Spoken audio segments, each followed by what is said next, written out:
Hey guys, welcome to the stream. This is Arriagada coming to you live from Keystone Center here in Brandon, Manitoba, Canada. We're here for the 2025 Dakota Nation Winterfest pool tournament. It is day 3 of a 3-day event, so we're down to championship day. All matches now remaining are important ones. It is a run to get into the top 3 or get eliminated in this match coming up right now. One of the last 3 B-side matches. 2 B-side matches. And it looks like they just got started on table number 1 over here. We'll switch over to the split screen. We'll start the clock.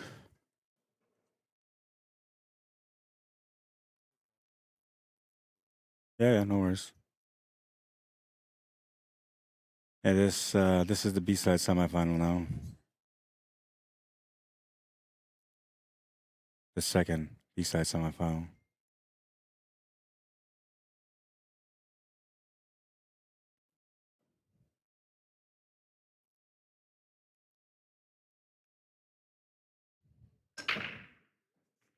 I feel like it's been, a little chill today.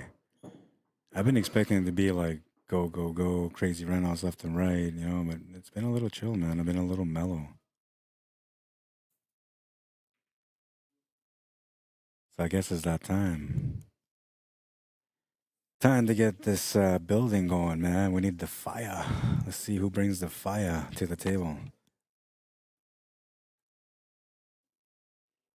This is a showdown between the Selects and Darcy's team, and they just got started. Both tables are now going.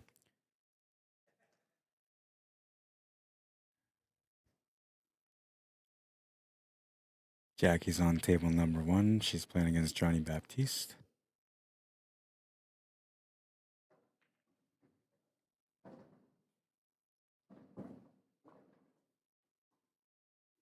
Vance Hool on table 2. And I can't remember this guy's name now. Oh, I gotta take a picture of the lineup too.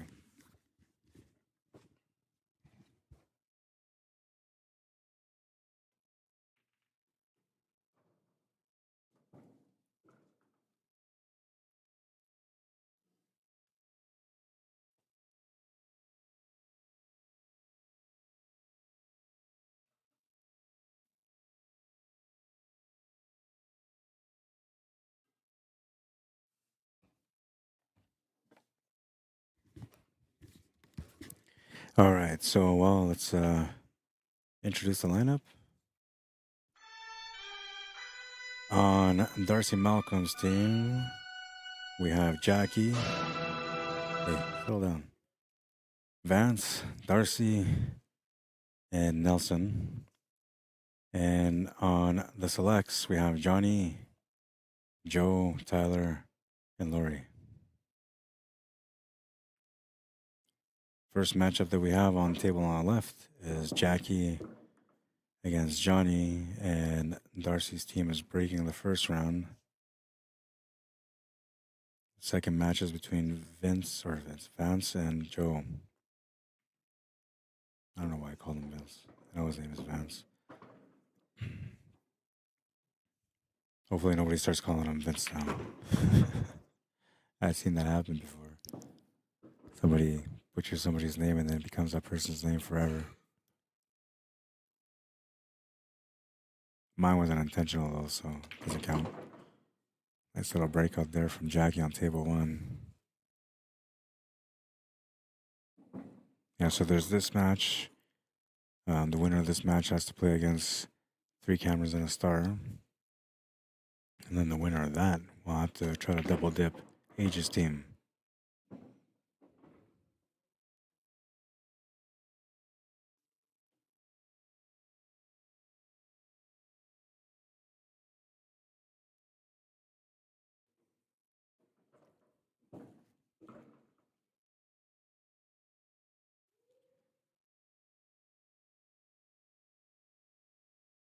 I gotta go watch the shot on table 2.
That was a good hit on table 2.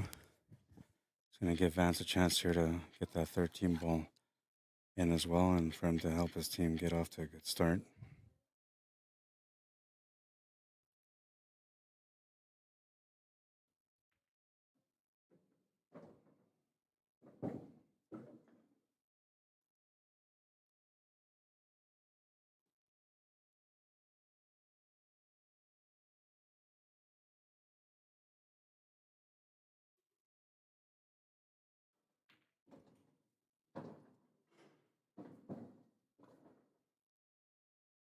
Bit of a tester here on the 8 ball on table 2.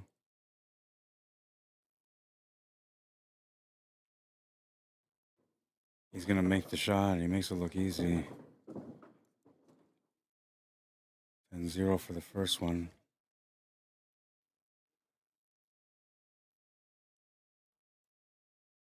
Beautiful start for Darcy's team with a run out through Vance. Johnny trying to get things settled in here. He's got a chance to be able to win this rack for his team.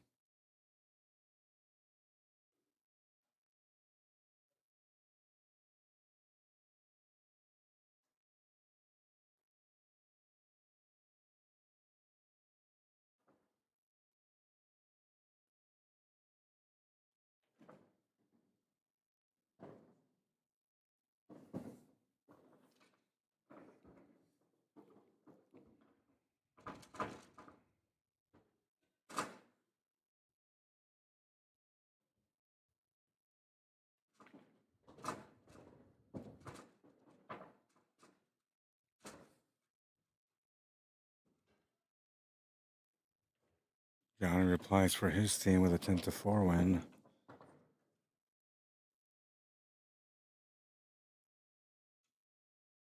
10-4 makes it 10-14 after 2 racks.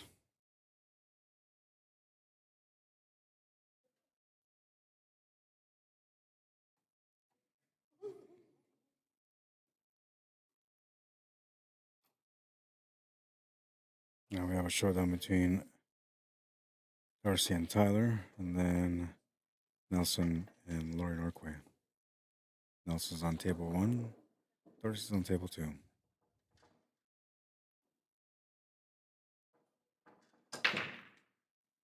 Smash and break from Darcy.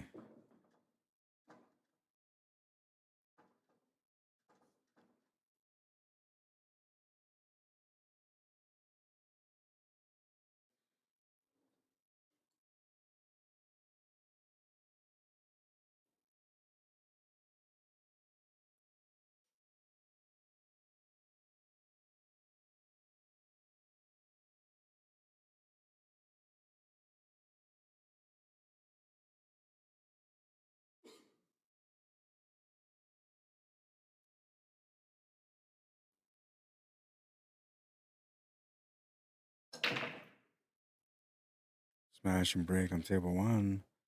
Sounds like it was a dry break though.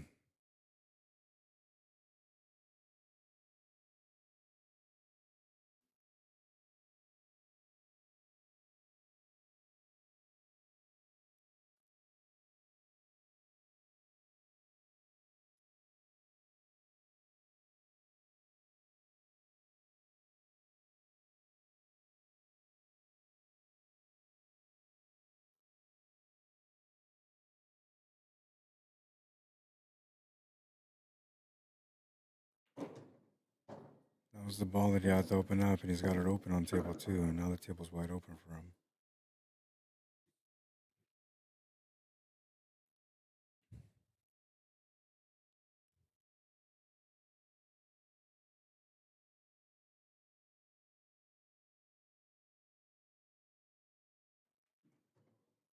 Gentle punch shot off the rail, takes him up table.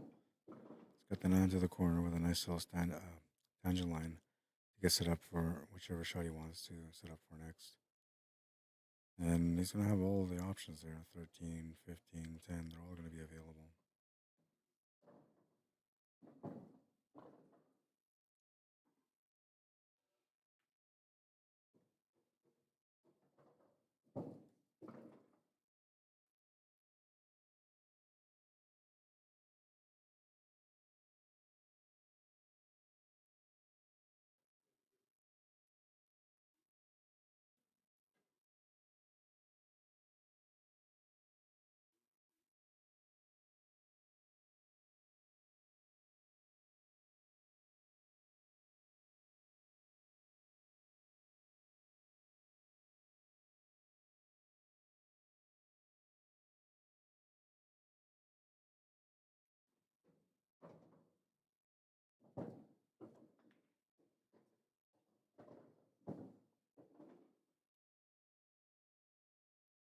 Like Darcy figured out the table on his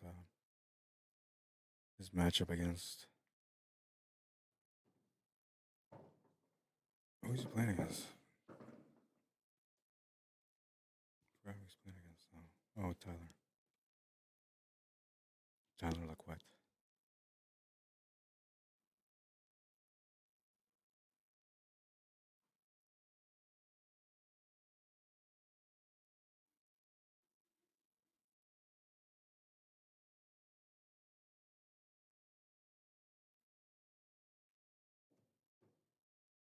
Perfect shape.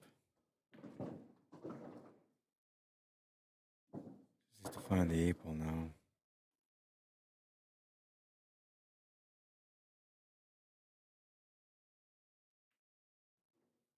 That's gonna give him the shape right there.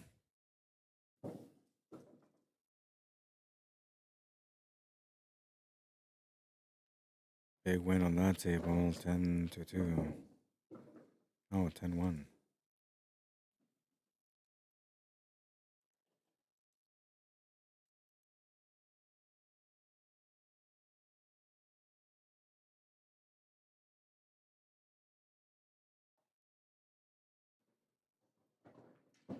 A little bit unfortunate there on the roll on that shot for Lori Norquay, but still the table, can still shoot.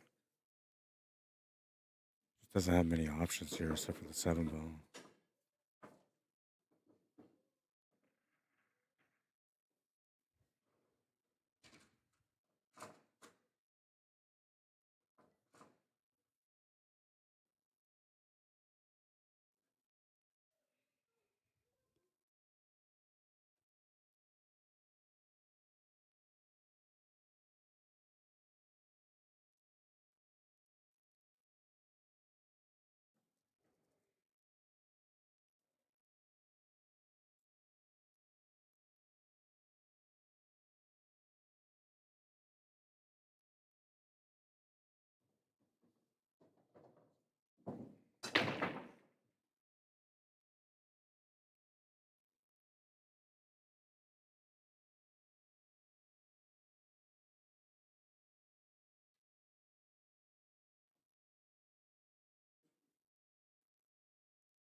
All right, so now we're in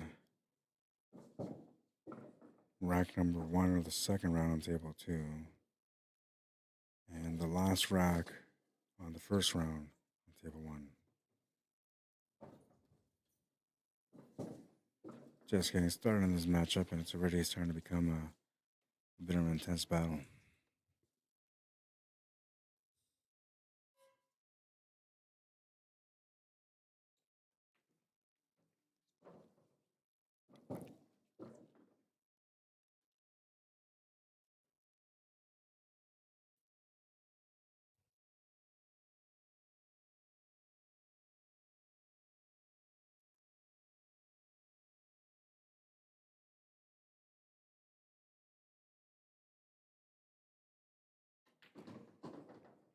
Juice.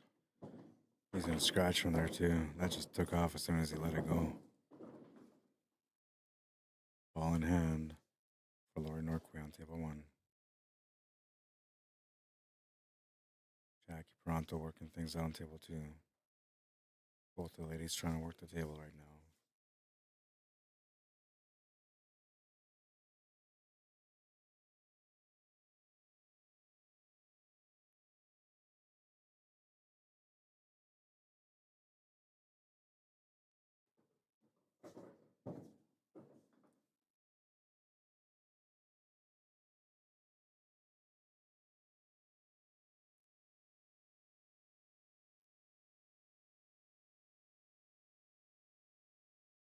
Oh, she's going to miss the shot on table 2. Joe comes in, taking a look at things. Got a decent opportunity here on this one.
Nice try, Laurie. Really nice try.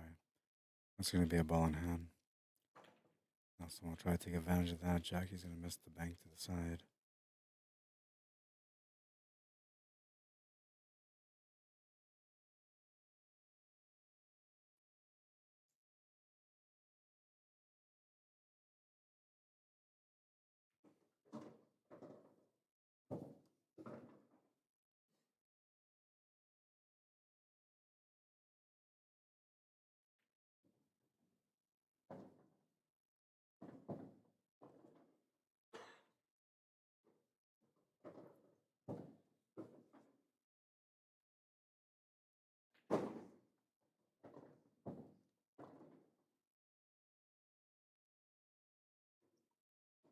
Joe makes the shot to the corner on table 2.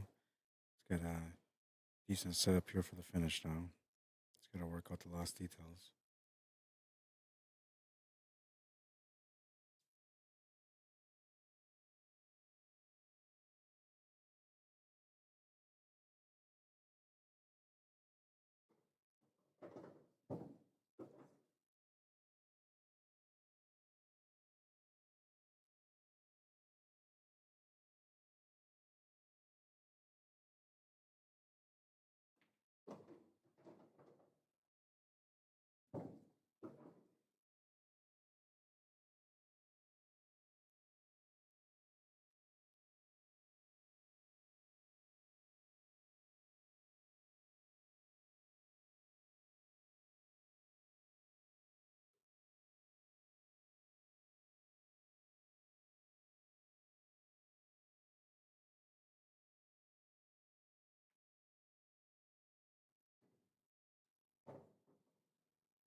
That was a 10-6 for Joe. 10-5.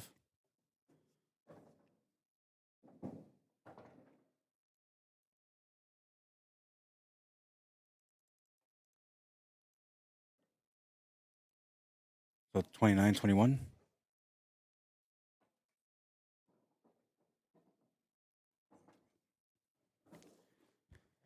Score is correct. It's been updated, and we're moving into the next matches now.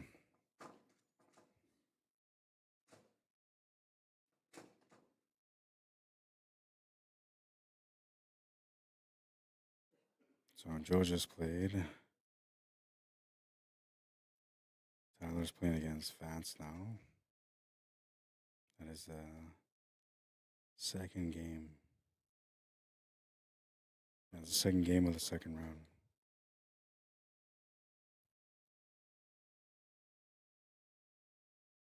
Oh, and look at this shot. Oh, she just missed it. What an effort. That was a nice effort. And she was so calm and relaxed on it too. Like no pressure, man. And if she did have pressure, you couldn't tell. Also gets straight to work right away. You know he's got a lucky break on this one.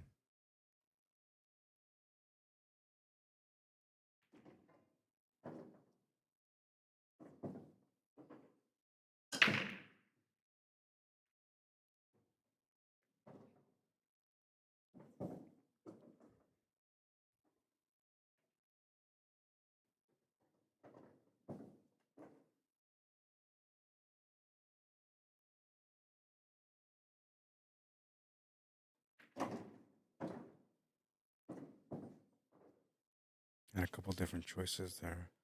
For the corner or the side, but he set up for the corner. Oh, he's gonna miss that shot. No way. He popped up on the shot though. Might have been a background thought.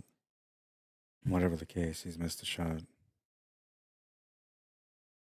Or he gets another chance on this one now. Her winning this game will help her team out quite a bit in the overall picture.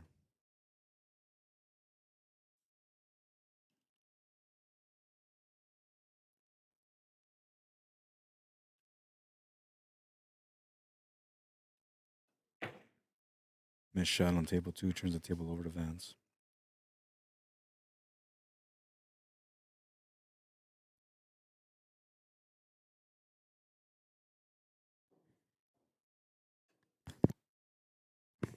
Oh, and Laura's going to make that 8 ball. Gets a 10-7 win. That's an important win for their team.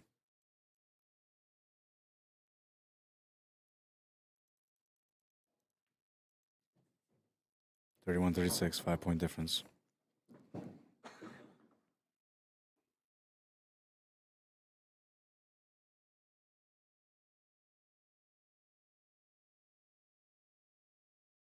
By the way, those of you that, well, in Winnipeg or Manitoba, you'll know anyway.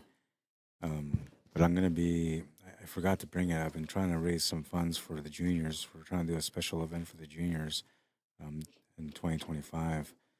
And and it's not just for Manitoba juniors, it's for like juniors from anywhere, whoever wants to come in and participate in this big event. But we're trying to raise funds for it. And Ryan Soloveld was generous and kind enough to donate a lot of this Hustling USA gear. And so I've been trying to take this Hustling USA gear wherever I go to sell them to be able to raise the funds. So far, we've made $420 for the kids.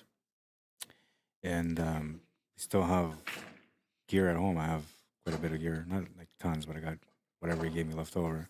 There's toque, shirts, different sizes and different designs.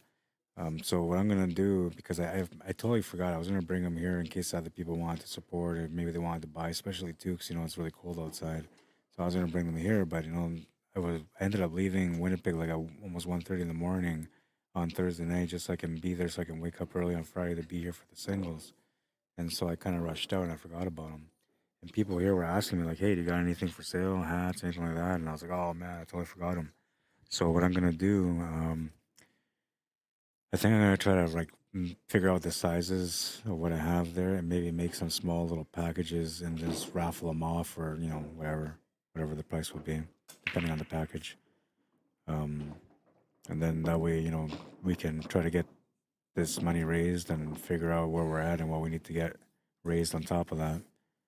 Altogether, we're trying to raise, you know, if ideally we can raise like 5 grand, then that would be perfect for this event. And I don't know, I thought about asking sponsors, but I don't know. It's weird, man. It's weird asking for people to like support you. I mean, I ask people for likes and subscriptions all the time, so that I'm comfortable with. But to ask people, you know, like, yo, man, you know, can you throw in, you know, $1,000 to this tournament or a couple of thousand for this event? Like, I don't know. It's a little awkward, and that's weird because I mean, I do so much work for pool, but even then, like, I just don't feel comfortable, man. I always put it out there though whenever I have events coming up, like if anybody wants to sponsor or whatever. But that's not the way you get sponsors, and trust me, I never get a reply that way. But maybe that's the reason why I do it that way. You're supposed to go and like knock on doors and talk to them, and introduce yourself, and introduce the idea of what you're doing and all that stuff, and then usually that's how you build your sponsors, right? Up until recently, I've just been way too busy, man. And so usually, whenever I have events, I just try to do the raising on my own, and whatever I can get in there, I get in there. But this event's going to be special, and I'm hoping it's going to be something that will grow over the years for all juniors all across Canada. But we'll see. On that note, if you're watching, and you're one of the people that likes to organize events for juniors here in Canada, Manitoba, or any of the provinces of Canada, contact me. Maybe we can work something out where we can all merge all our juniors together, and maybe instead of just keeping it here in Manitoba, I can move it around every year in different province every year, just to give every junior a chance to be able to compete in this beautiful event that we're trying to create.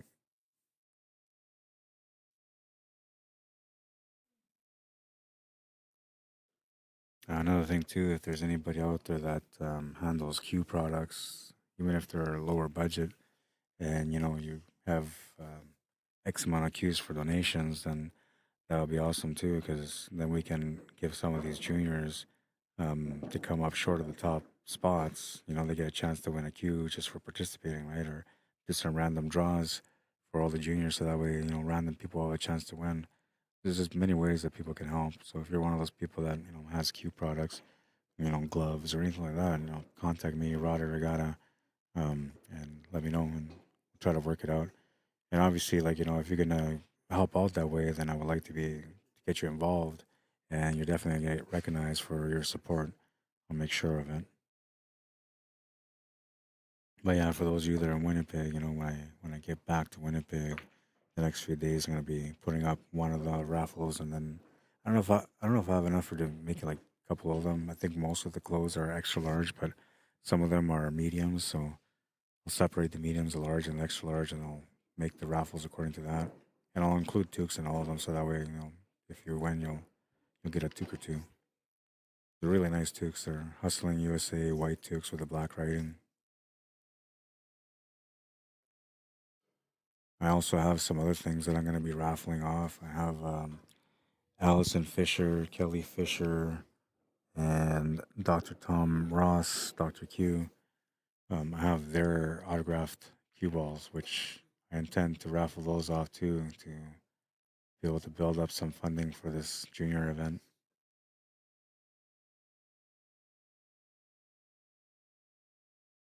I also have some bigger plans this year for some really, really massive events for all regular pool players all across Canada that want to come in and play here in Manitoba. I'm just in the middle of working out the kinks on the format. It's going to be a pretty big one, I'm telling you. I don't think anybody's done what I'm going to do. And if they have, that's pretty impressive, because it's been a few months that I've been working on it already. It's a lot of work, man. And I haven't even started. This is just the beginning. I haven't done the groundwork yet.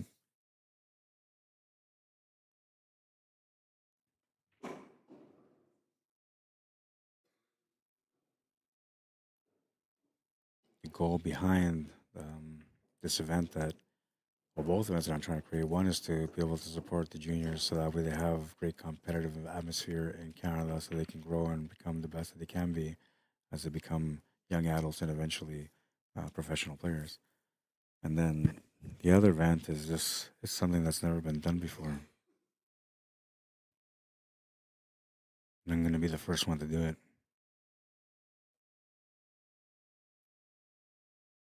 That's as far as I can tell you. But if you want to become a sponsor or help out, I can let you in on the secret.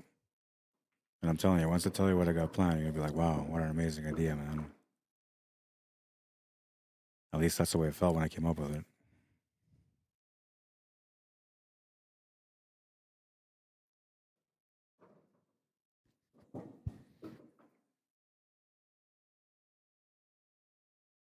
I have to confirm the scores because I might have lost track of the scores here.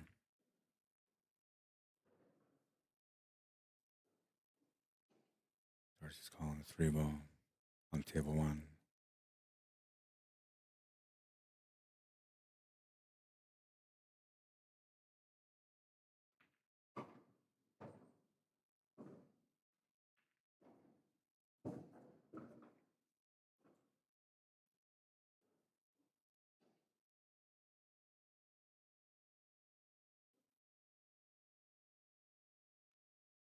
Vance has absolutely gone beast mode in this tournament. He is going nuts in these matchups, man. 10-3 win.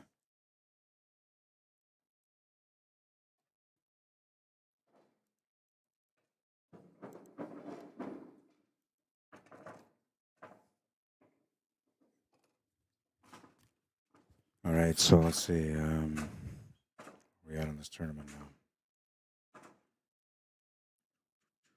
We got Johnny coming up to the table. Lori's at the table. So Lori and Darcy and Johnny and Nelson to wrap up round number 2 of 4 rounds.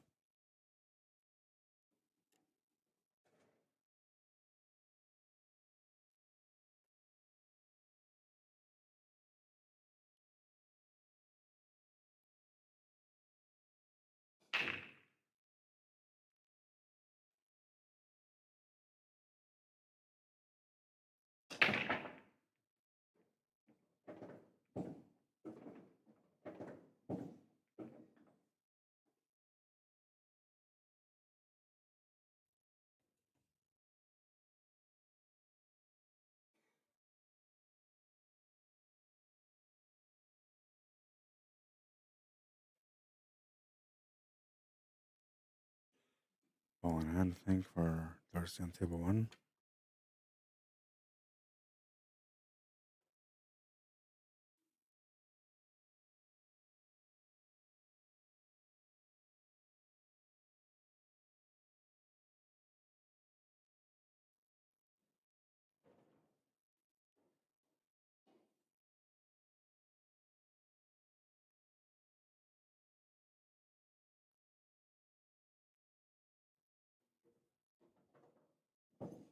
Johnny getting to work on table 2.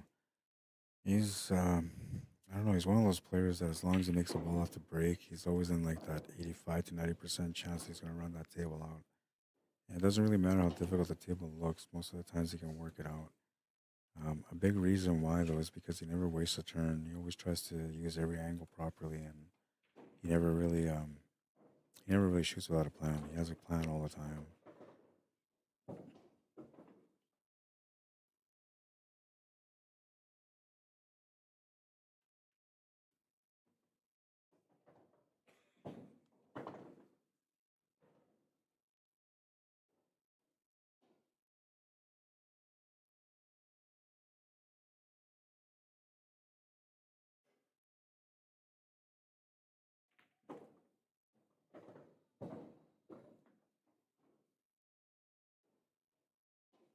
Four balls away from finishing this table.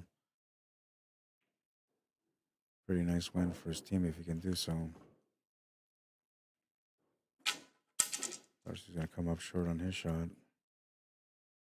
And he's going to get a decent lead out of it.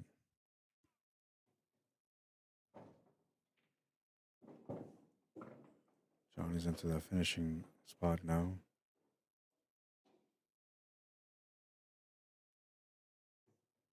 Nice little stun draw to get in between the 4 and the 14. All he's got to do is just do a stop shot or a draw here for the 8 ball. He's going to stun over a little bit, get a little closer. And he's going to help his team there with a 10-1 win.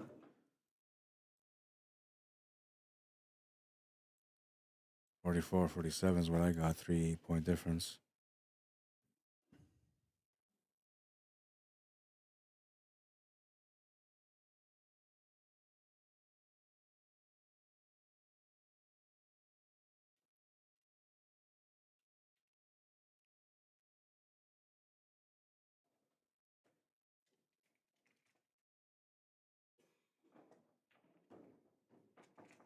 Nice control on the cue ball there, nice and strong.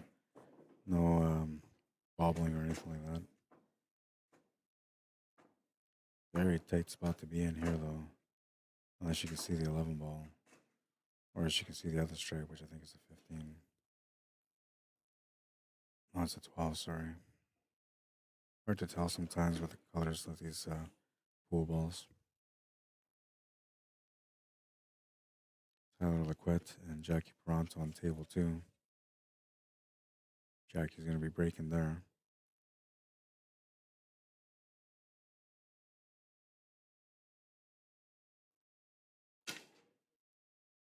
Jackie's going to miscue on the break.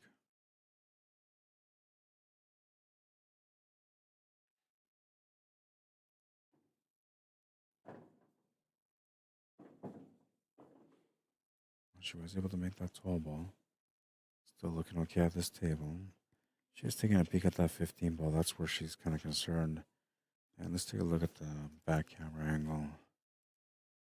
Set it up here first. Hang on.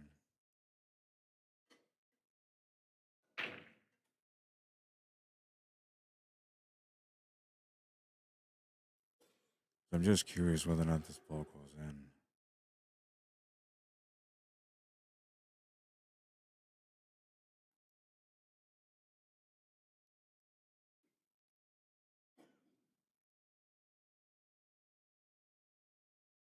So there's the 15, and you can see like it's so close to the pocket. It's not quite there, but it's close.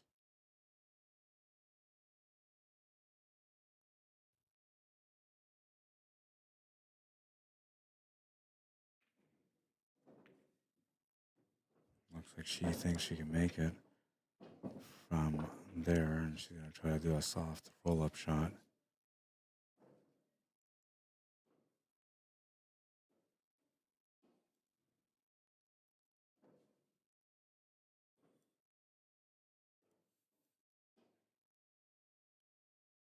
Difficult shot.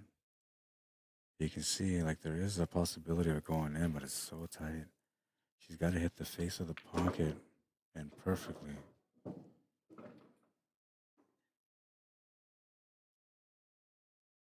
wonder what else she can do here.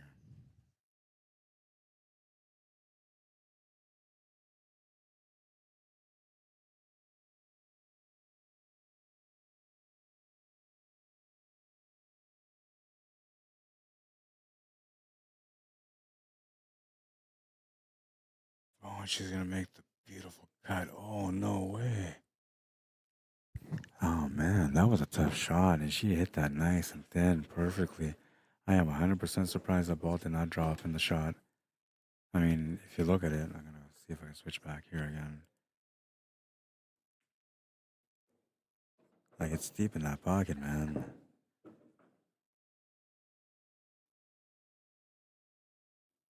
See that? Like it's right in there. But she wasn't able to get it in the pocket.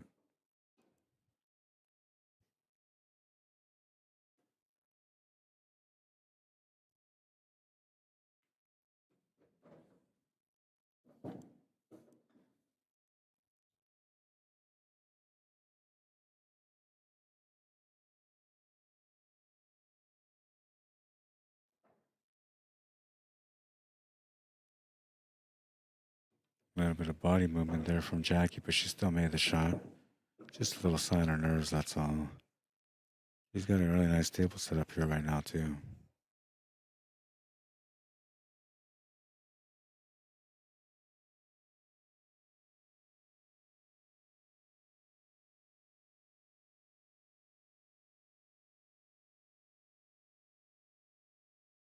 Next matchup was scheduled for 6 o'clock, which is basically 38 minutes from now. I told the cameras that the matches have been taking about an hour so far, and that they should be here by like 5:30. But if you guys are watching, you got some time still. This match is taking a lot longer than every other match played on these TV tables. And you kind of expect that as you get closer to the championship round, because especially here, because these guys are playing the bubble match. One team makes the money, one team doesn't. So everything kind of slows down. You know, the shots become more meaningful. The runouts, you know, the thought process for the runout takes more time.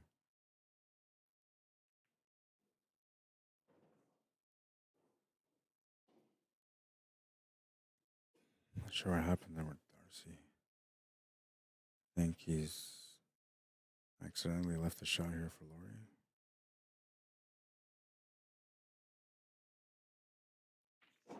Oh, When Jackie gets excited, she had to run there.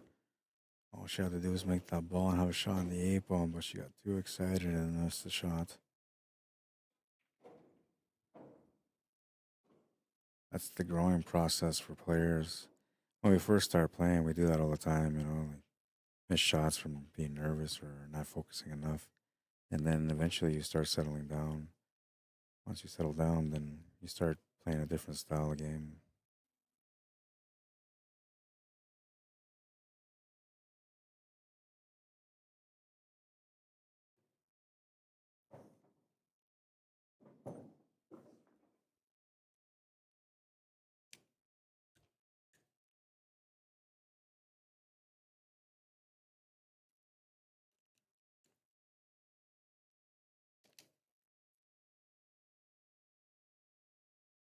And I'm gonna turn up my sound a little bit because I'm trying to whisper.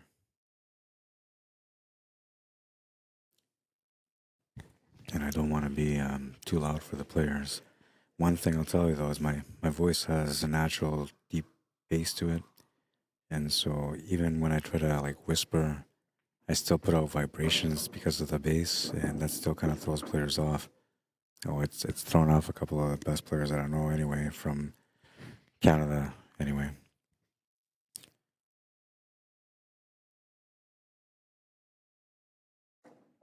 And that's something that I can't help.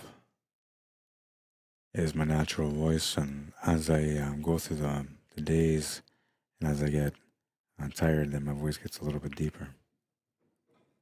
Like right now, if I was to sit there and sing a song to any of my kids, I'd put them to sleep guaranteed. All of them. I just got that soothing go to sleep voice. I call it my day 3 voice.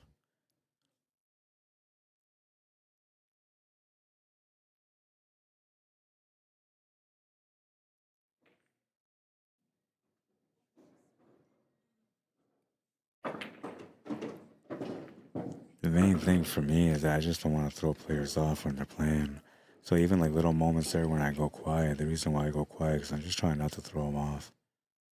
I like to see the best out of each player that plays in front of me.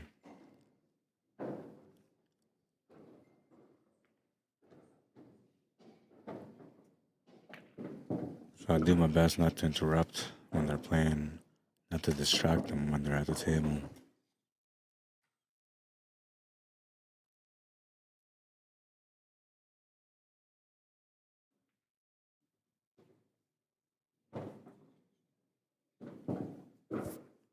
I've been called a pool whisperer because of my commentary, which I thought was funny.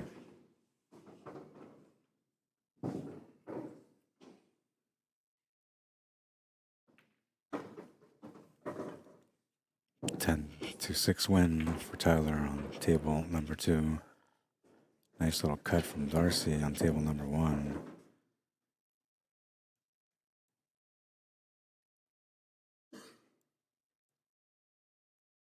Guess what the score is? Yeah, we got another one of those matches. I'm ready. Are you guys ready?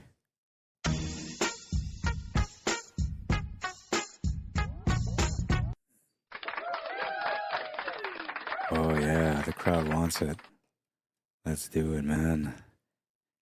I'm gonna start getting loud soon because I can't hold back my excitement. It's just one of those things.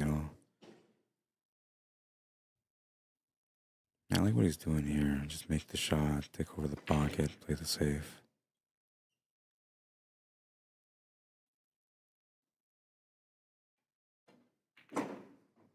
Very smart.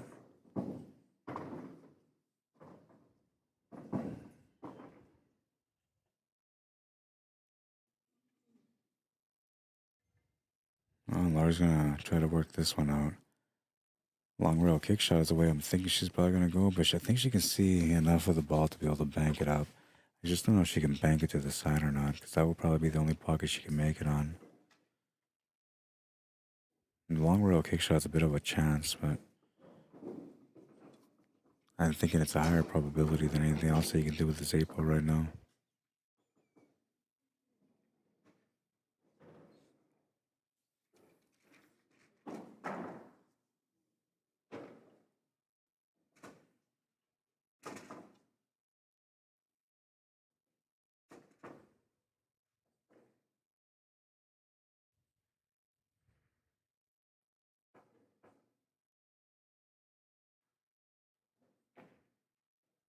She tried the back corner.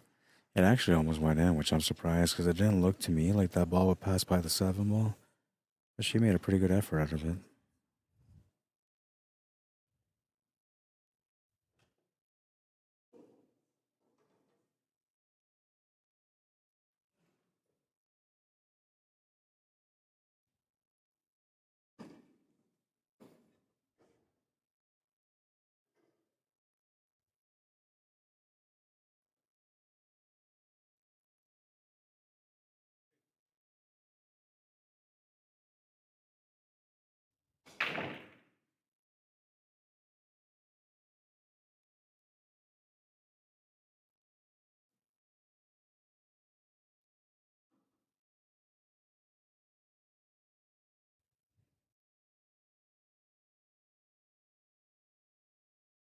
I don't think he hit a rail, did he?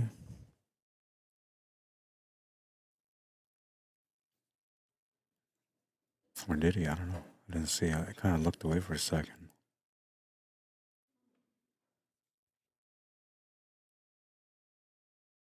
No, no rail. She didn't see it though. No rail. No. That's why I took the replay to look at it.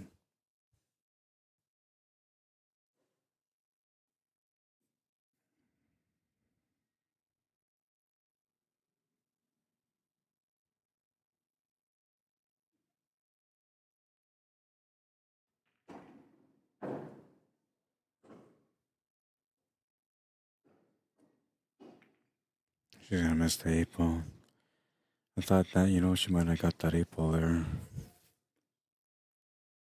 A bit of karma. It's not, I don't know. I guess it's up to each player to let the opponent know whether or not they fouled. But it's technically the opponent's job to pay attention to the table when the other player's playing. It's just unsportsmanlike to not let the other player know. But maybe, I don't know. Maybe he just figured that she knew, or I don't know.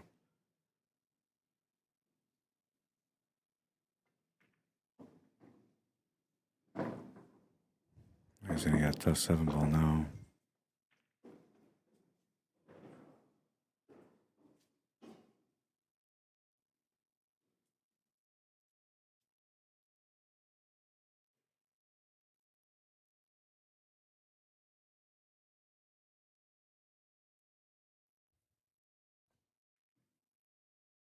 Just missed the 7 ball.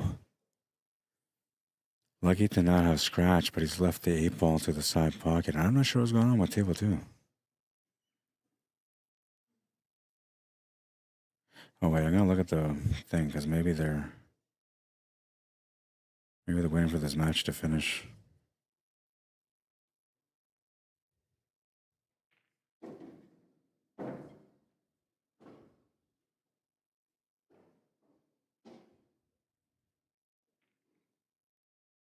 Let's see, where are we here? Lori's playing against Darcy, so that's the 3rd game of the 2nd round. Johnny's playing against Nelson. And why are they waiting for that?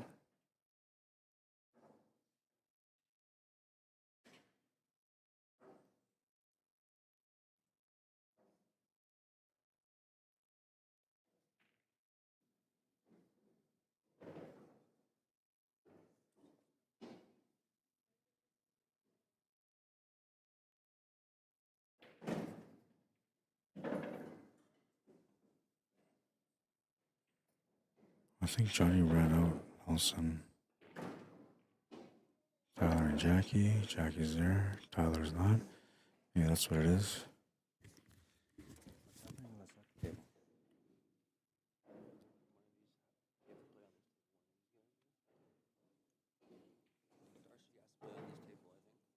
Because I have, according to here, it says that it'll be Johnny against Nelson. Did they play already?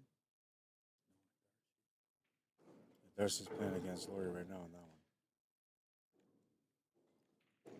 And then in the next round, Lori will play, but she doesn't play till the 3rd game. Oh, you're in the 3rd round now? Oh, okay. So that match there is from the second round still.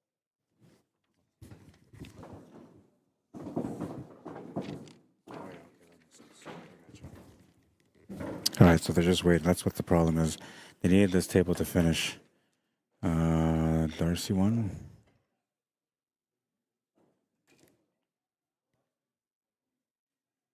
What happened in the last game?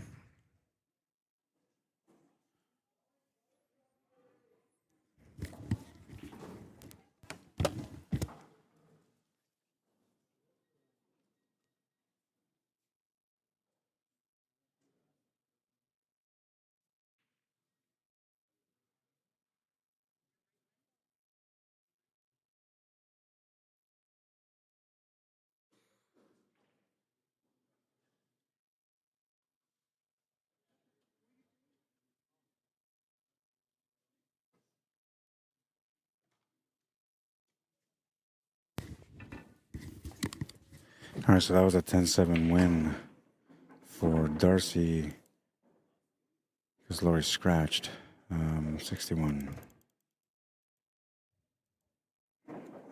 on the black ball. 2-point difference. Things are starting to get a little intense.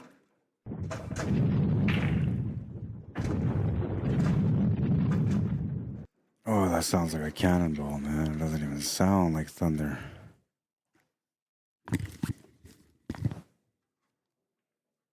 Yeah, 2-point difference.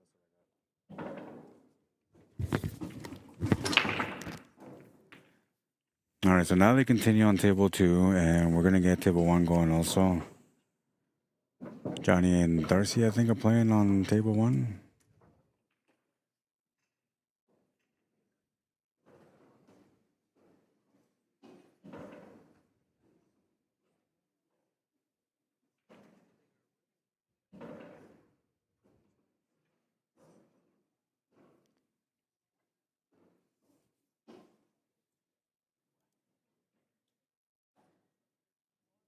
Brian Sterling, how you doing, man? On YouTube says you need the plexiglass between you and the tables. I thought about it. I was gonna go out there and buy all that stuff and set up a nice little booth. Why does it always have this stupid thing on there? U578, like that's not even to do anything with my event. Let's see. We got comments. Tim Nelson, how you doing? Says hello. Earl Maytai says hello or hi, Rod. Trevor Bird says what's up, Nelson. Not necessarily that way, but Fern and Doug say, is that my buddy Pascanel? I'm not sure. Blaine Herzak says, lots of good shots, male and female in this tournament. Thanks for streaming. Yeah, you're very welcome. And yeah, you're right. There's lots of great players here. It's been a really entertaining event. Brian, the mechanic Ross, wants to know, did Johnny beat Sean Monkman in singles match? No. Johnny won the A side, and then Sean ended up double dipping them. And it was a really crazy match. That was part 2 on day 2. If you want to go back and watch that stream, I want to say it was like in the middle of the stream, maybe, or 2/3 into the stream when that match happened. Let's just, if you guys, I want to kind of tell you guys, I've been talking about it already throughout the weekend, but the mystery kind of draws people to go check it out. Let's just say that it was a run-out fest. Okay, that's the best way I can put it. It was an absolute run-out fest. Go check it out. And then a couple interesting things happened with the table too on that match, which changed the momentum of the game. Check it out, you'll see. No, Sean won it. Thank you, David Wilson, for replying. Kyle Jackson says, don't put the mic too loud. It'll sound like a mukbang. Yeah, you're right. Bring it down. You're right. I don't really like it to sound that loud either. I mean, I don't mind it, but it's when I get tired and my voice gets deeper, it just makes it that much harder to listen when the mic is close. Let's see. Romel Bermuda says, it's foul, eh? Yeah, unsportsman. Be a gentleman enough. Says lady needs to pay attention, but we don't know. Maybe she sneezed or blinked her eyes. Yeah, maybe. I think she just it was intensity. She didn't realize what was going on. And she was watching, obviously, but she didn't see it. Debbie Cornell says should have been ball in hand on the eighth. Yeah, you're right. You're right. And then the worst thing about it is that she ended up making the eight ball unscratched, so she didn't even get rewarded for it. Gene Peacock, how you doing? On Facebook says hi, Rod. How you doing, Gene? It's been a while. Thanks for tuning in. I've been playing some snooker for like basically the last month now. I've been the last 7 days I went like 4 times, and then the week before that I went a couple of times. So I've been working on my game again. I forgot how much I love the game of snooker and the challenge that it presents to me every time I come to play it. No matter how good I think I'm playing, that table will always put me in my place. And yeah, I'm enjoying the snooker, Gene. It's awesome. I forgot about my old love. It was my it's not my first passion. Pool was always my first passion. Um, but the first time I started playing snooker and I realized how hard this game really was, it became a passion of mine instantly. And then I broke free from it because, like, if you feel like the emotional side of the game is intense in pool, just wait till you play snooker. Oh, it's like having your partner looking at you and telling you you're not good enough all your life, and you just keep going back because you didn't hear it enough times. That's what it feels like. Every shot you make, you're like, I know how to make the shot. You take the shot, it spits the ball out. It's like, no, you're not good enough. And so then you got to go back and work on it and work on it until eventually you figure it out. And I think that's what I fell in love with about the game. It wasn't so much like how difficult everything was. It was the fact that I had a reason to be able to work on my game to become better. And that's what I liked. And that's the reason why I'm in love with the game. And now, like, I'm so close to getting a century with my training that I'm starting to fall in love with it in a deep way where, like, I'm thinking about maybe traveling and playing some tournaments. And, like, I know I'm probably not going to be like some big snooker star. I don't think that. But there's no reason why I can't go to tournaments and play and dominate and play well against players everywhere I go against, right? So to me, I think that the traveling, going for those tournaments, and putting yourself out there is the biggest part of the growth. So that's what I'm going to do this year, including going to play pool tournaments in the States. So those of you that are in America, you're going to be seeing me quite often. I'm going to be playing lots of events. Hopefully, I don't get taxed. No tariff on winning. Because 25% of 1,000 is too much, man. I just won't do it.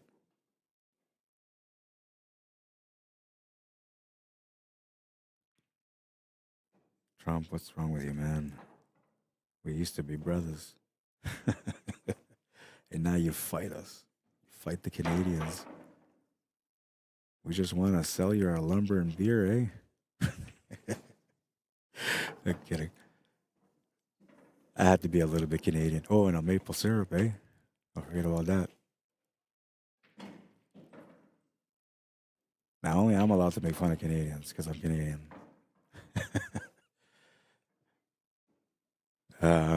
Brian Sterling says, great content again. Rod, thanks for the stream. Yeah, man, absolutely. I appreciate you tuning in, just like everybody else that tunes in. Honestly, you guys are awesome, man. I did start a new stream, and I have almost 70 people watching on YouTube and only 3 likes. So if you guys want to support me a little bit, that's the best way to do it. I ask for likes throughout the weekend, and on YouTube is the one where like it helps you the most. Facebook is awesome too, though, because on Facebook, like when you like the stream there, the organizers usually go and watch on Facebook. So when they go watch the streams on Facebook, then they get to see all the likes on the stream, and they know that the crowd enjoyed the event. They know they enjoyed the commentary and the stream, and next thing you know, I get a chance to come back again. Now, if the numbers don't look right, like nobody really liked the stream, or there's a bunch of angry emoticons or something like that, really good chance that I'm not going to come back to stream. And I don't know about everybody else out there, but I'm passionate about the game. I'm going to give you some really good commentary every time I come in.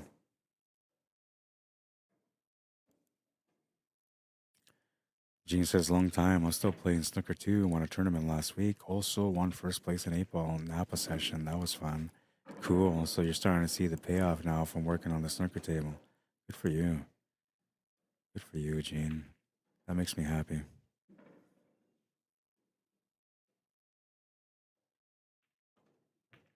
Oh, he's gonna miss that 8 ball. He's been playing such solid pool all weekend, man. I can't believe he missed that shot. But He was looking towards the live on air sign. And I got this thing like beaming right now, man. Like as soon as you look my way, that's the first thing you see. It's just right in your face, live on air. And so yeah, that affects the players. That's the whole point of it, though. I mean, no, it really wasn't. Originally, live on air sign was all meant so that way people in front of me from other events that I do knew that I was live at the moment, so they wouldn't talk anything crazy on the mics or whatever. Then it became a big piece of like me coming out to do events. Like seeing the live on air sign was like, hey, you got Arriagada in your building. And I don't know if people still know me like that because I kind of stopped using the live on air for a while, but I'm bringing it out again, man, because, well, we're back, baby. We're back to where we belong with the game I love.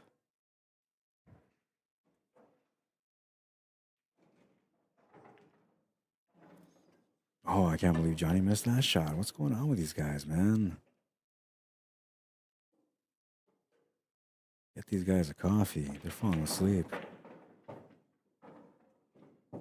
Big power from Lori, and she's almost scratched. Just missed the scratch in the pocket.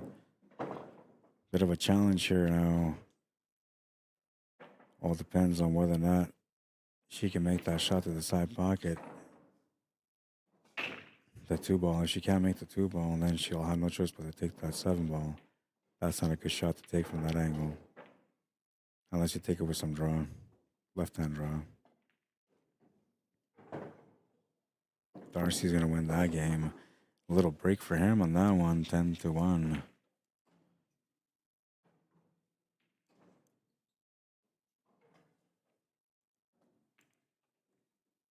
$73-62, 11-point difference now. We are in the third round. And we have Darcy and Johnny just played. Vance is playing against Laurie. Next matchup coming up right now is Daryl Laquette against Nelson O'Cool. And that's the last game of the third round, which will start taking us into the fourth round, the final round of this matchup.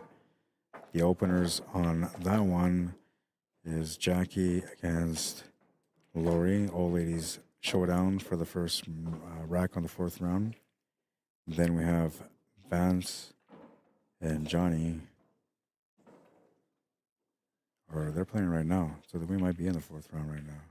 Or maybe they're just going ahead, I don't know. And Johnny's supposed to play Darcy. Vance is at the table right now. Oh no, Vance is playing against Lori, okay, so I'm okay. And Johnny played against Darcy, so that's done. And now Nelson, yeah, he's playing here. So we're good. Yeah, so the opening round or the opening matches for the fourth round, the last round that's coming up, is Jackie against Lori, Old Ladies Showdown, and then Vance against Johnny. Ebb and flow in the house. Beast versus beast. That's what it feels like, the way that Vance has been playing so far today, minus that last shot that he missed. We won't talk about that one anymore, though. We'll just, I don't know, play the replay all over again, over and over again.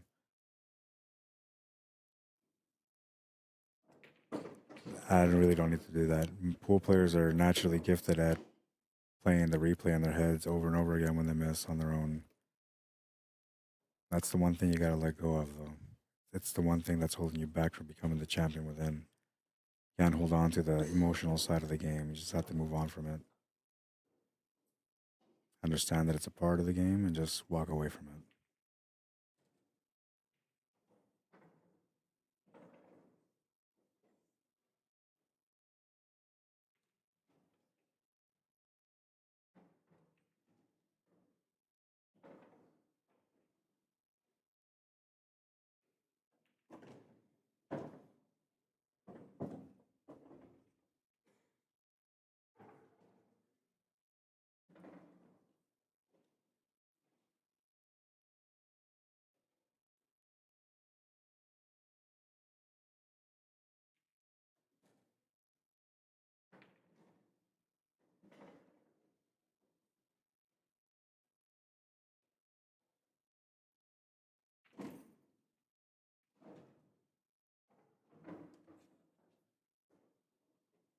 I set up a microphone, a second microphone for this event all weekend, and not a single person came in to try to get on the mic with me.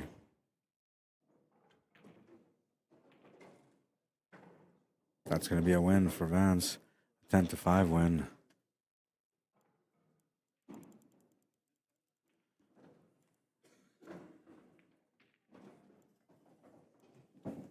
$67.83. That's what I got. And so now we begin that fourth round. All ladies showdown.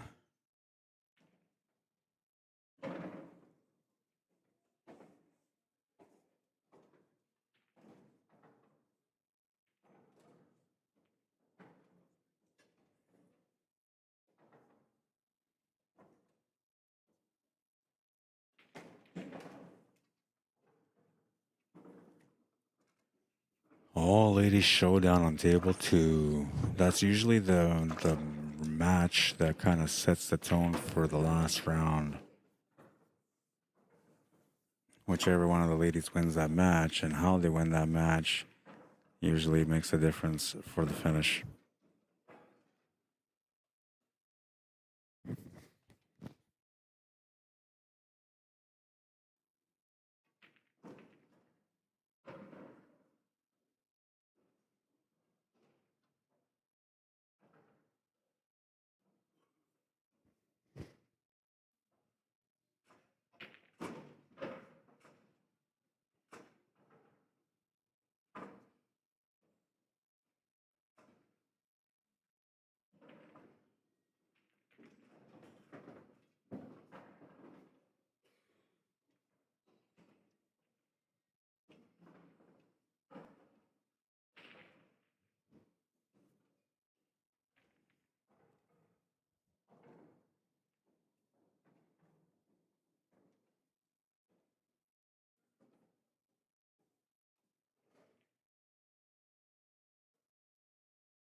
Bit of a back cut situation here on the 3 ball. The one good thing about this shot on table 1 is that, well, actually, he's got a shot at the bottom too, so he's got something different here.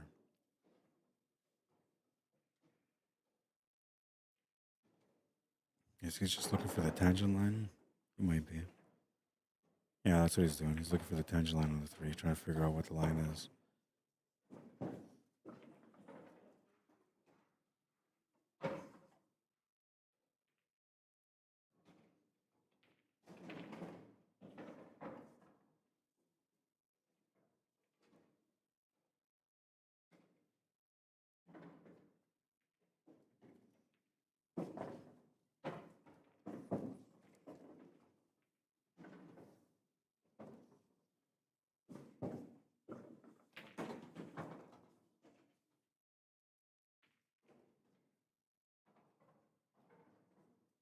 It's got a little bit further than any water on this line on the 3, but he can spin his way into a straighter line. Not that big of a deal. The biggest thing he's got to watch out for that he just doesn't run the cue ball towards that 15 and 14, because then he won't have a shot on that 5.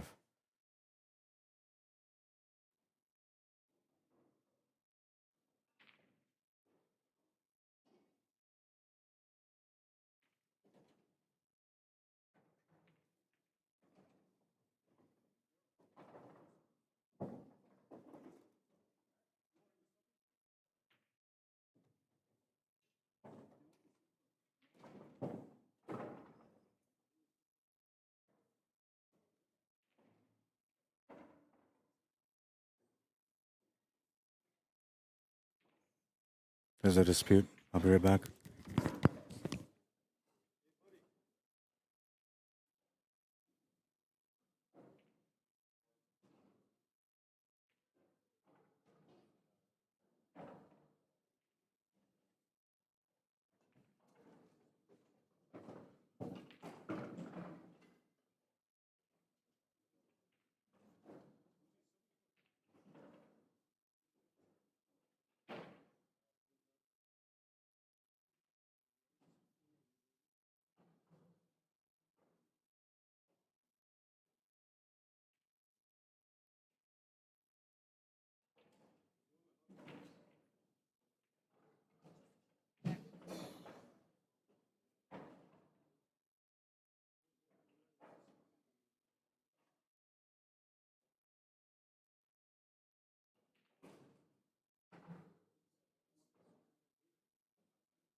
That's the way it's been feeling right now, and a little bit of this too.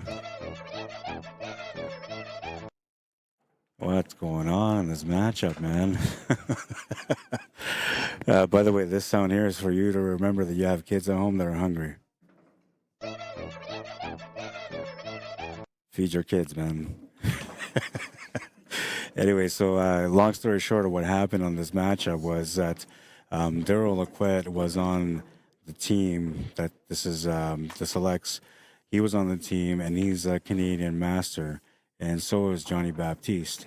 And so they're both in the lineup for the third round, and Daryl was in the middle of playing this table. He was about to finish the table, getting onto the fine ball, and then that's when the other team says, "Hey, like, how come he's playing? Like, you can't have two masters on at the same time." And so that's where the dispute was. Daryl has a couple of spellings for his name, and so generally, like most people that spell Daryl with a Y, they'll do DARRYL, right? And but his is a single R and a single, what was it? I can't remember. I think a single R, single L. So his name's a little bit different. And when the organizer here went to go research into the lists, the rosters, and the players, he looked under Daryl's name, and his name wasn't there. The reason why we know that he's a master is because I have a master's list that comes directly from VNEA. And so, like, that's the most current and most updated list. On that list, it shows that Daryl is a master. So then, because of the ruling that a master could only replace a master during any round, that meant that only one of the two players can play, either Daryl or Johnny. Johnny's game was already in, so they couldn't sub him out no more. That rack was done. And then, so Daryl couldn't play in that game, and then and the only other option that they had was to take Daryl's name back off and put in the player that was slotted in number 2, which was Joe. And then that was for the third round. And on the fourth round, the same thing happened unless they subbed out Johnny. So it was a little bit of a misunderstanding, a little bit of a dispute, a little bit of everything going on there, and that kind of disturbed the match a little bit. So we'll see how things roll out from here. Definitely some more emotion on the table. Definitely a little bit more anxiousness, and just trying to win this match and get even, or whatever it is that they're going through. And they're all friends and stuff, so they know each other. They're not like too offended, but it's on Daryl's part, it's like, well, hey, like if you say I can play, you should allow me to play. And then on Darcy's team, they're like, well, no, you're a master. So it's kind of like a misunderstanding that should have been prevented at the beginning, because when they did the rosters for this matchup, they never like had a concrete lineup of 5. They already had Daryl in rounds 4 and 3. Moving in for Joe, who was the number 2 slotted player. So there wasn't like somebody scratched out the name and put Daryl's name in there. His name was already on there. So before this match even started with the first break, both teams are kind of sort of supposed to check out their opponent's lineup, right, to make sure that they're playing legitimate. And these guys didn't realize it until now when they get to the third round that, hey, wait a minute, you got 2 masters on your lineup. And like I say, all this could have been prevented at the beginning if they would have just paid attention to the lineup, and they would have seen like, oh, okay, so Daryl's playing here, but wait a minute, right? And that would have been that. But because it went the way that it went, it kind of built up a little bit of a dispute, and there was a little bit of intensity there. And that's the reason why the organizer and myself got in there and we kind of tried to explain the situation for what it was, and so everybody had a better understanding of it. And now I'm telling you guys this because you guys are probably wondering, like, what the hell is going on, man? Like, everybody's piled up in the middle. They're arguing, they're talking. I'm not sure. Everybody's looking at their phones. So yeah, no, that's what was going on. The score's still the same. Nothing has really changed outside of the fact that they changed the roster lineups. And and another thing that changed is that they brought in another player here for the selects, and he's just came up to the table now to play, and that was his first shot or first try at the table or whatever. And he hadn't really had a chance to warm up yet, so like he's got to warm up now, and he's coming into an intense situation where both teams are trying to now win this match because they both feel like there's something wrong here, right? So he's just stepped into the middle of a war zone, and he has no idea that he's a soldier. That's the best way I could explain it, man.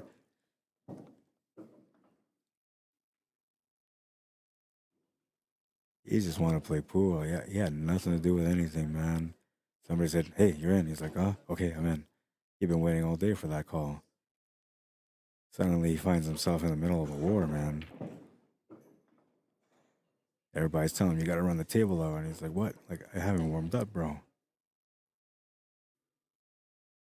Well, he'll get a chance to warm up. Hopefully, he only has 2 racks left to play. The one that he's playing now, one more.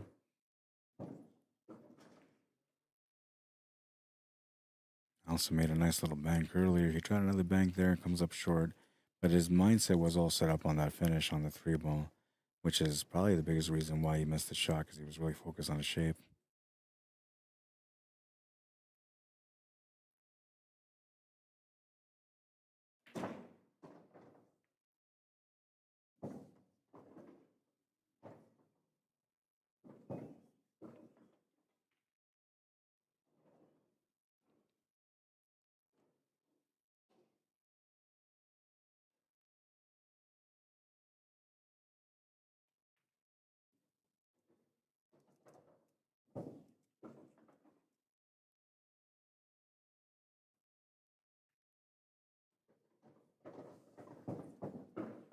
Well, and Johnny Baptiste is back to regular business on table 2.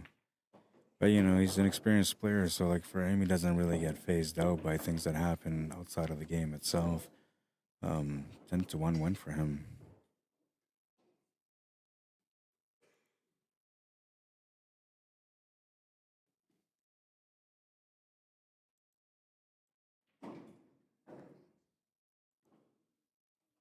Is it 77-84?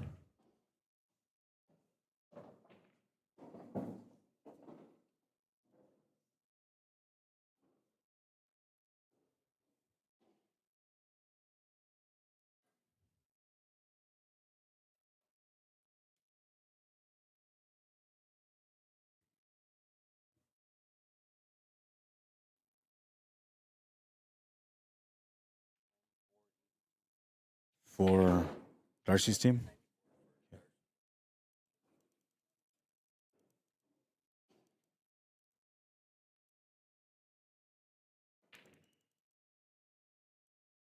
All right, so it's 82-94 score. The score has been updated now. And we're looking at a 12-point difference with, I think, 2 racks left. I gotta look at my phone here to see the lineup again.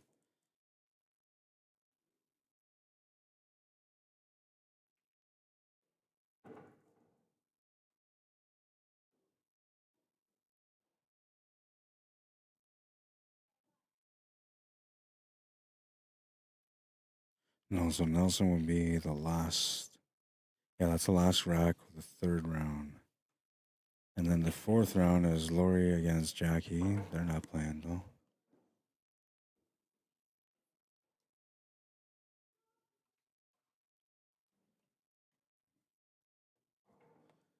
And it's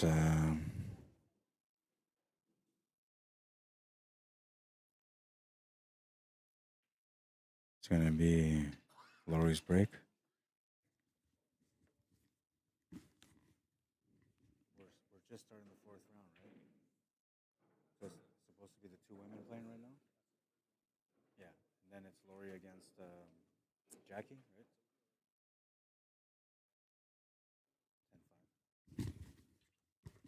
10-5. Okay, wait. So that 82-94, that's including that score? That's where you guys are at right now?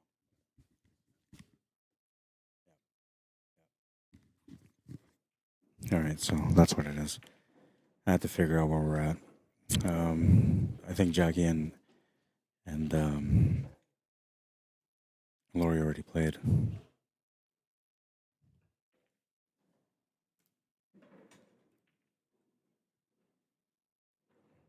Not bad safety. He gave him a peek at the stray, but I mean, he doesn't really have a shot anywhere.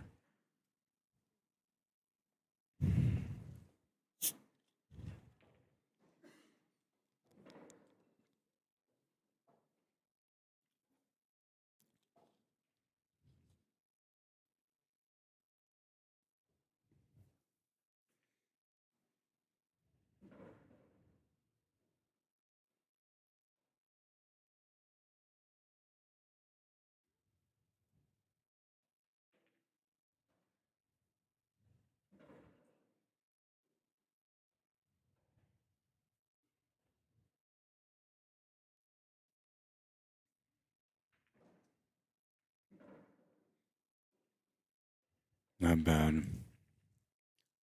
Very limited on what he can do there for a safety. That's a good reply. And he's the cold player. He's just coming into play right now. So showing good sign for his team here that he's a responsible player.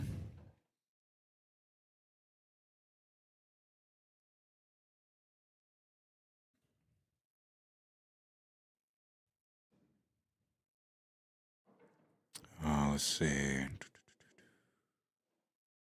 Tanya Hoffman, how you doing? Says, been missing the stream. Thanks, Rod. Hoffmans are in the house late on Sunday. Fun day. Thanks for tuning in, guys. Yeah, it's been a while. I know for sure. I miss a lot of the regulars that tune in to watch the streams. I've just been, doing things, resetting life, and trying to figure out the path where I'm going. And I've also been extremely busy with the other work that I do outside of pool. Adrian Jet says, I think Ryan is going to sing La Bamba. Eugene Stephanie LaQuest says, why didn't you say anything then? Who, me? I had nothing to do with it. I'm not the organizer. I'm just the guy that comes out to stream the event. And I didn't see the roster lineups because I'm not on either one of the teams. And like I said, all this could have been prevented right from the beginning if they just looked at the roster and realized there was 2 masters on there. But my job is to try to settle everybody down, to have logic behind what's going on. And so that's what I was doing in that little meeting. I was making sure that everybody understood what was going on by showing them, there's a list, there's a master's list, this is the reality, and I'm sorry, but this is the rule. And but I think they worked it out now, and we're all going to shake it off and just kind of continue from here.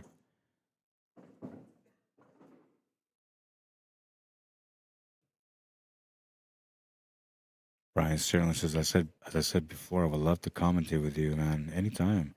I'm going to figure out something, Brian. Do you have me on Facebook?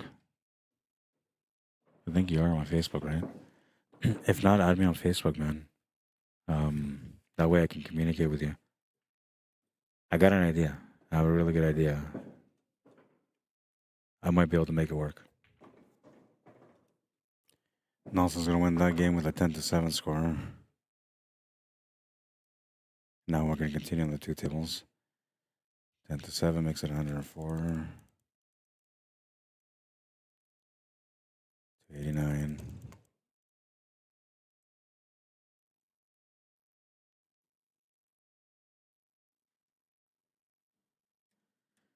All right, and so let's see. Vance is supposed to play Johnny. I don't see either one of them.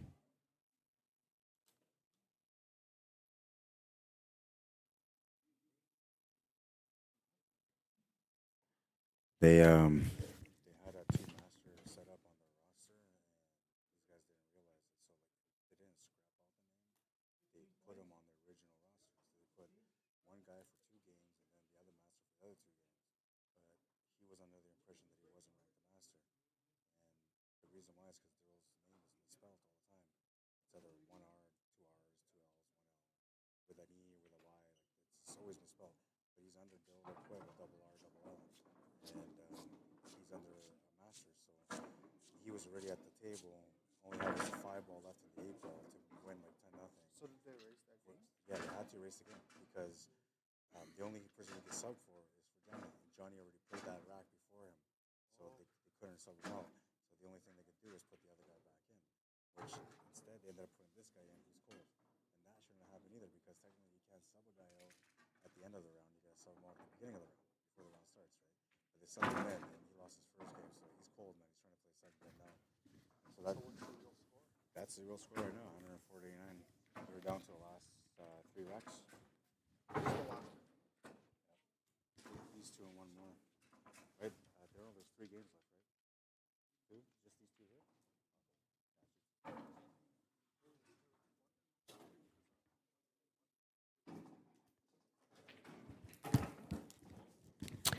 Yeah, I explained everything there too to this guy. Whoa, what's going on there? Cancel.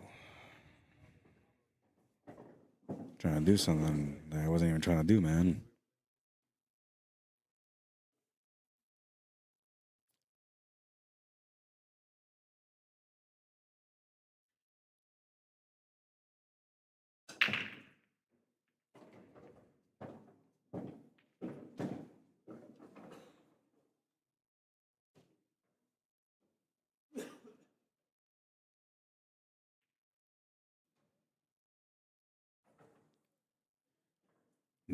Oh, that's a good question, Tom. I'm not sure, man. I'm reading your message, man. As far as I know, it didn't go that way, and they weren't like as far as they all knew that Daryl wasn't a master. So um, I don't think they ever played together in the same roster. This was the first time, as far as I know.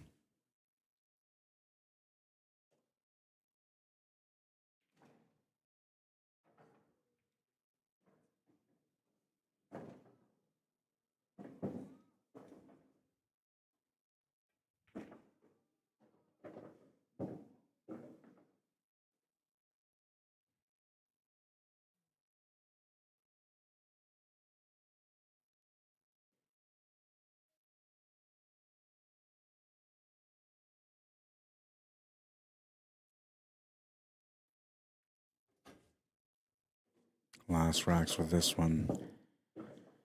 That B final was supposed to start 15 minutes ago or 20 minutes ago, so they're running a little bit behind now. This match here has basically come down to these last two racks, and see they're at 15-point difference with 2 games remaining.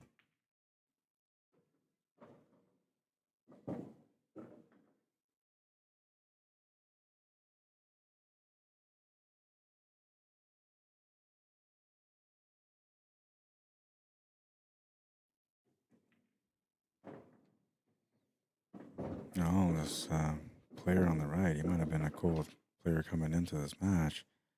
He's starting to settle into his game now. Unfortunately for him, it's the last game that he's going to be playing in this match. And he's going to hope that his team can carry on so he'll have a chance to continue playing in the next match.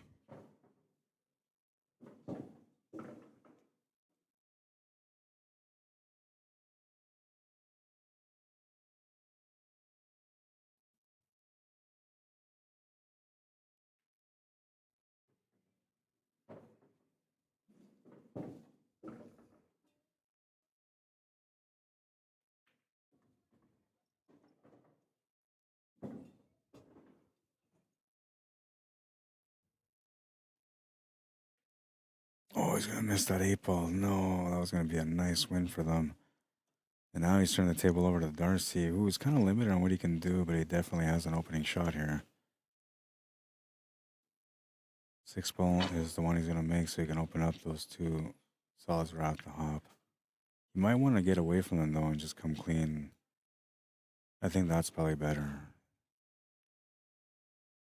Because if you break them up, you might tie up one of the two, right? So, oh, you broke him up anyway. He's not bad. Bit of a two-way shot here because you can just play the shot to the bottom left corner and just draw back. That way you won't sell out the 8 ball.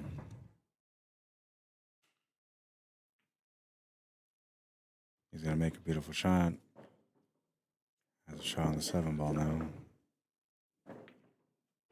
Oh, he's going to miss that one, but he played that one on two-way also. So he didn't sell out. Nelson's been heating up at the table and getting better and better as the game gets along, and right now he's got a chance to win this game also.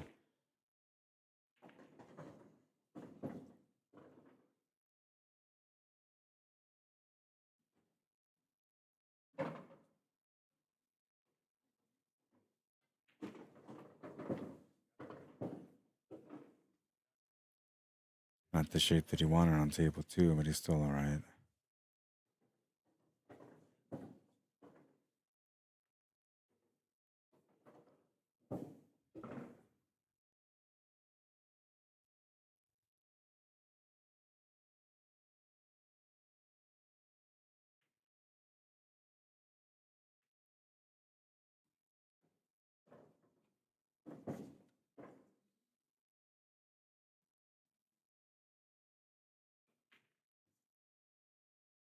Missed shot on table 1.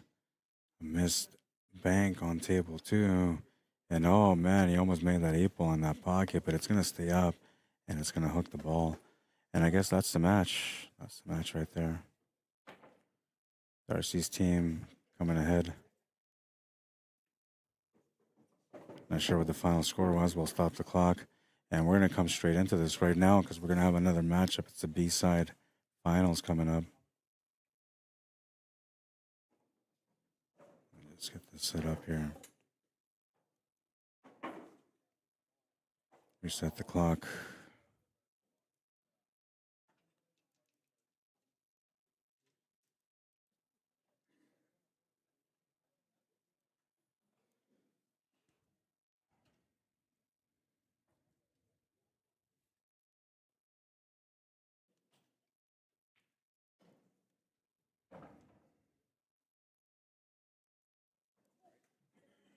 All right, so that's set up here.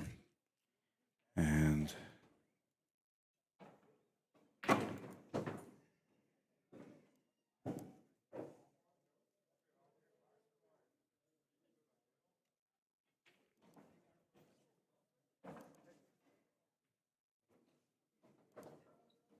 these guys are going to get straight into it. They're flipping coins.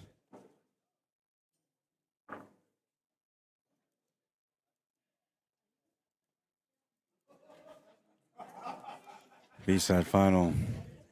We're getting there. We're slowly getting there.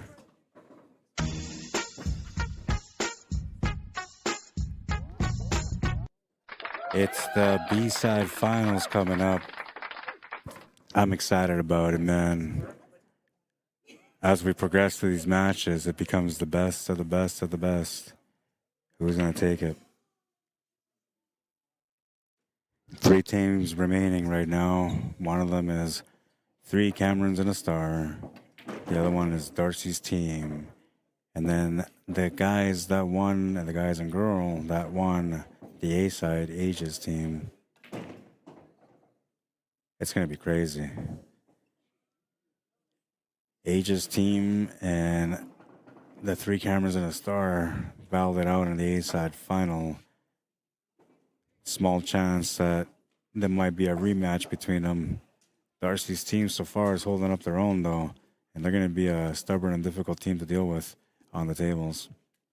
We'll see how this one goes. I'm excited. I'm definitely excited. Let's go, baby. Let's do it.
All right, so these are the first two games of this matchup.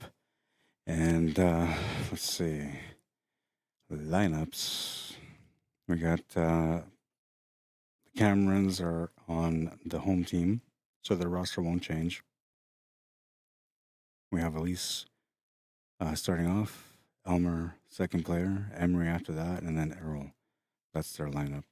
The visiting team, or in this case, Darcy's team, they rotate rounds. They rotate position per round. But their opening round has Vance, Darcy, Nelson, and then Jackie. The first matches we have coming up, or they're playing right now, is Elise against Vance, table number 2, and then Elmer against Darcy on table number 1.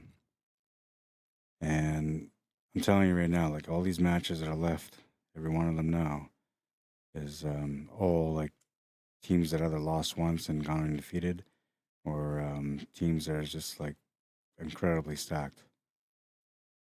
All three of these teams that are left are like that. That's why I was joking around a little bit earlier. I said this is slowly becoming a masters event because you had like a variety of play, but now as you get a little bit deeper into the rounds and we're getting into the last matches, like basically every player on every team can be considered a master, but not all of them are masters, obviously, but they all play basically at that level. That's gonna make this championship match that comes up after this a really good one.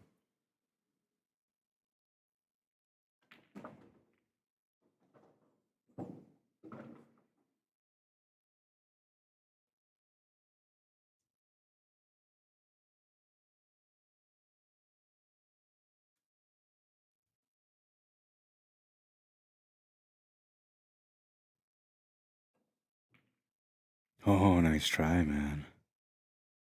Went for a kick shot off the top rail to the side pocket on table 1, and he just missed it. But the pace that he put on it was just too much, so it was going to be near impossible for him to be able to make that shot with that kind of pace.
Yeah, and that's how you know you're getting into the last matches of the event.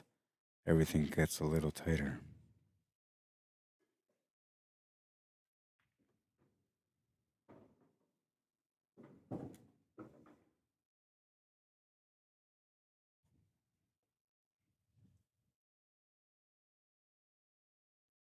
I like that she's working this table out the way she is on table 2, but I think she should have taken the 6 to the top right corner. And the reason why I think she should have taken the 6 to the right top right corner is because the natural angle off that shot was going to set her up for the 5. The 5 would automatically set her up for the 4, and she can pick her angle for the 8. Now, because she ended up taking the other ball, now she's got to make a hard cut, double rail side to side shape for the 5 ball. It's not impossible, but definitely made it a little bit harder on herself. She's going to overcut it slightly and lose the cue ball. And Vance, who will get a chance to get that game under his belt for his team. Just 2 strikes remaining and the 8 ball.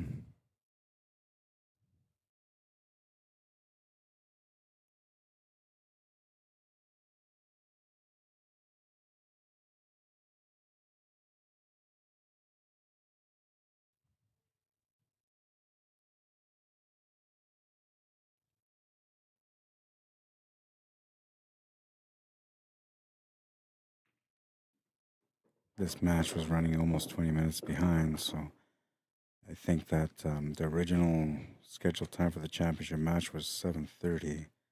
That's obviously pushed over to 8 o'clock now.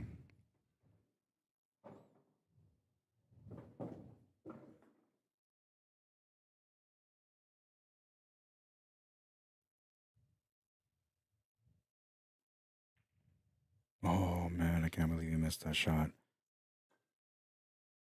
At least with a huge break here.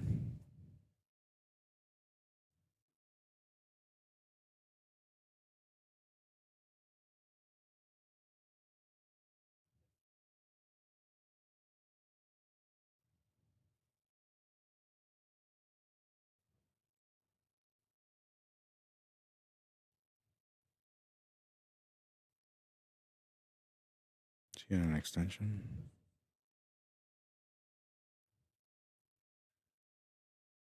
Yeah, just put an extension on.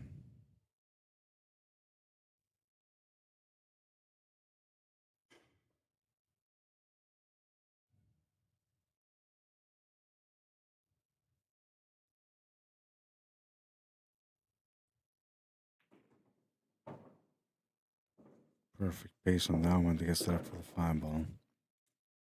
She can either stop the cue ball there off the 5 or bring it across to the right to make the 8 ball in the same pocket.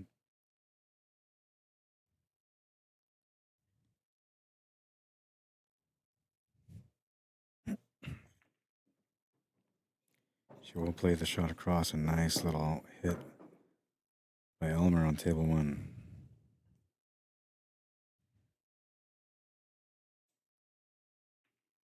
Cameron strike first. They take the first game 10-7.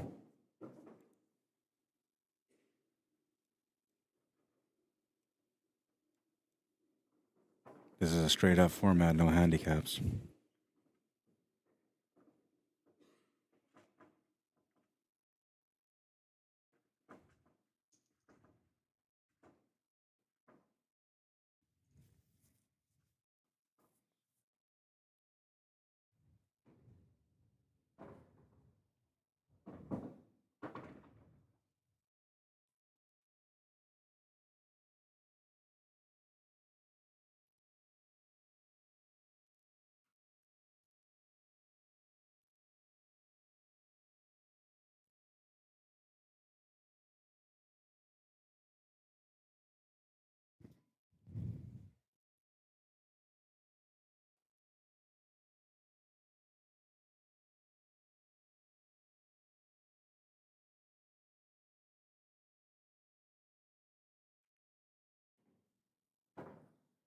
Good decision there.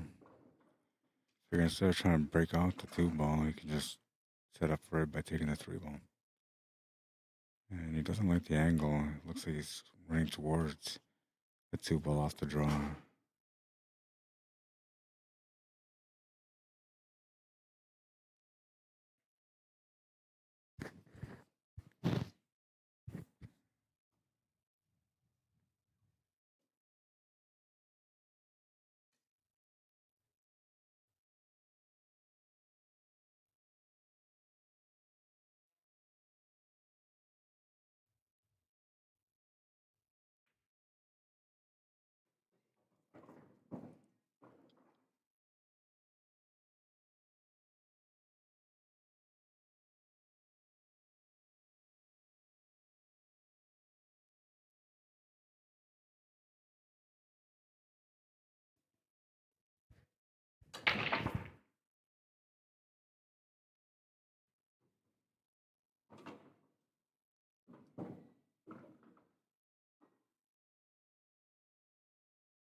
Snuck it in there. Good shot.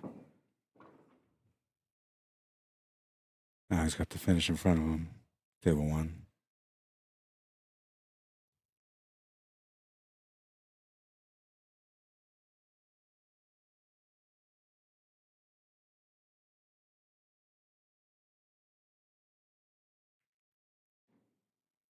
Very good shot. Perfect setup for the 8. 10 to 6. No, 10 to 5.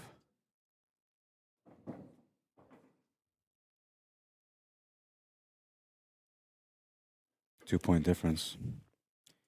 And here we go again. Same stuff.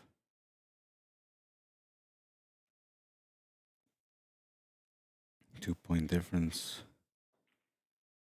And we keep on keeping on.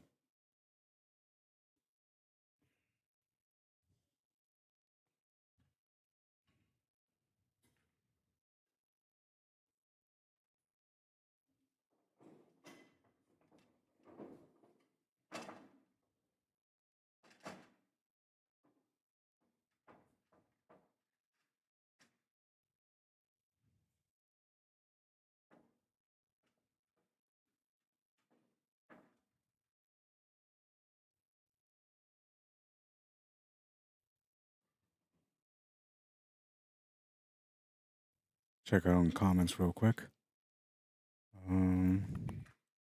Oh, Brian says he doesn't have a Facebook. Not a huge fan of that platform.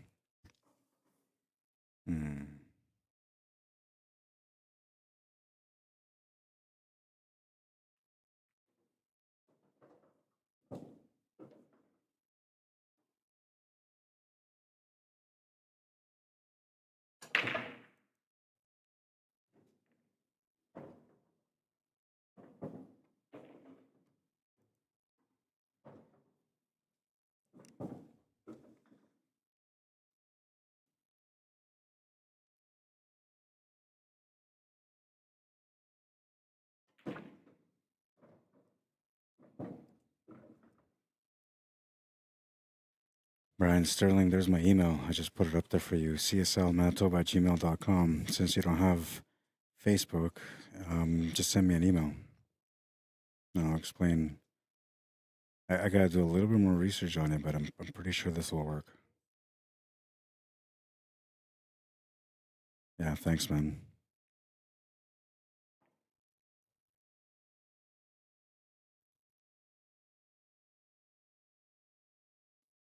What's your Fargo, man? I always have to ask that question. What's your Fargo? Before you send me that email. What's your Fargo? Oh, man. I'm just kidding. But I do have a standard, 550 and up.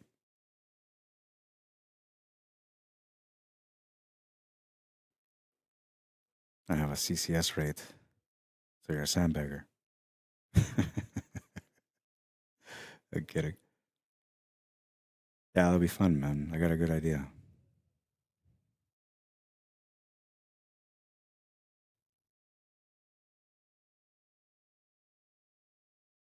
All right, let's just do this. I'm already here. Might as well.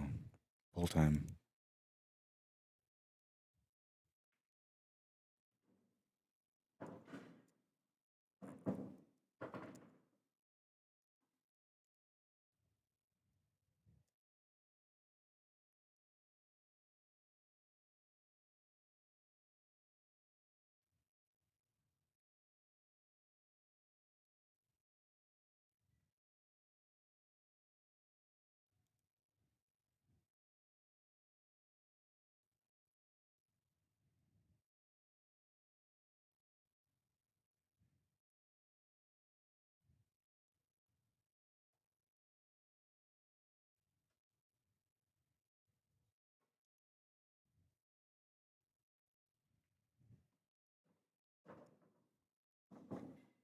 Polls up on YouTube.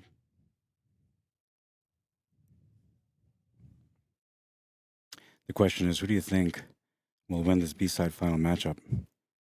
3 Cameras and a Star or Darcy's team? We're going to let this go until we get to the end of the second round. How about that? Give you guys a little bit of time. Linda DeMerico, how you doing? Says, as usual, enjoying the stream. Thank you. And it looks like it's going to be another long evening for you, Rod. Oh, yeah. Like, I just messaged my wife like half hour ago. I was like, this match is running behind.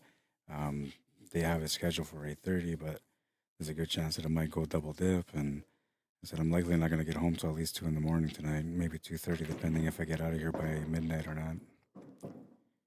But I'm okay with that. I mean, I don't know. It's life for me, basically. I don't think I know anything different for the last 5 years. uh, Brian says, watch guys stream Derby remotely. Must be a doable option. No, it is. Yeah, so like, I'm telling you, I know. That's what we're talking about. That's exactly what we're talking about, man. I've been asked a few times from different organizations if I would do that for them, like instead of them having to pay for me to go to the site and for them to pay for my room and to even give me a wage. They'd rather just have me do it that way. And I always said no. I always said no, man, because like you're just trying to take advantage of my commentary style and how I do things. And usually for me, like if somebody hires me, it's a full package, right? Like I do the streaming and everything. That's the way I usually do it. And sometimes I'll even get hired to be the organizer of the events, which I'm fine with that too. I got lots of experience doing all that stuff. But yeah, I've been asked a couple of times about that, and both times I said no. One of the things, or one of the main reasons why I said no, outside of that first one that I gave you, is I feel like I have to be on the site so I can see what's going on. And now the video feed could be laggy a little bit. And if it's laggy a little bit, now your commentary is not good. Doesn't matter what you say. So all those little things, which is the reason why I like being there in person, because now like I don't have to worry about all those details, right? And I can pay better attention to what's going on in front of me. Brian said, oh yeah, I seen that earlier.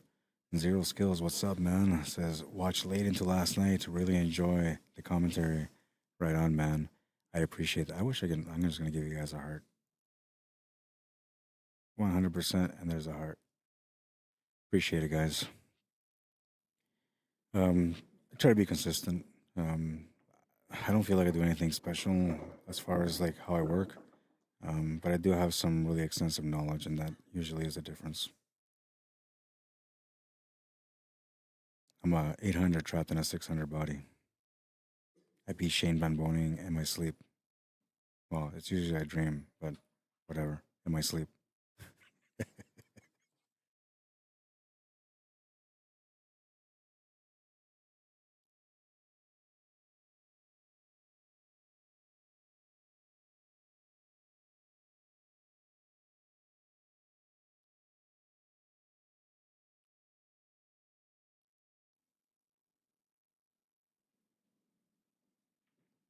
I'm gonna have to go confirm the scores because I'm pretty sure I'm behind on scores right now, but I'll find out soon. I get carried away, man. It's my nature.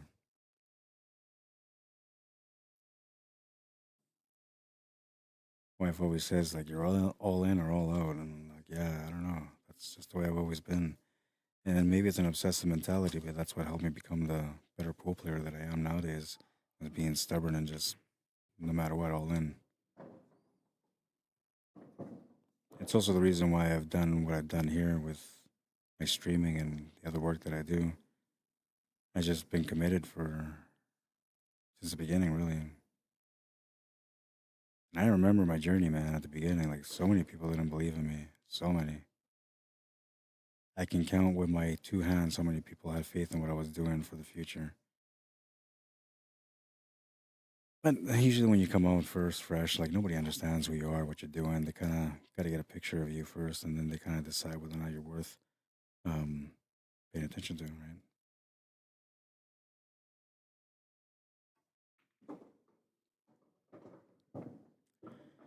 Where's Darcy's team from? Asked Kyle Jackson. They're from Evanflow. Well, not all of them. I'm not sure. I think Jackie's from Saskatchewan.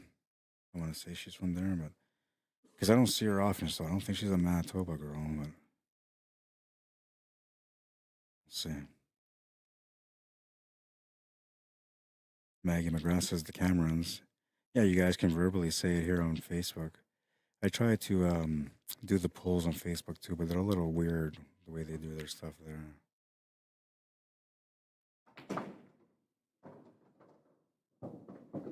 Let's go. Darcy says Jaden Hunt. Thomas Billington, how you doing? Craig Blacksmith, Chris Jaborak, Daniel Tanner, welcome guys. What's up, Randy Baggett? For sure, I see you guys here today.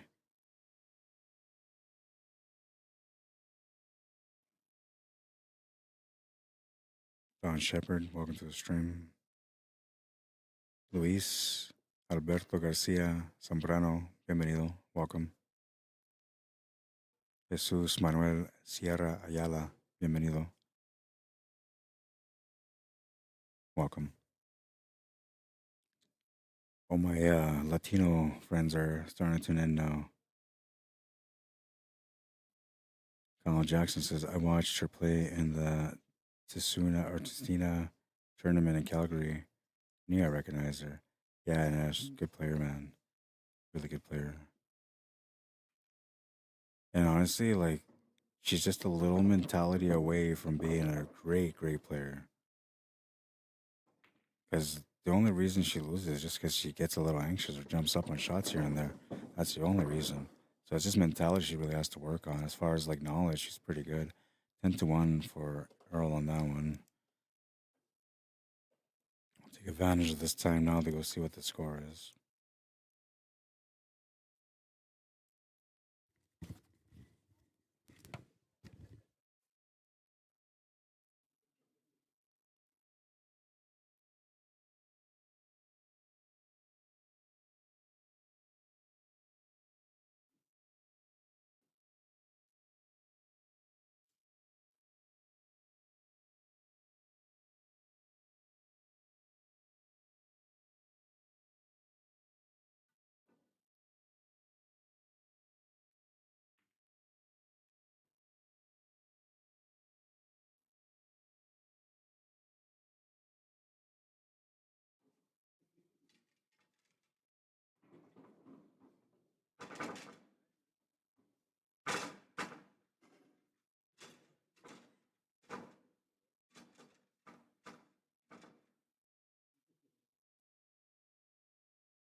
All right, so I'm gonna give myself a raise, man. I got the right score. I like managed to talk, get distracted, share the stream, message a couple people back on Facebook, and I had the score proper. Now, if that's not impressive to you, you're not a streamer. I was just talking to Rachel Nadeau earlier. She's from Railbird TV out in the States, and she's here playing in the tournament. Her team is actually the winners of the A side. They're waiting for whoever comes through this match for the championship match. And what was I going to say there? Oh my God, I forgot what I was going to say. Oh, I was going somewhere. Where was I going with that? Oh yeah, I was talking to her about like the streaming, like how like nobody really understands like what streamers go through until you become a streamer, and then you understand what everybody goes through. There's so much to it, man. Nice effort, Emery. Really nice effort. It's gonna be a ball in hand. Now, don't get me wrong. I'm not saying everybody should feel like sorry for streamers. We choose to be in these positions for whatever reason we choose. For me, it's passion. So you don't have to feel bad for me. I mean, I'd be here whether I well, regardless of, I'd always be here. That's what I'm trying to get at. I love what I do, so for me, it's yeah, I don't know. Doesn't matter how hard the days get. It doesn't matter how crazy the jobs are. As long as I'm doing pool, I'm happy.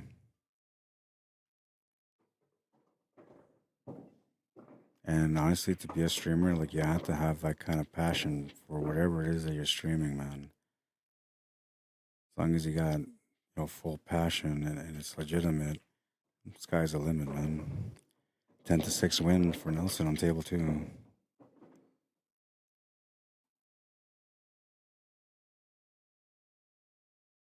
Three-point difference. There we go again.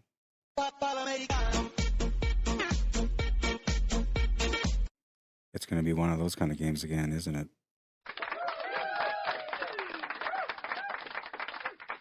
Yeah, definitely going to be one of those. Oh no, she bobbled that ball. Like, how did that ball come out of that pocket, man? I don't even know how that happened.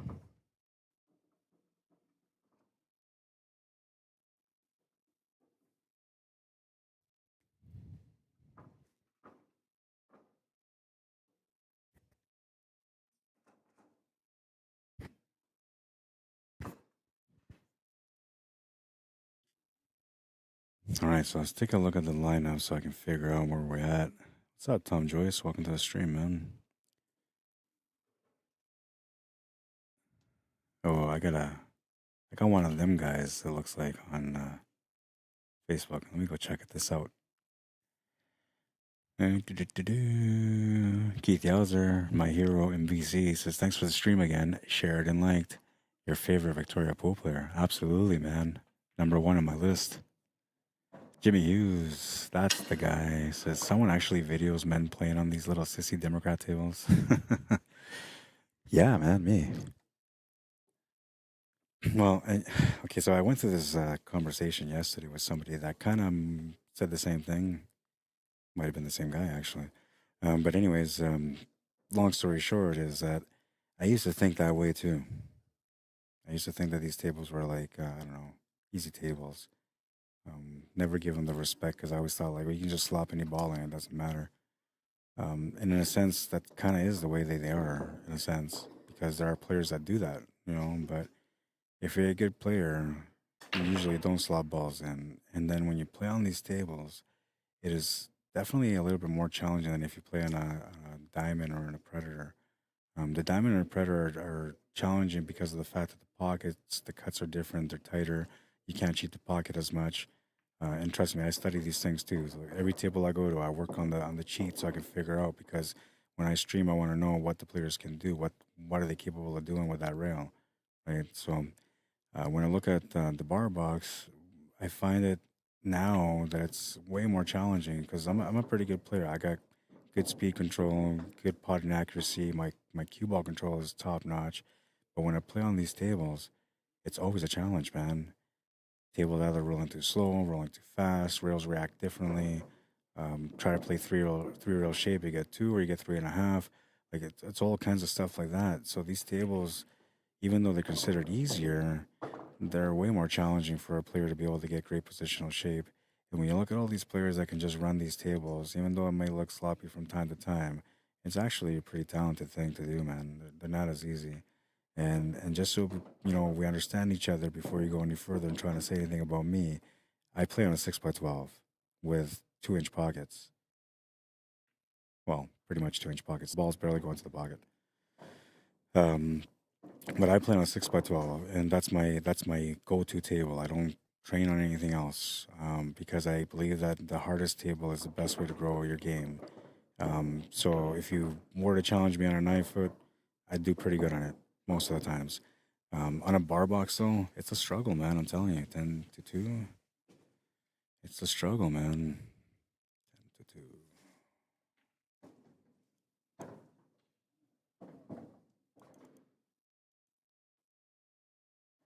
So one of the things that I learned in life so far as a pool player is that in order to be consistently good, you have to be able to respect every size table the same way. And I think that's where a lot of us vary in skill, and really the big difference as to why like some communities grow more than others, it really has to do with the challenge around them, what kind of table atmosphere they have. So, back in the 90s, in the mid 90s, when everybody was playing, when I first came into the scene, everybody was playing 9 foot pool back then. You'd never seen a bar box. Then suddenly the bar box came in and the 9 foot started going out. And then our province slowly became different. They weren't as sharp on the table anymore because they've been playing on these 7 foot tables forever. So now every time that these players would go out and travel and play on a diamond, they always had a tough time. They just couldn't get along with it. Anytime they went to a 9 foot, same thing. Um, but I don't know, man. Like I'm telling you, if you don't respect every table the same way, you're only limiting yourself. And as far as the size of the table, the smaller the table, the harder it becomes for you to be able to do all this cue ball control and to be able to work the patterns. Like if you play 8 ball on a 9 foot and you play 8 ball on a bar box, 8 ball on a bar box is much more difficult. The reverse is for like 9 ball and 10 ball. Well, 10 ball is flexible. 10 ball can be difficult on a 7 foot as well. But 9 ball, like on a 7 foot bar box, doesn't matter which kind of brand it is of a table. Yeah, that's just too easy, man. But you have to be able to respect all facets if you want to be a great player. And if you don't, it's okay. Just understand that some people need the bigger pockets, man. They're eventually gonna get to that point where they're right with you, running tables and talking about how these tables are easy. I'm assuming you're a really good player. If you're talking like that, you got to be a really good player, because only good players talk like that around here anyway. And most of the good players I'm talking about are people that only play 9 foot or 12 foot. They only play these smaller tables when it's like a tournament and they can compete to make some real money. And no, I'm not trying to mess with you, so to speak. I'm just being straightforward about how I see things from my perspective as a streamer, organizer, commentator, and coach over the last 5 years. And I coach people all the time. So just so you know that I'm sort of with you, all my students, I tell them to stay away from the bar box. And even more so, I try to tell my students to never play on a valley table when they're training. So I kind of agree with you.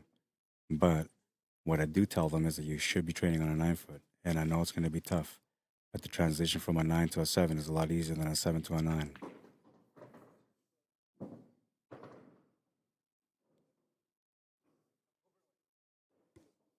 38, 33.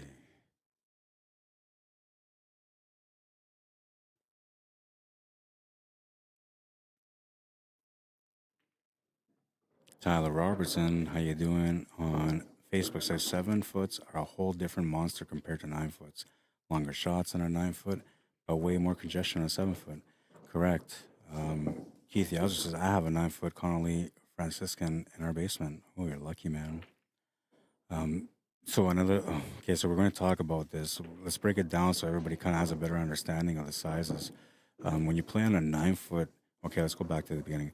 When you play on a 7 foot table, everything is more congested, like you said. But what changes is that you're poke stroking most of the time. You're not really like following through. You're doing draws. You're doing poke stroke. Um, because there's no real need for the real stroke to come out. You can handle a shot with like half the stroke and it'll still go in. But when you go on a 9 foot, now you like all the shots are stroke, most of them. Sometimes you're a really good player, you can play really good positional play, so you don't really have to force stroke anything. But when it comes to 9 foot, like almost every shot requires stroke. And a 9 foot, like okay, so on bar box, a lot of people will play the draw. On 9 foot, a lot of people will not play the draw. They will only play through. And when you play on a snooker table, which is even bigger, 6 by 12, you almost never ever touch a draw. It's all follow through, and every shot is stroke. Every shot, even the safety play is stroke. All of them. So really, the difference between sizes comes down to stroke. That's the biggest thing. And so people look at it differently, right? Because like a 9 foot player that only plays 9 foot doesn't respect the bar box, but anytime they go out on a bar box and play, they never win the tournament, right? And why is that? Because they just don't give that table the respect, so they don't spend the time on it, trying to become better on it because they don't see the need for it. It's just the way a player thinks, right? So you can limit yourself to how you want to grow in the game, or you can become great. And that's the way I put it. It's the only way to put it. Um, what I mean by becoming great is that you're going to push yourself to those limits that most people will not push themselves to. So if you're in a place like here in Manitoba where you got access to snooker tables and everybody around you is not playing snooker because they all say it's a tough game, what are you doing playing the same game they're playing, man? You should be playing the snooker game. Why? Because that's where the growth is. Do what people don't want to do, and you'll find yourself ahead of the crowd all the time. And that's how I grew my game, right? I worked on my spins. I broke it down to the. Well, I don't even want to tell you guys because if I tell you guys, it's like an advanced secret. But I broke down the spins like to a level where most people cannot even understand or see how to hit that spin. Um, But that's how I became better, right? My banks were horrible for years, and this year that went by, I worked on my banks. Every time I got bored on the table and I was training, I work on a bank, right? Work on my kick shot. But that's how you become better, right? Is what you put into it, man. And if you want to be really good, hit the bigger tables, develop your stroke, understand more about the speed of stroke too, because the speed of stroke is what creates the action, right? Like how your spin reacts and all that. That's where it comes from, the speed of stroke. And speed of stroke also is what defines whether or not you're going to make that shot you're facing. The right amount of speed, the ball goes in. The wrong amount of speed, no good. Now, if you're a side spin player, you can play any speed you want because you adjust it with spin, it's going to go in, right? So these are all the little things that players need to kind of work on to become better. But as far as like looking at tables like, oh, this is for weaklings or whatever, um, just no good for you, man. It's the way I look at it is when people talk like that, it's like, okay, well, I'm really good and I'll destroy you on that table, so I'm never going to bother playing on it. And I'm only saying that from past experience through myself because when I first started training on the snooker table, after 2 years of playing on the snooker table, I was dominating most of the players on these bar boxes, but I never wanted to play on them. To me, it was like when I got on that bar box, it's like I didn't have to care about the shot anymore. And if you're thinking like that, all you're doing is just taking away the skill instead of increasing it. So that's all I'm getting at. Is that just see the game for what it is, grow in the proper direction, admire everybody for what they can do on the table, and if they're better than you or not, it should be irrelevant. The only thing that should matter is how you're growing your own game. Word to the bird. I've spoken. Yeah, do it again. I said I've spoken. Yeah. Hey, get out of here, man. Who is that guy? He's always coming in here yelling at me like, what? Always argumentative, man. All right, let's go back to the comments. Zero Skill says, you make good jokes for sure. I don't know. My family never laughs at my jokes, so I don't know if you're right. You might just be the only guy that enjoys my comedy. We're going to Vegas out of USAPL late February. Can't wait. Oh, that's exciting, man. How are the events for USAPL? Like, what are the payouts for first place? Are they like 5, 6, 7,000, 10, 15, 20,000? I've never played in that league. I never met anybody that played in that league, so I have no idea how they work. I know that APA apparently has like $25,000 for first place for their Vegas event, which that's crazy, man. That's a lot of cash. I think VNEA used to do 10 grand. I'm not sure if they still do, but they used to do about 10 grand American for first place back in the day. Zero Skills says those are big pockets too. Oh yeah. Well, you play what you play on. So this is my theory when it comes to like playing on a tight table or on a sloppy table, so to speak. Well, and not necessarily a sloppy table, but a table where you can cheat the pocket. Um, to me, the way I look at it is, if you get used to cheating the pocket, your aim changes. You no longer shoot true. You start shooting to cheat. And now, the more you start shooting to cheat, eventually you're gonna try to cheat a shot too much, and now you're not gonna make that shot. And it might be at the wrong time too. It might be like championship match, last game, you're the hammer, and that happens, right?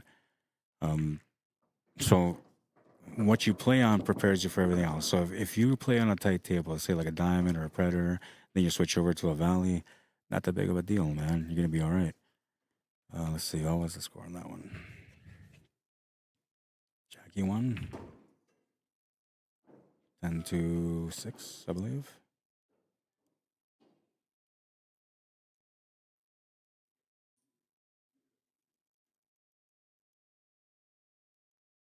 Looking at a 9-point difference now.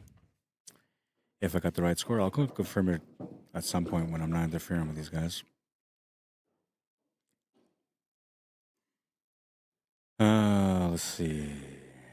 Zero Skill says they're hard as well, no doubt. Shape, leave, rails, bar boxes are insane. I own one. They really are. I mean, when you own one at home, it's different because you'll take care of your table. You're going to make sure it doesn't get damaged. The rails are good. And the cloth, if it starts wearing down a little bit, you'll eventually change it.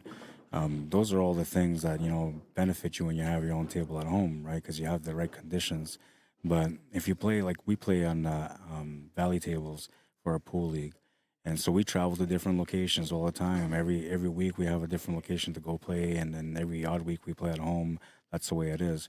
And no matter where you go, like the condition of the table is so important for the performance you're gonna have on that league night. So the consistency is never there when it comes to the bar boxes, and that's the reason why they're so difficult. But if you're a good player, they're very easy. And Zero Skill says very, very true. And I hear 15 to 25 grand. Wow, that's pretty good, man. Not sure of exact top 10 or 5 finish. So APA, I believe, that, like when they have their Vegas event, only the top 3 teams make money. That's why it's so crazy how much money they make.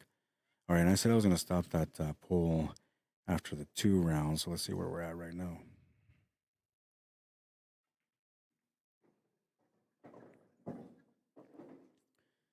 Right, Earl is playing against, I don't know. Nelson's playing against Lee, so that helps me a little bit.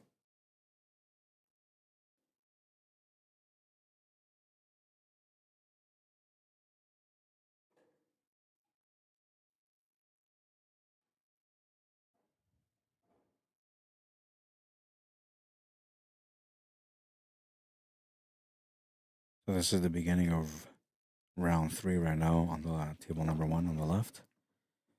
And Earl is playing against Vance, I think. So that would be on table 2, the 4th game of the 2nd round. We have 8 racks remaining after this.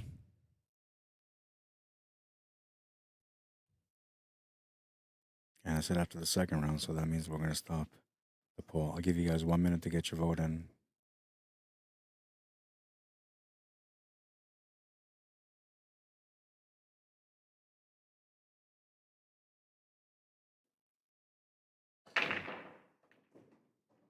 %, currently say 3 cameras in a store are going to win. And it's up.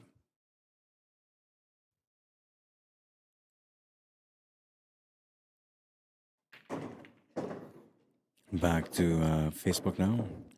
Tyler Robertson says, this year has been 7 foots for league as I was in a motorbike accident, so I'm not at home right now. And just getting back to playing pool, but it definitely was an adjustment going back to 7 foots regularly. It is, man, I'm telling you. Like, I'm a pretty good player, but you put me on a valley table, and there's a good chance that I might get into some trouble and not end up winning. And that's a frustration for a player that can play well because you're supposed to play good, right? You're supposed to be able to adapt to all conditions. And if you can't adapt to all conditions, by the way, your growth is very limited. If you look at all the pros that become pros, they all ended up, putting themselves in difficult conditions, traveling, playing events, all that kind of stuff. Anyways, I'm gonna go back to this here. It says playing pool, but it definitely was an adjustment. And Keith Yasser says just don't start humming and or singing. Yeah, I kind of stopped that, man. I figure I'm gonna save it for like American Idol, man. I'm gonna go try out this year, see if my humming will get me somewhere.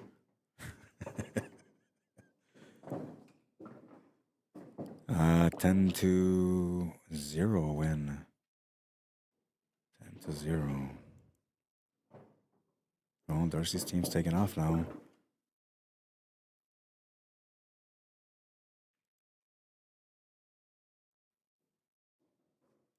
58-39.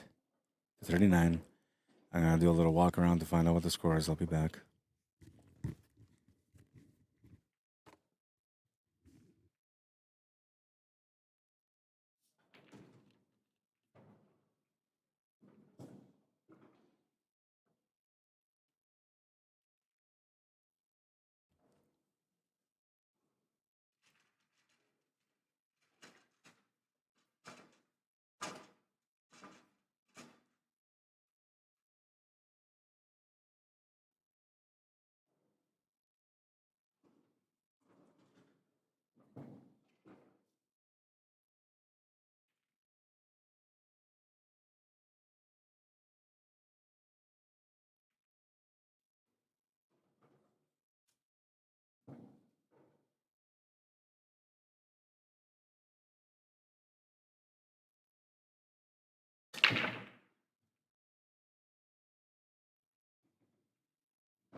75-55. That's the current score.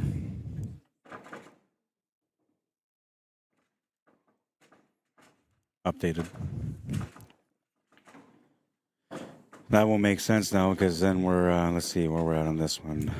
Elmer playing right now, playing against Jackie. That's the second game of the third round. Vance playing against Emery, on table 2. That's third game of the third round. So at the moment, after these 2 games, we have 5 racks remaining between these 2 teams.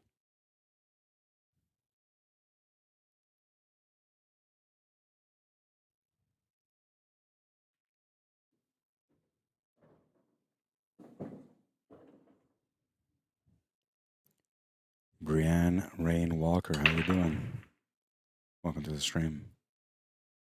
Joey Bolio, how you doing? Diego Armando Valeta, Negrete, bienvenido, welcome. Anthony Jackson, Adalberto Velez, Leo Baptiste, how you doing, man? Howard Nelson, welcome. Sato Hilario, welcome to the stream.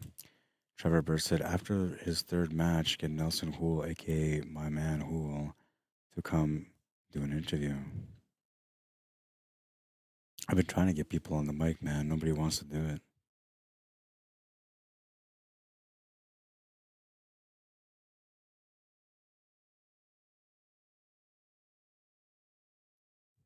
It's always just me and the microphone, man. Lonely journey, I tell you. But meanwhile, I meet so many amazing people through this journey. Of course, there's, the odd pool player that's just no good, But, like, I'm going to say, like, 95% of the people that I met in pool have all been, like, really cool people, man. And I don't know what it is about pool players, but, like, they're really creative. They're really smart. And man, the conversation is, like, top-notch all the time. The conversations that I heard out in Las Vegas this last year, man. Pool players are a special breed, I tell you.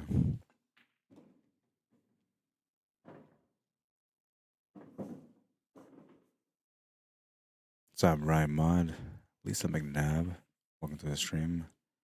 Maggie McGrath says, home recovering from hip replacement surgery. Thanks for easing the boredom. You're very welcome, Maggie. I'm going to see about, maybe doing a tournament next week. I think I have, I got an event coming up in 2 weeks. And that's the Central Canadian Snooker Championships. That's going to happen. And then, what's the next thing I have? Oh, yeah, the other thing is a different job outside of pool. It's at the end of the month in February. I don't know if that's still going on. I wanted to advertise it throughout this event, but I couldn't get a hold of the organizers to find out if the date is still legit and if I should be advertising their event or not. It's ice drag racing out in Lake St. Martin. It's supposed to be happening on the 3rd weekend of February. I'll be there to cover that one too. It's gonna be nasty cold, man. They're doing the usually they do snow drags, right? So they have a field with lots of snow, and that's the way they usually do it. But last year there was like an issue with snow. There was a shortage on snow because the weather was just not there for winter like usual. So these guys had to go like and get like a snowmaker. They had to go and try to like pile up snow from different areas, bring it in by truck. They went through a lot of efforts just to get the snow set up for their event. So this year they decided to do it on the lake, and that's going to be a little different, man. Ice drags this year. I'm looking forward to it though. I love those events. They're a lot of fun. I do the snow drag racing for LSM, and I do the mud bog racing. And the mud bog is always in the summer, obviously. I really enjoy that one. It's crazy, man. Everybody has like all these crazy ass rides. But this year that went by though was different. They didn't have the trucks. The year before they had trucks and everything, and that was pretty cool, man. When you get to see some of the souped up vehicles these guys have. Oh, just missed the shot on the side pocket on table 1. I'm telling you, like the little things for her. Jackie's a really good player, but she feels a little bit uneasy at some points, and then she'll have that body movement. One way to get rid of it is just to try to like bear down and stay down until the white ball stops rolling. The more you just start doing that, the less body movement you're gonna have overall. It's a work in progress type thing, though. You got to be consistent. Every shot. It can't be like only on the difficult shots you stay down. You got to stay down on all of them. And eventually it just becomes routine.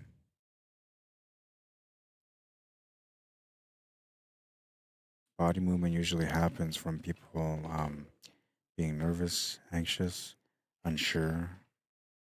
That's usually the only reasons. Unsure is a big one. Because players will see like, oh, I'm going to make this shot, but then they don't think about the shape. And then they go shoot and they're thinking about the shape while they're shooting and they miss. A little bit out of position here. He's going to have to power stroke this on table one.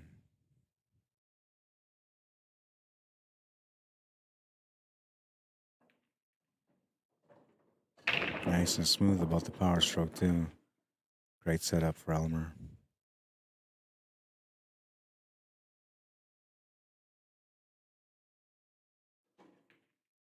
Makes the shot. He's going to win that game with a 10-5 score.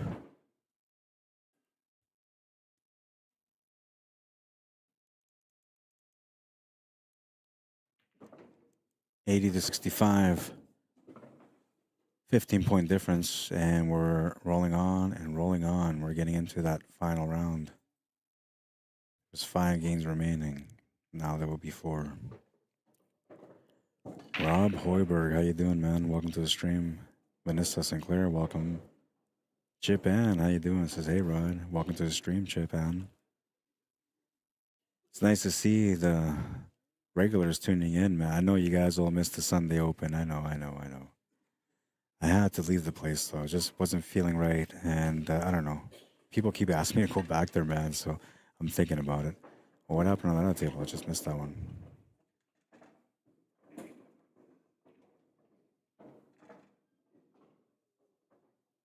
Oh, that was the one I seen, 10-5. And the other one was 10-3, but who won that one? 3.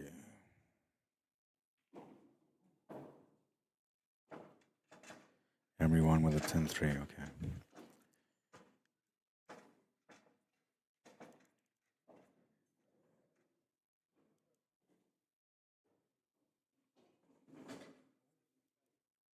$83-75. 8-point difference now.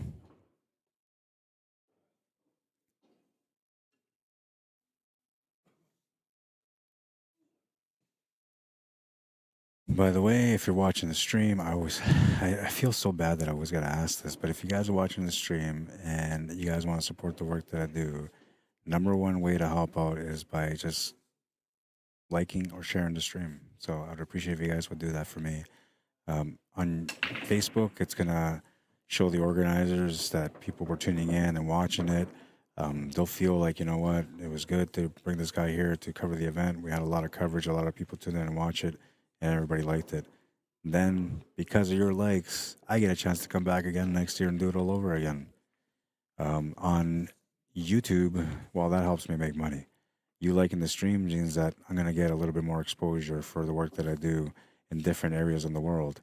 And you see it all the time. I got people dropping in from, China, Asia, or anywhere in Asia. I have people from Australia, from Guam, from all over the world, really. People just tune in. I have people from, like, Buenos Aires, Jamaica. And all those people that tune in is because of the likes that you guys do on YouTube. It's helping me to grow a little bit more by reaching areas that normally these people would never even know that I existed, right? And not that they missing out on something great, but if they love pool, they're missing out on some really good education. Is this going to be a Sunday regular tournament? Oh, no, not at all, Chip Ann. This is a team event. Well, actually, it was a 3-day event. Starting Friday, then going on Saturday. Those 2 days were all the singles. And Saturday, yesterday in the afternoon at 5 o'clock, I think it was, we started the team event. And now we're on the team event. And after this is done, this match here, then we're going to the championship match. That's the last match for this event, and then this one won't come back again till next year. I do have a couple of really good pool events coming up. Couple of them that I'm not sure if I'm still doing or not. But if I do end up doing them, you guys are gonna get some really good events coming up in the next few months. Chipan also says, "Sure do miss the hangar, but glad you're back." Yeah, I've always been here. I think for me, it was one of those things that I needed to take a break from them because I felt like I wasn't being valued for the work that I do, and I don't know, things have to change. So I'm a good friend with everyone there, and I do miss everybody there. Obviously, all the players and all the staff and the owners. But I needed to like stop the madness, man, because it was just getting too much, and I needed to like. It's not that I need people to appreciate who I am, but if you're not appreciating who I am, then I can't really be there. That's just the way I am, right? I don't know. I had a lot of bad relationships in life, and every time I had a bad relationship, I just knew like move on, get over it. You know, things will be different eventually. And so that's kind of the way I've always been in life. If I feel like I'm being, treated with respect, then I respect you just as good. But if I feel like you don't value me or you don't respect my work, then obviously I'm not going to bother trying to do anything there. And it's not necessarily like the owners ever saying like, oh, we don't like your work. But it was just something amongst them and me that happened, and it's just a little misunderstanding. But to me, it was the beginning of something that could have been really bad if I didn't walk away at that moment. Right? I've been there. I know what goes on. So I just walked away, and I also did it because like I appreciate friendships. I don't want to lose friendships over things like that. So the way that things were going, I might have lost a friendship at some point, and I didn't want that to happen. So I decided just to walk away altogether. But everybody out there, man, like everybody from the hangar, they're all asking me to come run tournaments and to come back and stream. So I really been considering it. I really have been considering it. Because I don't know, I do everything for pool. I love pool, man. And if I had to sacrifice a little bit of my pride just to be able to help more players enjoy the game, then it is what it is, man. I can get over my pride.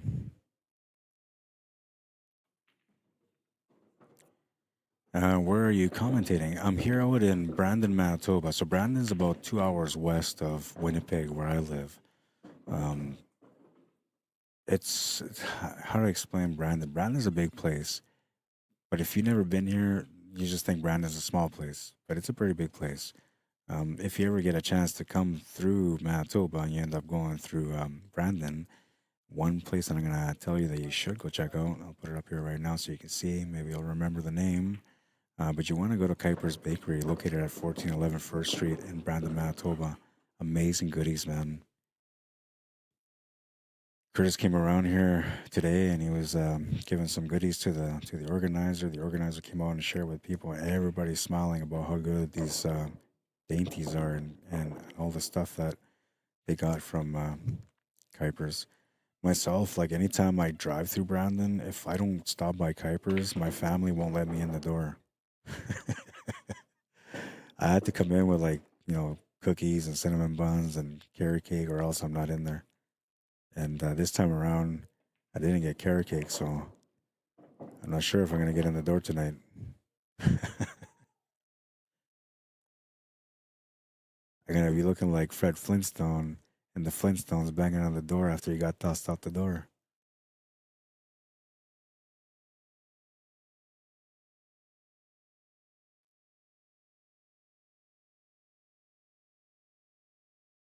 Oh, the battle continues in here, and as we're getting closer to the last few racks, the intensity is building up. Everybody's slowing down the game a little bit, which is building up the intensity shot per shot.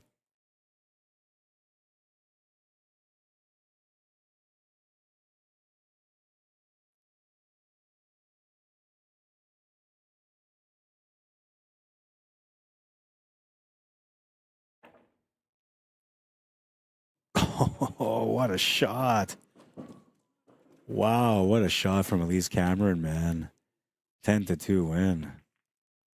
See, and that's what you need, right? You need your female player to play like that, to come through with some big shots, big wins, and that's the difference for these events on whether or not you're going to win.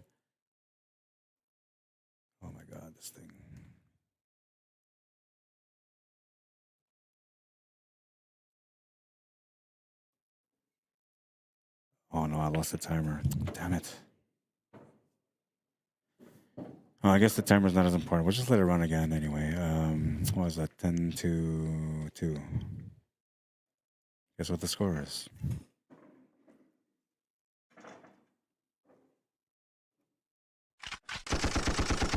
It's battle time.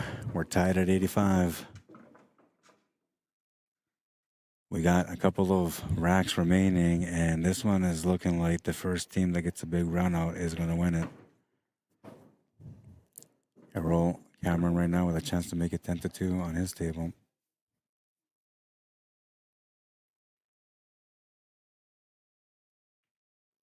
He'll make the 8.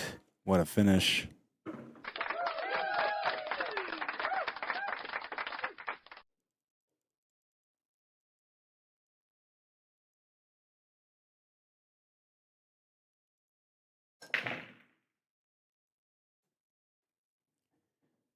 $87 to $95. Where are we at? Where are we at? 85-85. Great match, says Maggie McGrath. Oh, absolutely. Absolutely. Let's see.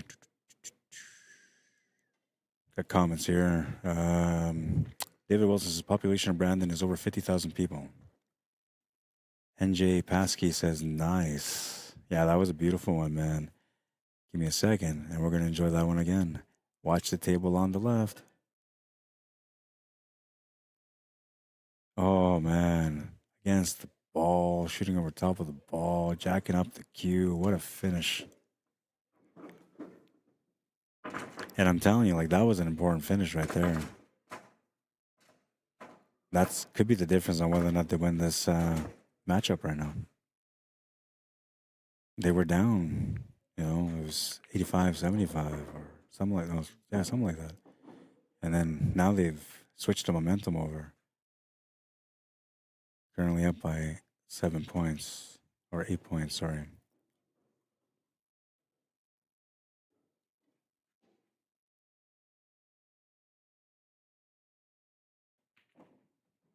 Well, and Darcy's team has got Vance Wool at the table right now, and he's been playing a monstrous game throughout this event.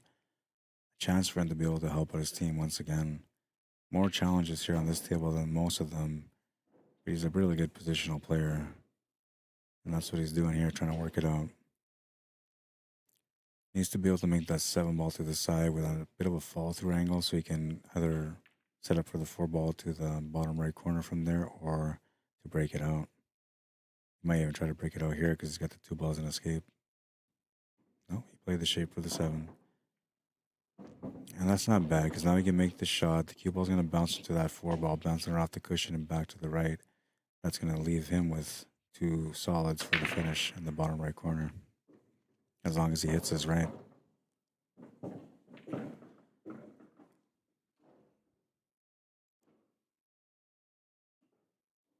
Melissa Shanakapo says, nice shot, Elise. David Wilson says, that was a great finish by Elise, 100%. Chip Pan says, is this a sanctioned league? What's the prize? It's just an annual tournament, so it's not a league. It's an annual tournament, and they have it every year. The way they have this format set up for this year is that you're allowed to have 1 Canadian or VNEA master on your team. You're allowed to have 2 any other players you want, and you must have a female player on the team. And the female player has to play every match, every rack, every round. Well, not every rack. She has to play every round. That's what I should say. She can't be subbed out. And the master, like, can only be replaced by a master. So if you have 2 masters, you can do it, but only one of them can play at a time on the team. No handicaps at all on this one either. So it came down to like who can stack their team the best. And I was joking around earlier saying that as we progress through this tournament, like it's slowly becoming a Masters division matchup, right? And the reason why is because like we're at that point now where you can't tell the difference between who's a master and who's not. They're all playing like masters at the moment. And Vance is going to finish that one with a 10-0 score. Nice little finish for him. Great help for his team. 2-point difference again, and we're now getting into the last racks.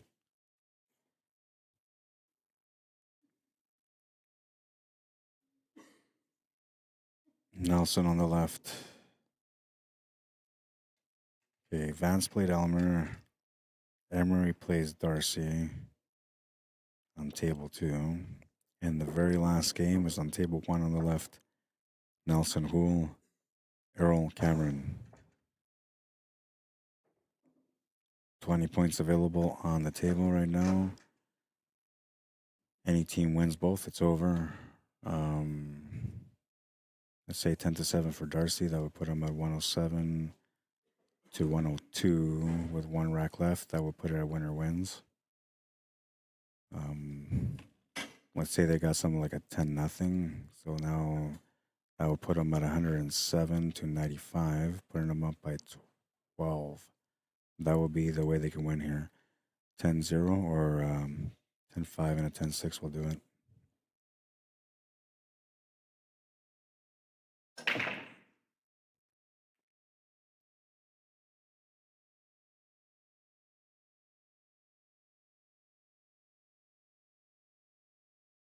Championship match was scheduled for 7:30, so we're officially 10 minutes behind right now, but we are in the last 2 racks of this matchup, so it's kind of expected. If you're a tournament organizer and you try to schedule matches by the hour, like how you want to set it up, maybe most matches at the beginning will take about an hour, hour and a half to get done. But as you progress and you get closer to the top 4, top 3, at that point, it's not the same now.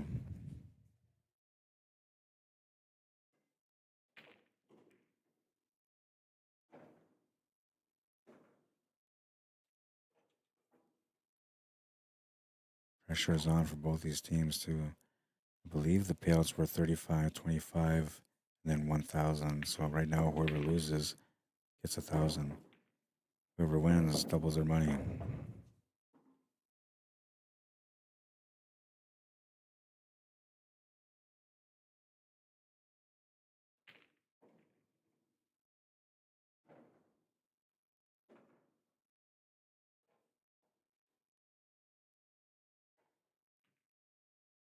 Nice shot on table number 2 from Emery Cameron.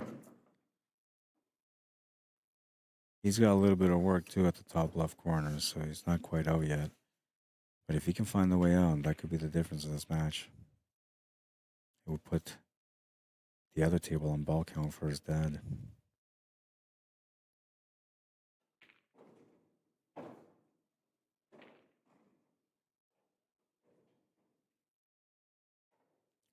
One of the goals that I had for this weekend, speaking of my subscribing to my YouTube channel, is that I was trying to get to 1,600 subscribers. I started off the weekend with 1,500. It was just under, no, I think it was 1,500 even. And I've been getting some subscribers, so thank you to all you that subscribe to the channel, that got a chance to watch the streams for the first time.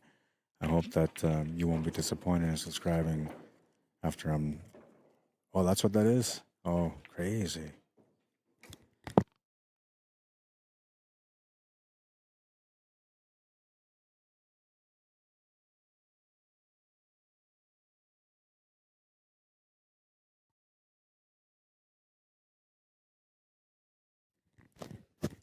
All right, all right. Got distracted there for a second. Jeff Nadeau, how you doing? Welcome to the stream. Tyrone, Desjarlis. I thought you'd be here, man. Your team and Randy's team are 2 teams that I thought you guys would be like in the top 3 for sure. The other team that I thought would be in there too was Dryden's team, because they had a pretty good team.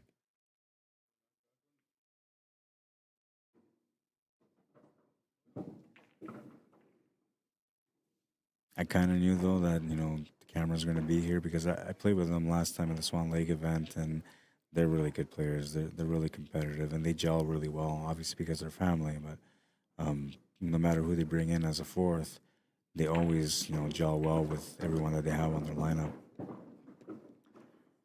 And sometimes when you play these events, team chemistry could be the strongest weapon that you have. Looks like Emery's about to finish this table now. He's opened up that corner that I was talking about earlier. Taking a look at the finish here, trying to decide how he wants to do it. I really like seeing players do that. Walk around, look at the spot where you want the cue ball to be, and then play in the shot to that spot. That's discipline right there. Most players that are naturally right-handed players that are naturally gifted players, they don't do that kind of stuff. They just look at the shot, they look up on the table, and they see where they kind of want to be, and they just go there. But methodical players, they walk around the table, literally go look from that point of view to see where they want the cue ball to be. They mark the spot, and now they do all the calculations to make sure that the ball gets to that spot. Being a methodical player, I appreciate that. I know it's boring to watch methodical players play on the table because they take a long time shooting. But honestly, like if you take whatever 10 minutes a rack and you're running every table up, doesn't matter, man. The other guy never had a shot. These guys are probably gonna want to take a little breather before they get started on the next match. Whoever wins here.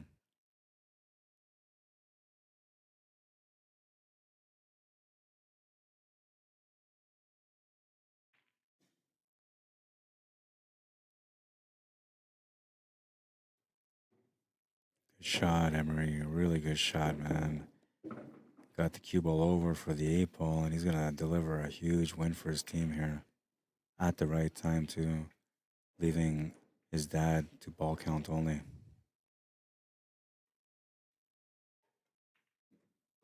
That's a win. 10-1, a huge win.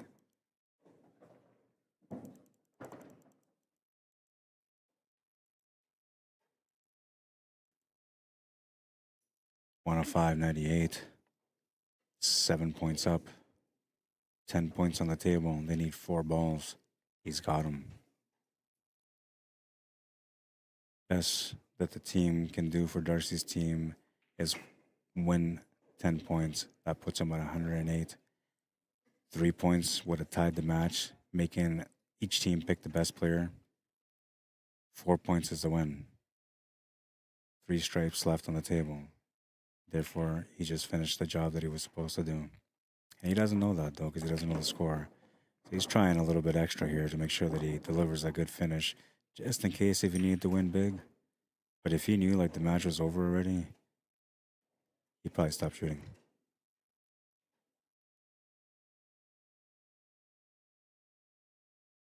And I said earlier on that there was like a 90% chance that three Camerons and a Star was going to end up having to play against Asia's team in the championship round because that's the team that sent them to the B side.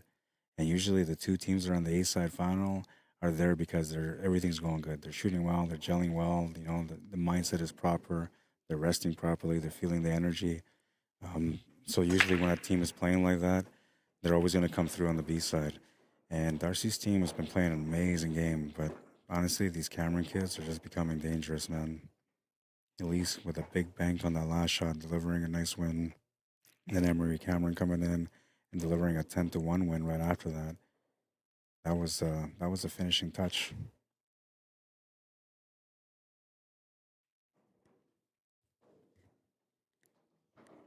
He missed the shot.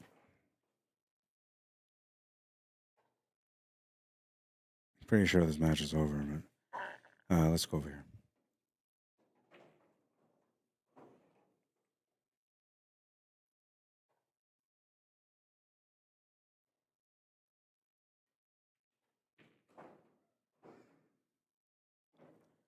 Kelly Hool, how you doing? Says thanks for the stream, Rod. You're very welcome. David Wilson says awesome win. Yeah, that was top notch, man, for sure. Absolutely. What's up, Jello?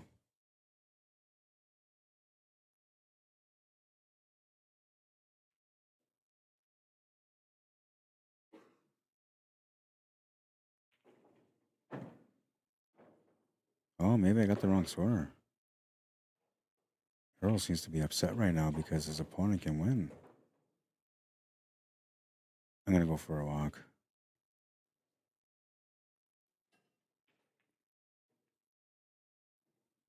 Missed shot over there.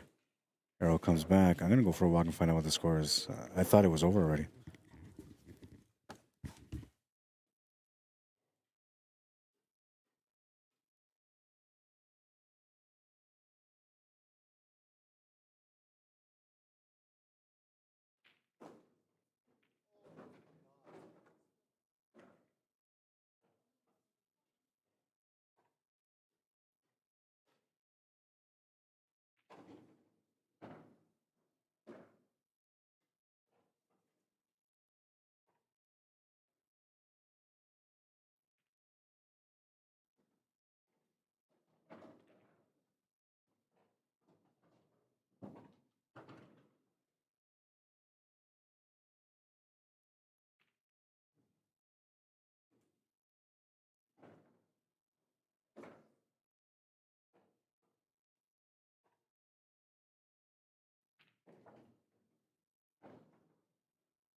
I had to go look and confirm the score was wrong. It's in the 100 to 105.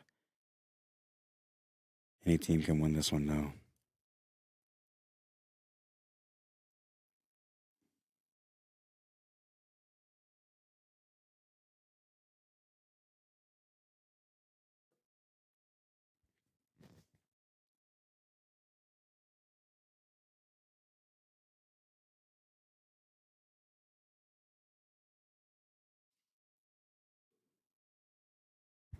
All right, so this is the actual proper score.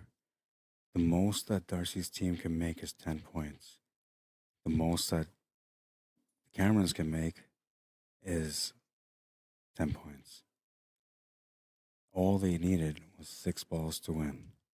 He's got 5 down. Right now, if Darcy's team wins this rack with no other balls potted from the Camerons, we are going to play one more round. And if he makes the shot here, it's going to be over. He's going to miss the shot. If the ball goes in any way, it'll still be over. It did not go in. And he blocked the one. A small chance that he might get back to this table, but the breakout angle is here right now. And Nelson's been playing some pretty good pool so far. So I'm expecting him to be able to do something good here for his team. The table is pretty open. All he's got to do is break out the one ball.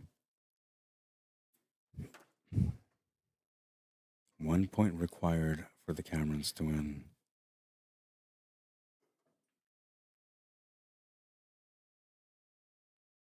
What happened? He missed the shot. Oh, man, I can't believe he missed the shot. He wanted to break off the one ball. This is crazy, man.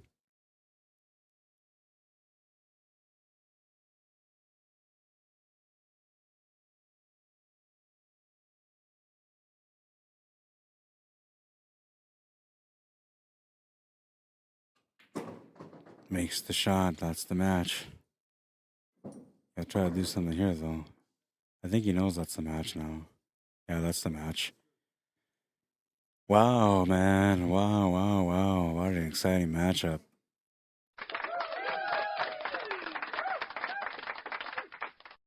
That was entertaining, man. 6 balls down. 111. What do they have? 1, 2. I can't believe he missed that 3 ball, man. But he was so focused on that breakout, man. All right, so that's going to be that for that match, which was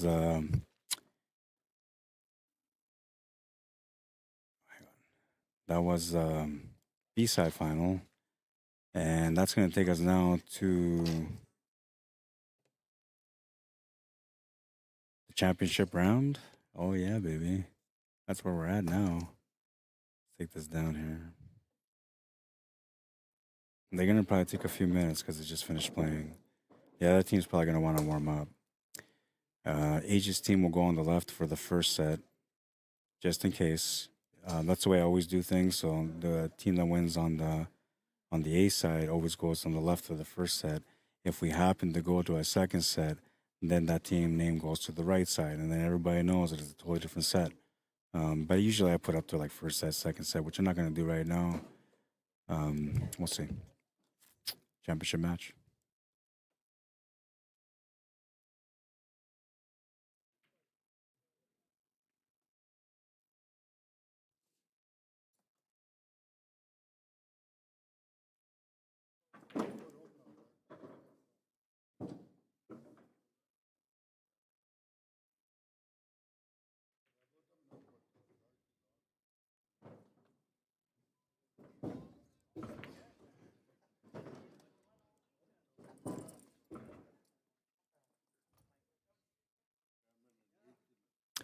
Looks like they're trying to get going right away, which I don't mind because, once this match is done, then I got to start taking my equipment down and I'll slowly make my way back to Winnipeg.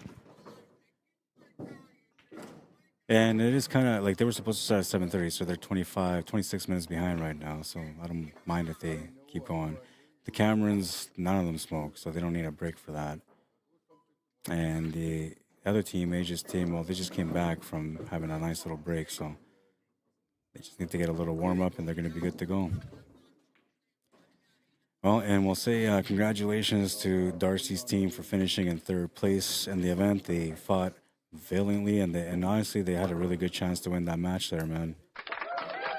Good job, guys. And well, let's get ready now. It's time, baby. Let's do it.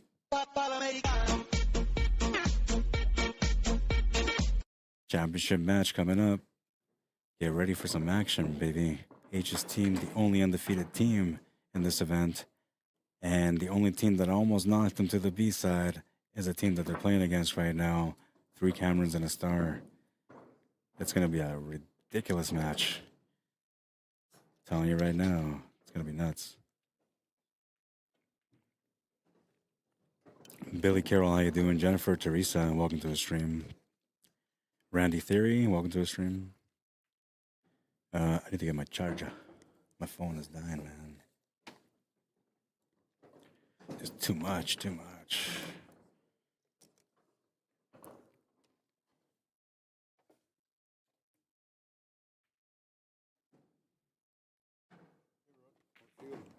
Hang on a second.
The match hasn't started yet. They're just warming up.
Already.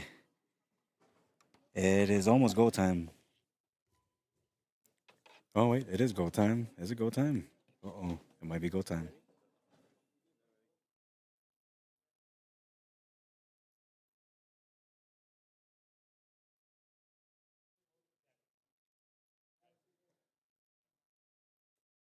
Yeah, it is go time. All right, let's do this.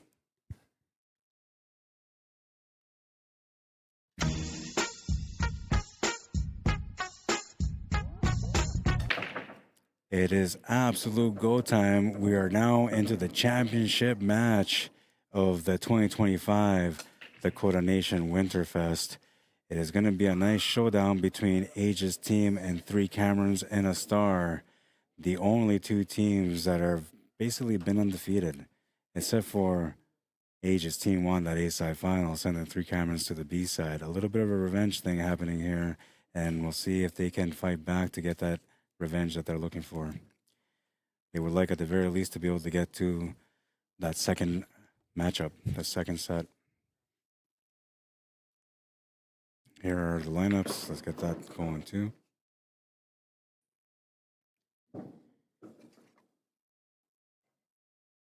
At least, oh yeah, they're the breaking round. The Camerons, they're the first one. So they'll get the first and third round breaks, and then Aegis team is going to get the second and the last round breaks, which that might come into play for them. It really might, considering how good these guys all shoot. The lineups here are Elise, Elmer, Emery, and Earl. They're going with the same lineup as the last match. Nothing's changed there. And for Aegis team, we got Mike Frechette, Age, Larry Hunter, and Rachel Nadeau. I'm telling you, man, it's going to be a crazy match.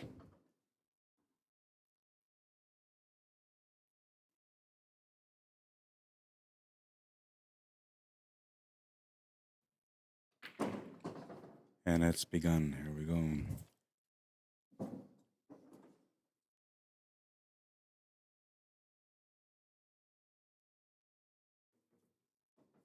Aegis team on both tables right now, off of the Cameron's break, so they have a chance to get started in a really good way here off their opponent's round. If you can steal racks from your opponent on their breaking round, you're usually creating a big gap between you and them. Especially if you end up defending your round after you take their round.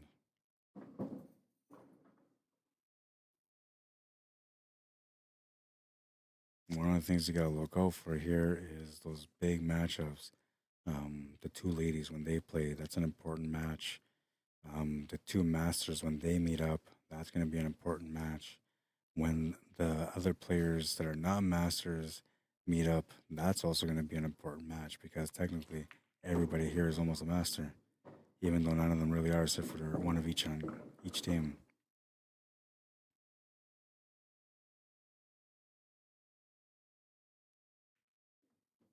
But you're going to see, like, the game's going to get a lot cleaner now. There's going to be more consistency too.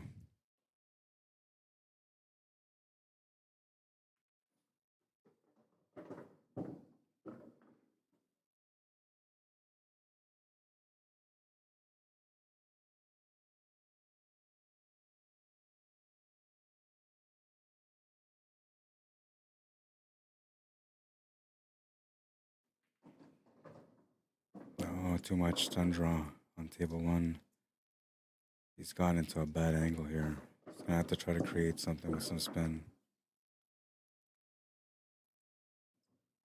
Oh, nice little shot.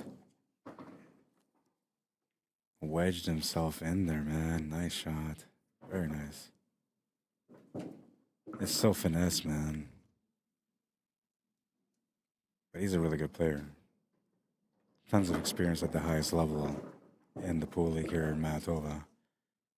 10-0 to start that one.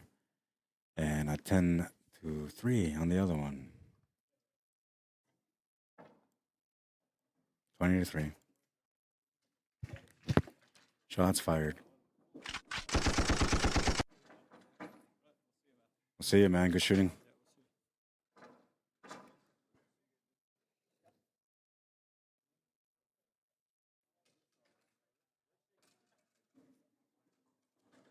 Tough when you're playing a match like this in a championship round and the other team comes swinging right off the hop with 2 rounds.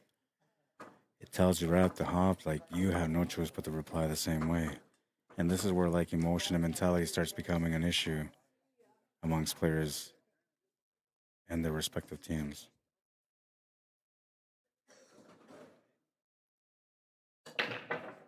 smash and break on table number one from Emery, but I don't hear anything going down, so I think he came up dry. His expression, body expression there says that, yeah, he came up dry. Errol Cameron, chance to be able to get going for his team here, breaking on table number two.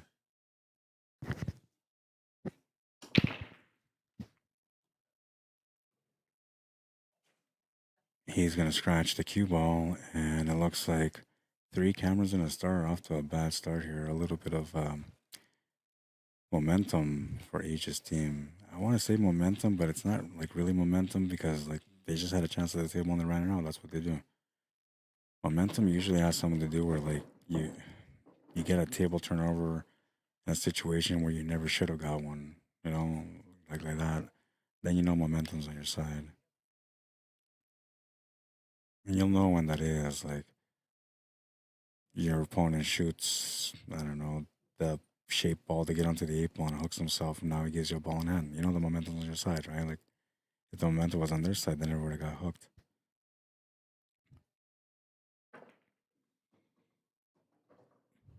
And now momentum sort of kind of is like a myth in a sense, but I've seen so much pool that I always see momentum swings back and forth. And as a player, when I play in tournaments, I feel those momentum swings all the time. I think it's a part of the game, and in a sense, like I know, like some people believe in the pool gods, some people don't. In my mind, I feel like the pool gods do that intentionally because they just love to see the best competition all the time. They want to make sure that you get close to those crucial racks where the pressure and the mentality is going to change, and I think that's when they enjoy the game the most, the pool gods, because they get to toy around with the player.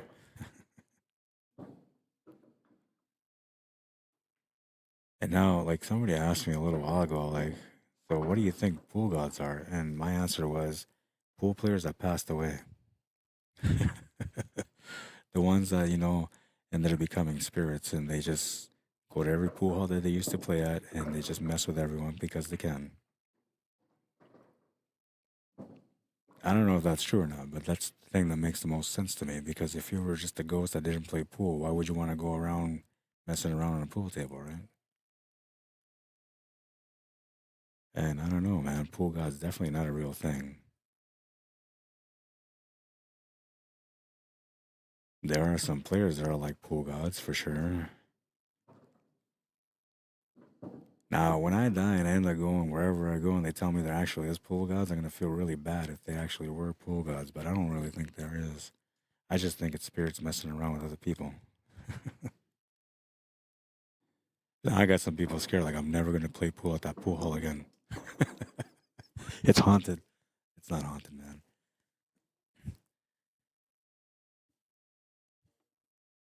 All right, let's get this going here. 20-3.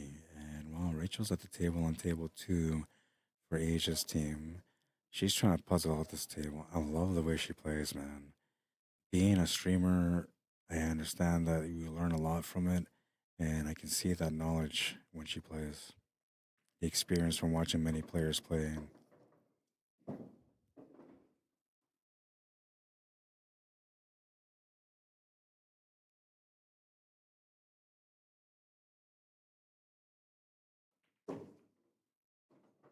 Little bust out on that one. Oh, I just missed it. She might have got lucky with a shot to the corner here, but she won't have an out yet. She'll have to play safety at some point.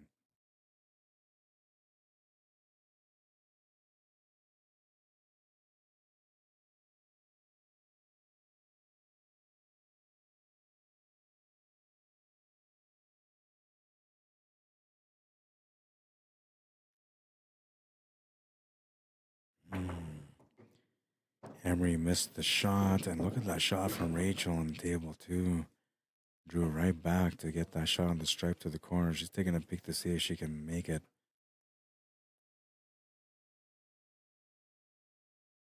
Looks like she can't, so she's going to try to play a cannon shot off the eight ball. They might call me up for a ref.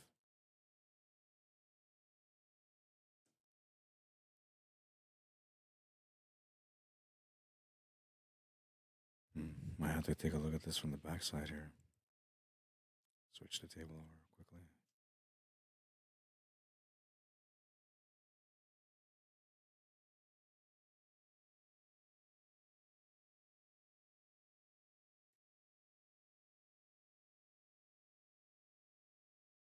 Gotta wait for it to kind of move out of the way. So it looks like it's almost there, but it might be a foul, which is the reason why Earl was asking if she was going to take that shot on. Looks like she knows a little bit of that cannon stuff, so she's trying to do a cannon shot off the 7 to the bottom left corner, I think. Really tough to get that energy to make that ball go all the way down there. She did pretty good as far as getting the energy in, but the contact point for the cannon wasn't accurate, so she'll come up short. Earl Cameron, ball in hand, chance to be able to help his team out, currently down by 17.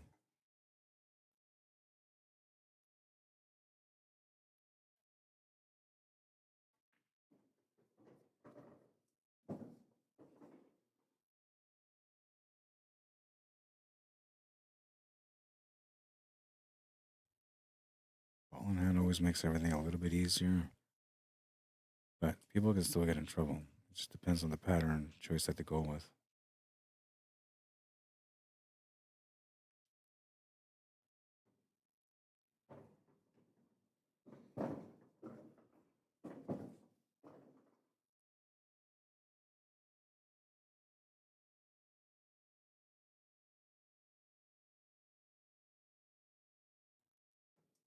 Good choice there, kid. Table 1.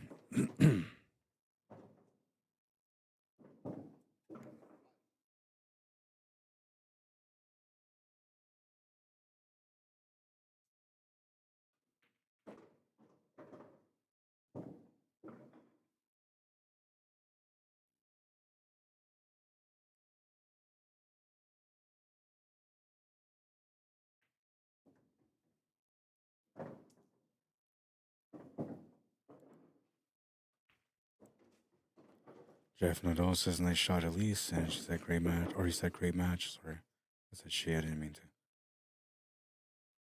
to. I said she because I seen nice shot, Elise.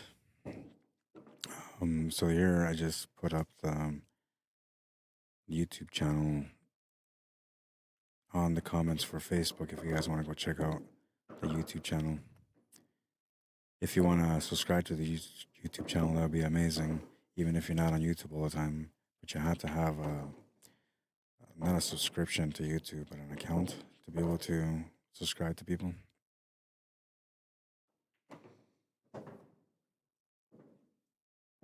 And Earl will win that one with a 10-6 score. And Emery will win that one with a 10-5.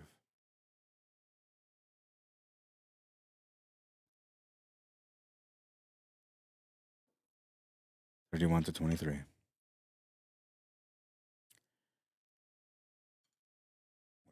Let's see. I'm missing some comments here on YouTube. Zero Skiz, I really like this league here. We are out of New England, Massachusetts, Rhode Island. Says good score, tied up, a very good pool. Love the replay. Thanks, man. I felt like it was something that we needed more of. So, and a lot of people don't do it because it's not good for your computer. But I don't know. I just said I gotta do what's right.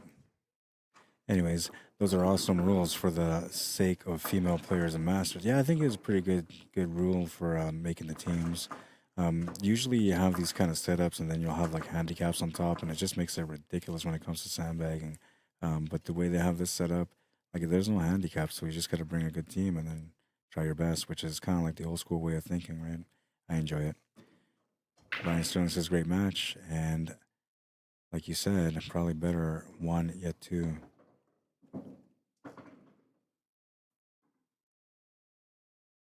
Always better one yet to come. Oh yeah, for sure. Yeah, this match is gonna be nuts if it goes to the second set. So far, right now we're at 31-23, an 8-point difference after 4 rounds.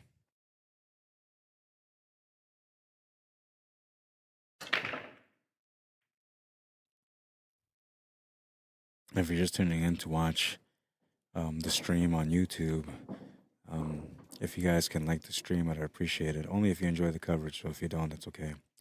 Um, but if you do, or even if you just want to support me as a content creator, then that's what you can do. That is by subscribing to my YouTube channel. The more subscriptions that I get, the more that the algorithm wants to push my streams out there, so people get to know who I am. And I don't really care to be famous, but I would like to make a difference in the pool world while I'm still here. So that's what you'll be supporting if you end up subscribing to my channel. And I promise you're gonna get a lot of it. A lot of it. You're gonna get all sorts of events that I go and do across North America. You're gonna get training sessions. I'm gonna start doing my snooker training sessions on there as well. There's gonna be some training sessions where I'm gonna have some opportunities for the viewers to be able to ask questions on certain shots. I'll be able to set up those shots and kind of show you how they're done. Little things like that. Things that will benefit everyone that ends up subscribing to the channel. And that's my way of saying thank you to everyone. Like, I don't have to do that. I can just stick to my streaming and that's it. But to me, I appreciate everybody's support, so I always want to do more for you. And that's what I'm going to be doing.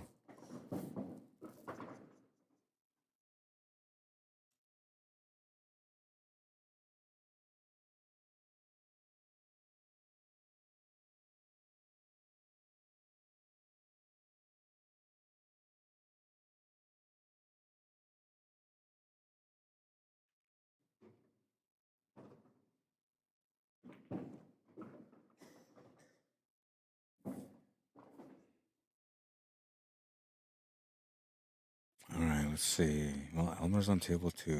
He's almost out on this rack. Nice little layout.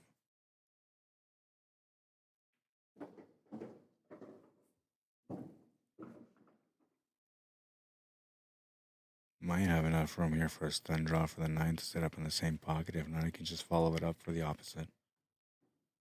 Yeah, he's going to stun over. It was a little tough angle, but he got on there. You can just spin this ball in. You'll be all right. Just got to watch out for the scratch on the left side middle pocket.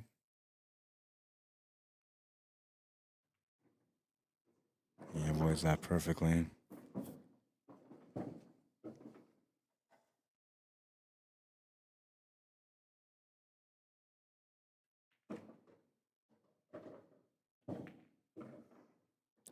Age is going to run the table out on table number 1 for a 10-1 win.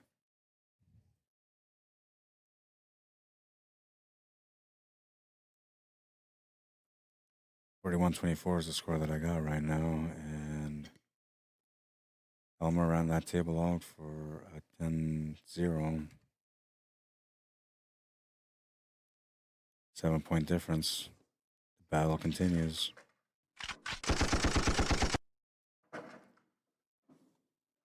Who's going to be the one that makes the biggest difference in this matchup? Speaking of which, let's go to the poll. Let's ask one last time here.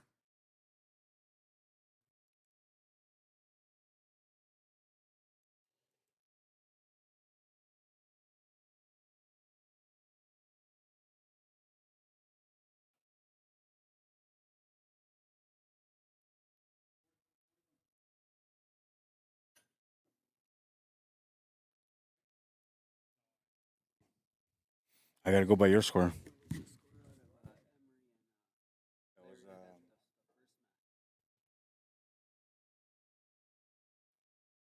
You guys ran out the first 2 tables, so it was a 10-2 and a 10-1. It was 20-3 at the beginning. 10-2. 20-3, yeah, you're right. Yeah. And we won one, it was 10-5, and we won another one, it was 10-6. So that's 31-33. 33 for us, 31 for them. And Terry just ran out 10-1, that's 34 for us. Yeah. And then we won 10-0 against Larry, so it should be 44-41. Go by your scores, man.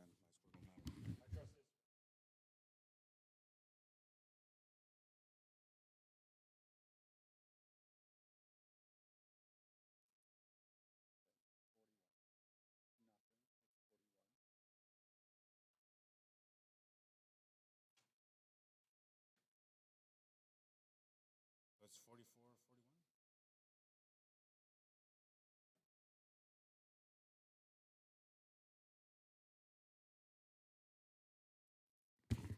There's an issue here with the score, so they're correcting it right now.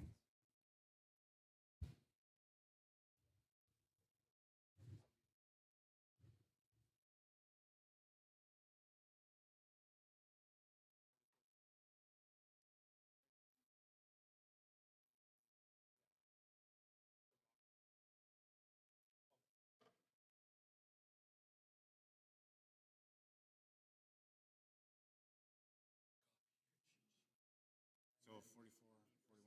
Yeah, it's 44, 41. It's You guys are Mike's right here. correction made. There was a mix-up on both my scoreboard and on Age's team scoreboard or score sheet. The score is actually 41-44, which puts the Camerons up by 3.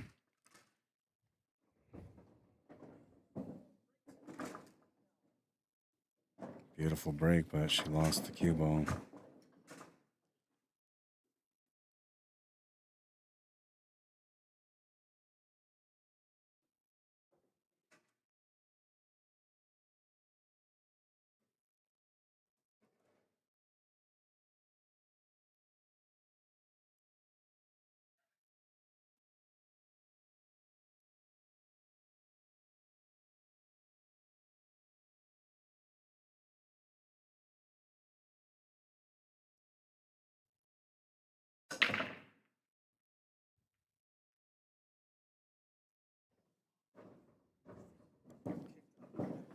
Pulls up.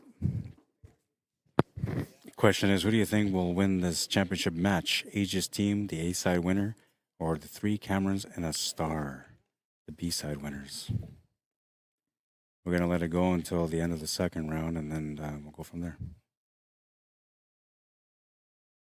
Courtney Brooke, how you doing? Frederick Dorian, or Dorian, welcome to the stream. Camille Capo, how you doing? Says, come on, Camerons.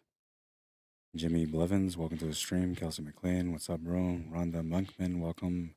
Drew Taylor Cross, how you doing? And Doy Guzman, how you doing? Welcome to the stream.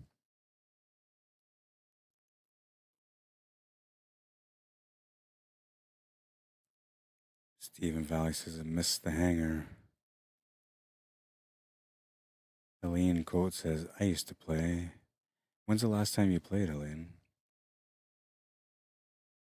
Months, weeks, years?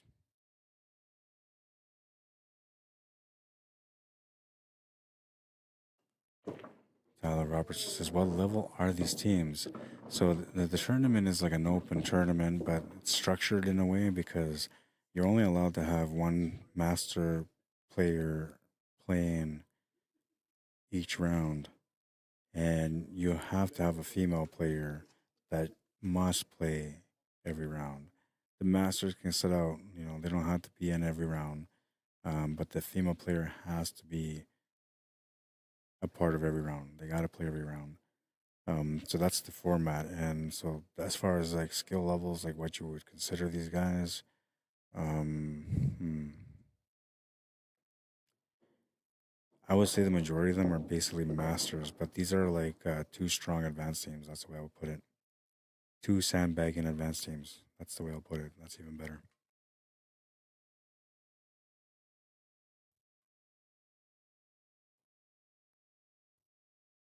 Kara Lee, how you doing? Welcome to the stream.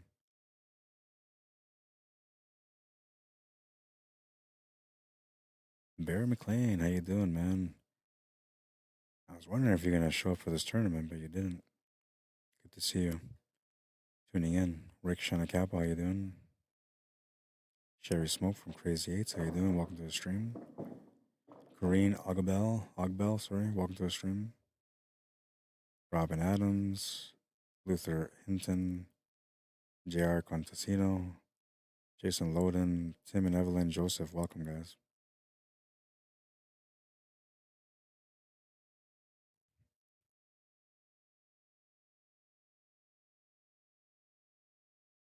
Really quiet in here. Just 2 teams playing and a few fans around.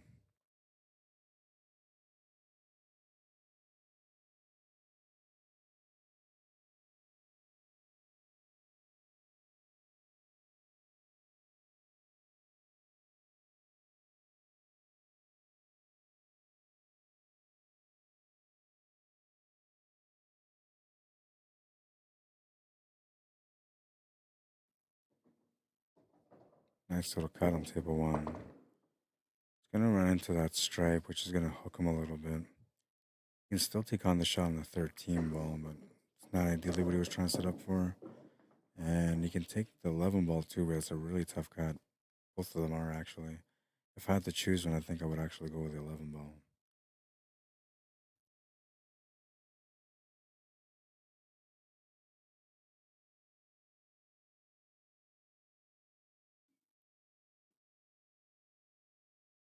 And the reason why is because if you take the 13 ball, the cue ball's going to run towards the 11 ball. It might miss it or it might run into it. If it misses it, you might, get a shot after that. If it hits it, you're probably not going to have a shot after that. Now, if you take the 11 ball and you try to cut that into the pocket, your tangent line's taking you straight up between that 10 and 4 ball. And if you hit it almost naturally, you might get that breakout on the two strikes at the top of the table that are tied up next to that 3 and 2. Or 3 and 6. Yeah, 3 and 6.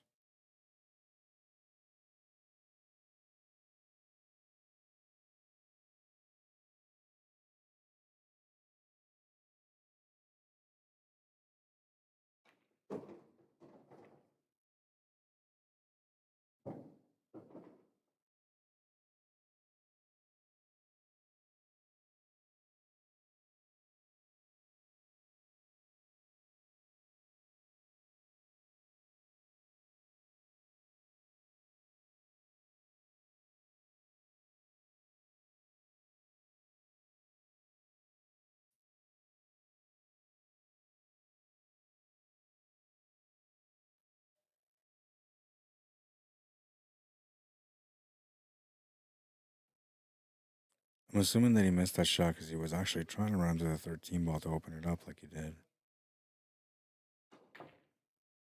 Fortunately, he missed the shot though.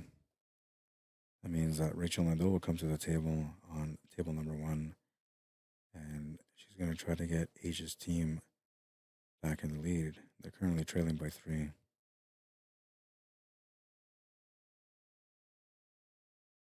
Angle on this shot is going to take her up towards that 12. She can avoid that by putting a little bit of left-hand tops.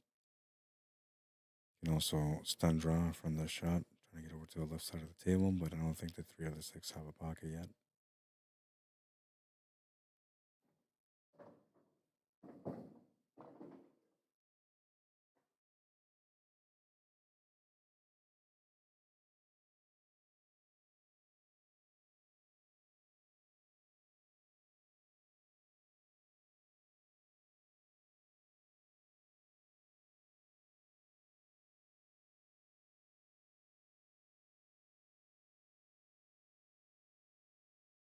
Table is turned over on table number 2, and it was a good safety play.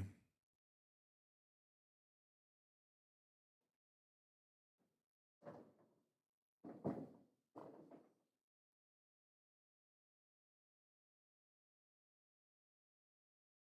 like Earl's eyeing out that 7 ball as a jump shot. I can see with my own eyes that he's got a clear view of it as long as he jumps over the 13 and the 14. Jesus Asensio would do the double jump here. I don't know if Earl knows that shot or not, but if he does, I guess that would come in handy right now.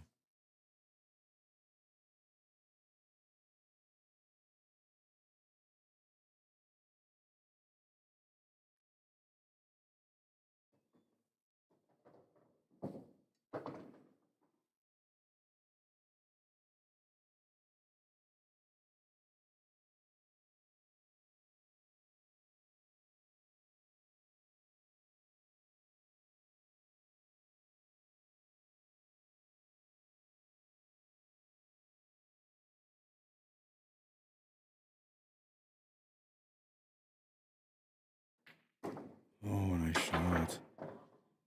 He made a beautiful shot there to get the 3 ball open. Hit that with some authority, too. Still going to have to come up with some creativity here to get the finish, though.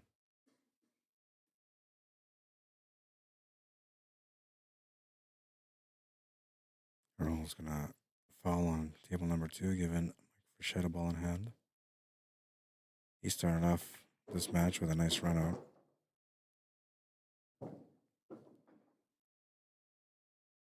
got a chance to be able to make a difference on this rack as well.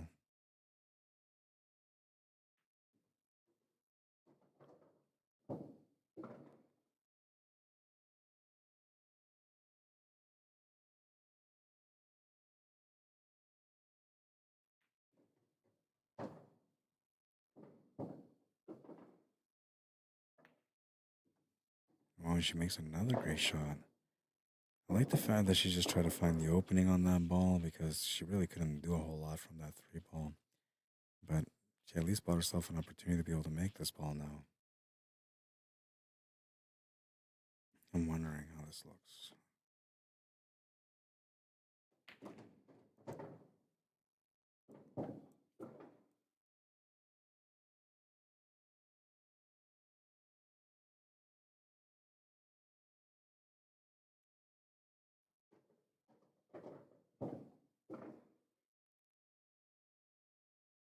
Oh, it's going to be a foul. Ball in hand. I thought she could see at least the 2 ball, but she couldn't see it. Big break for Emery. We lost a big loss there, but I'll have a chance to make up some points and maybe possibly even win the rack.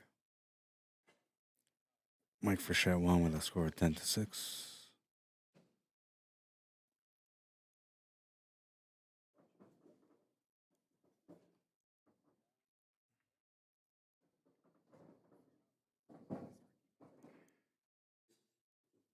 Damn, 1 point difference. 1 point difference. Let's see, where are we at now in this bracket? Or in this matchup, I mean. Okay, so Elise is on the right.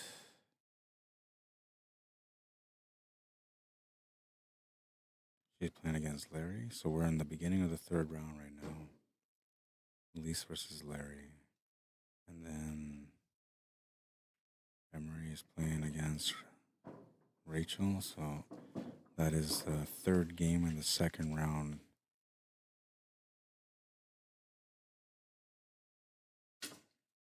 Oh, a miscue from Elise.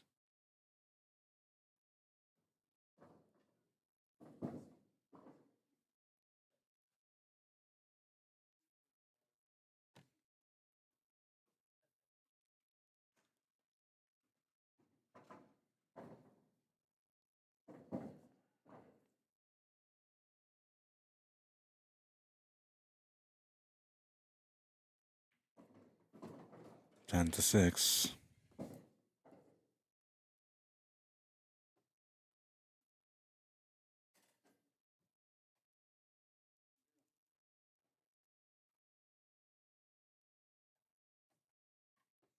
Three-point difference.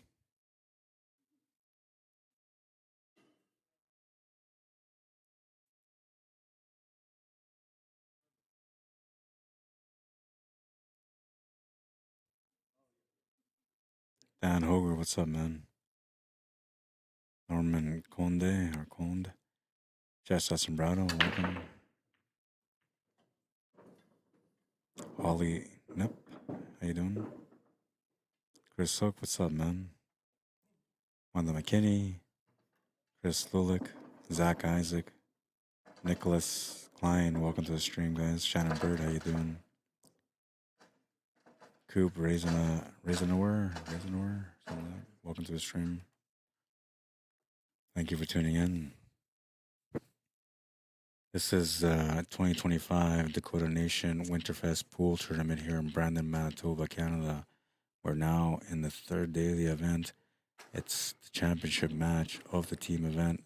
No more matches remaining after this unless the 3 Camerons and a star team can win the first set. Then we will play a second set. If Aegis team can win on the first set, it will be over. 3-point difference right now. This can go any which way.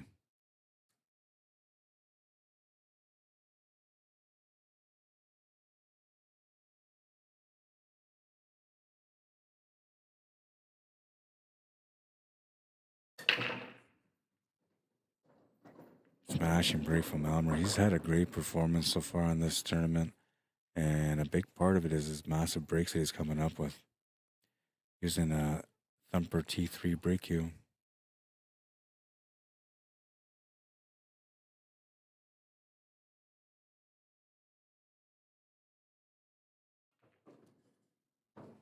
Bounce off the horn on table number 2. He's going to reverse that cue ball and bring it to the left side of the table instead for Larry.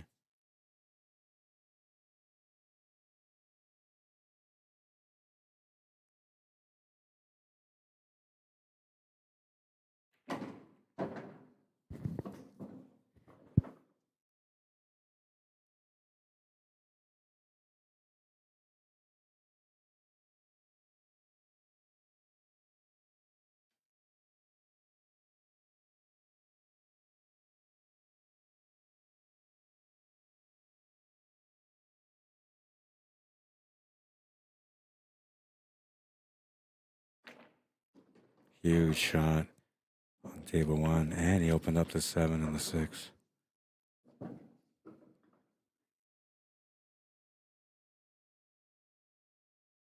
Got options for the 6 ball only, though.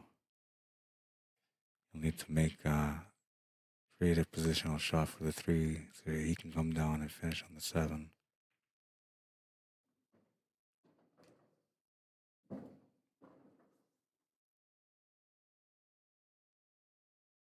Doesn't like the angle that he has on this 3 ball. It's going to be tough for him to get back onto the 7 ball. He's going to have to play the cue ball through.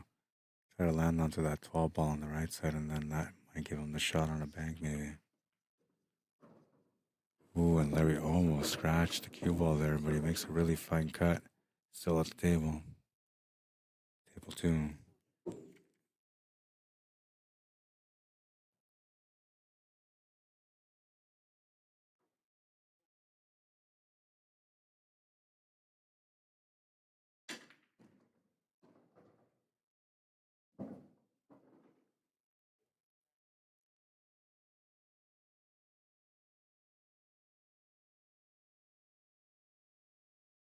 Jump shot will be alright, but that's a full stretch.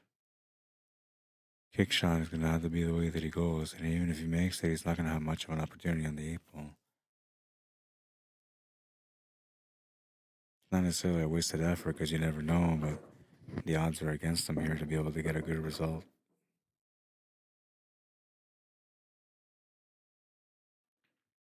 It's going to hit the ball anyway. And he will turn the table over to Rachel, who will have a chance to figure things out here. Kind of sort of needs to open up that area, but at the same time, considering where the layout is, she could easily play a safety right now. Yeah, that's what she's doing.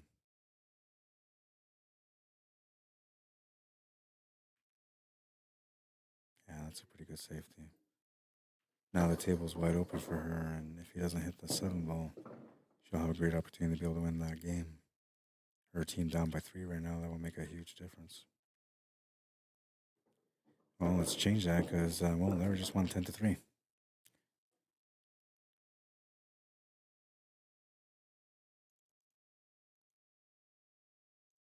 $67-63 is what I got. I'm going to go check gate out just in case.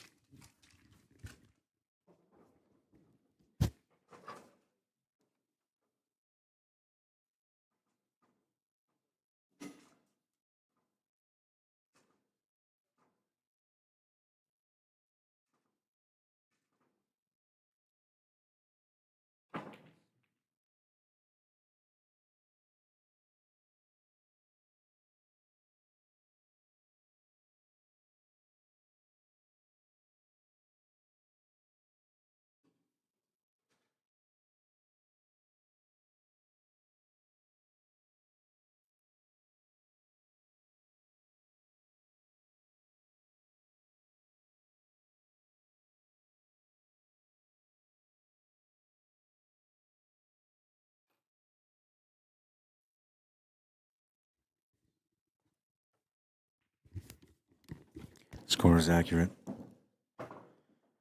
4-point lead for Asia's team right now. Rachel with a great chance here to be able to help them move up a little bit more. An extra 4 points available here if she can win this one. played a smart safety to be able to give herself a chance to be able to get back on the table to get this finish. And it looks like she's working it out. Different options here. You can take the 15 or the 12, and the decision that she makes is going to make the difference on whether or not she's going to get the finish here. The 15 ball's somewhat easier shot, but the tangent line may not work out depending on the spin that you put on this. Now she's going to hit that perfectly. Gets by the stripe. Now she's got angles to work with. 2 different angles. She can use the 12 or the 14 for the shape here. Or the 10, whatever that is that's in front.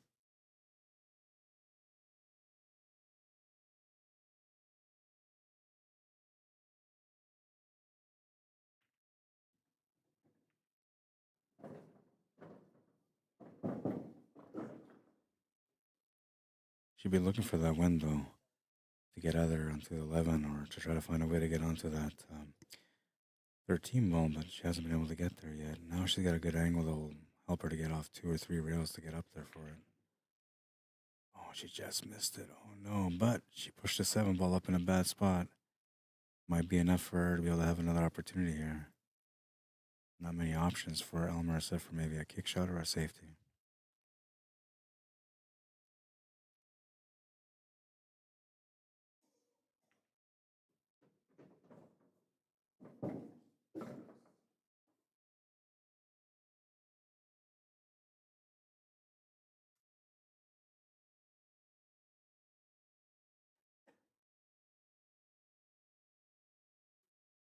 I gotta watch a shot.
That's what I said.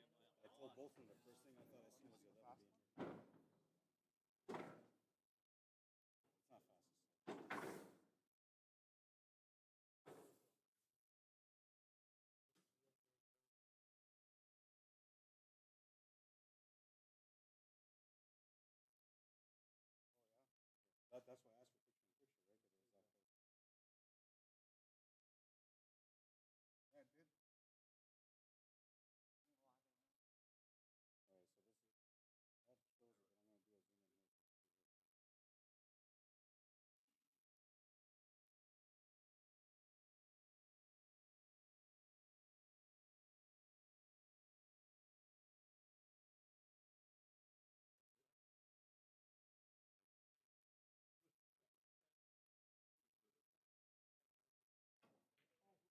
That's why I haven't made a call yet.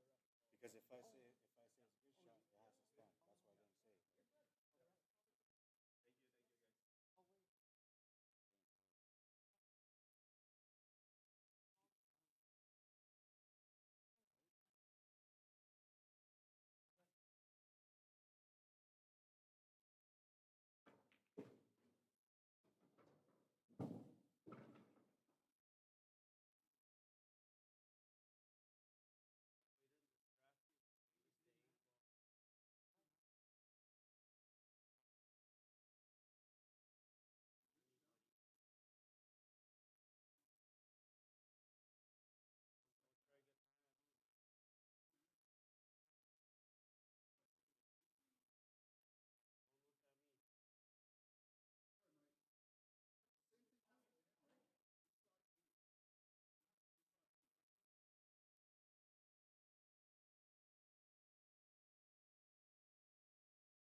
Yeah, you can stop this not involving yourself. Yeah, yeah. No, I agree with you.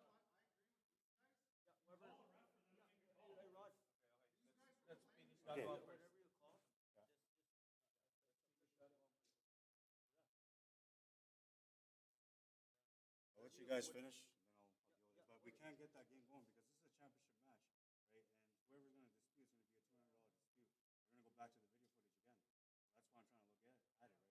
I'll let you finish.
All right, there's a little bit of dispute.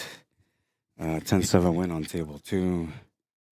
Puts on a 77 to 70. The shot, oh man. Well, the call was made. We're just gonna leave it at that. It was such a close call on the shot because like he had to, in order for him to make the 7 ball, he had to spin the ball in with right hand spin because he couldn't see the full 7. He can only see like 2/3 of it. And the other third that he couldn't see, that's where the spin comes in to make up for that distance that he doesn't have. So then when I looked at the replay the first time originally, I thought, well, that's a foul because I thought I seen the 11 ball moving, right? So to me, that was a foul. And then when I went to go look at the slow motion, the algorithm for the slow motion isn't always 100% accurate. So when it came to slowing it down to see whether or not it was a split, a frame skips, like a half a frame skips just before that.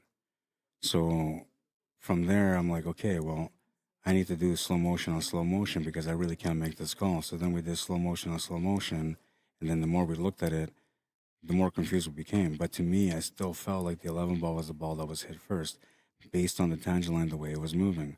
Now, when I went to go look at the replay all over again, and I zoom in, same thing. It's showing me like I see that that 11 ball was moving ahead of time, and it shouldn't have, because if you hit that 7 ball flush, then the 7 ball would have gone to the pocket moving faster, and then the other ball would have moved to the side, moving a little bit slower.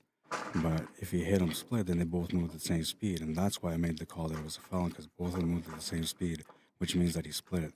Another thing too is when he shot the ball, he shot it with center ball, where you need to put spin on it to be able to throw it in. By him hitting it with center ball, that was automatically pushing him towards a split because the ball wasn't clean. The stripe was in the way a little bit. Then I got upset because people like criticizing me because I'm not making the call, and the other players on the other table are getting upset because they can't make the equal, they're getting thrown off, and it just kind of became a little bit of a thing. But for me, like if somebody calls me to be a ref, I gotta know the details to make sure that everything was properly called, right? So that's the way I looked at it, and I didn't say it was a good hit or a bad hit until I knew for sure, and that's what the whole problem was. Everybody was wanting me to get the answer right away, but I didn't have it, and I wouldn't give it until I knew for sure.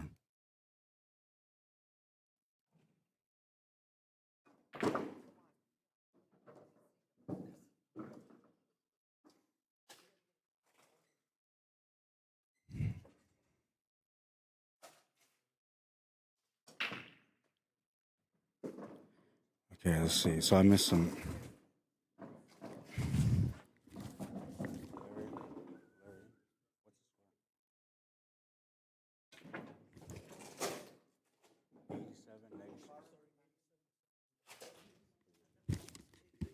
87-77. That's what the score is. Okay.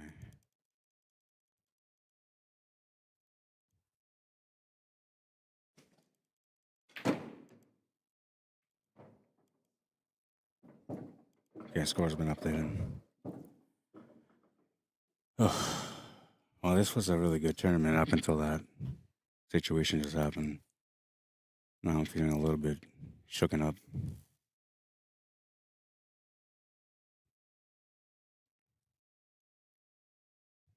I think it's because there was a little bit of hostility and like almost like people just expecting me to give a straight answer right away, but that's not the way I do things. I need to know. Looks like some controversy surrounds Stewart. Yeah, there was. Tyler Robertson says shouldn't be any debate about it. A ref was called to watch the shot. That's who makes the call. Whether they are right or not doesn't matter. That's on them to make that decision they see fit, unless it is blatantly obviously they were wrong. Yeah, and so that's the thing. So there's another thing about this event is they have a protest fee. So you can protest a match or a call after the match is done for a couple $100, right? And so to me, like that would mean that I would have to like sit there and sit in on this and explain what my opinion was on the shot. And so before I had to do all that later, I figured I'd do that all now. And so that's what I was looking at the angles and everything to make sure. I always talk about like the cameras, how they're good for us seeing what's going on the table. But I also mentioned that the algorithm is what makes the slow motion happen.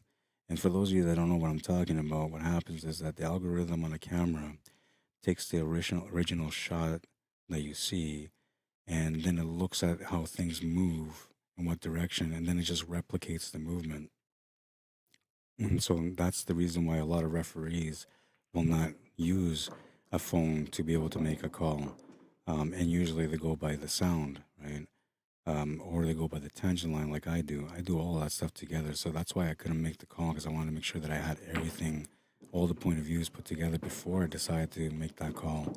And I wasn't going to let anybody influence me on the call, but I wanted to make sure that my eyes were correct. So I asked the organizer to take a look at the call too and let me know what he's seen as the call. And then slowly we worked it out. And then Tyler Robertson says, yeah, players agreed to have the ref watch. Okay, we've seen that one. Oh, no, wait. Says doesn't matter who else says what the call is now, what the ref says, and they can either make it live or base it off their video, but no outside calls. Yeah, you're right. So I had a comment there from Wanda and Janelle saying it's 73 for the Camerons, 74 for ages, and everybody's saying the same thing. But I asked them what the score was, and they told me the score. So that's the way I'm going by, is what their score that they gave me. That's to nothing.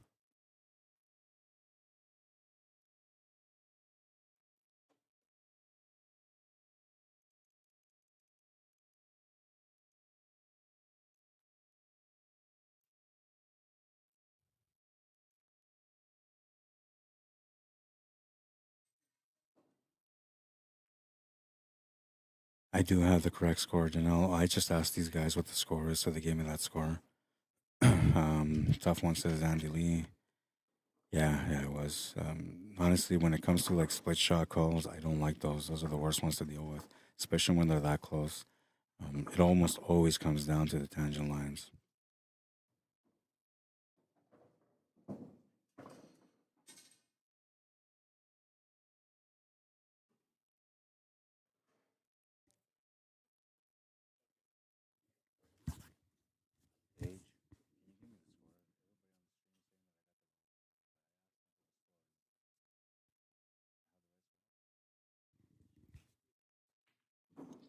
Because everybody here is saying that you guys are like 73 and 74, but he said it's 87 and 77. That's what I went with. Did you guys confirm scores with them too?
81-104. Both teams had different scores.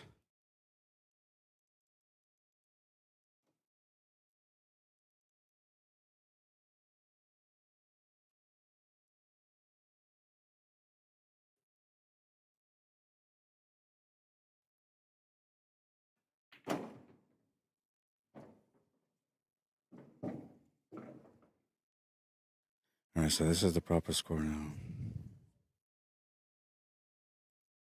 Everybody's got an opinion on the score too. Let's see.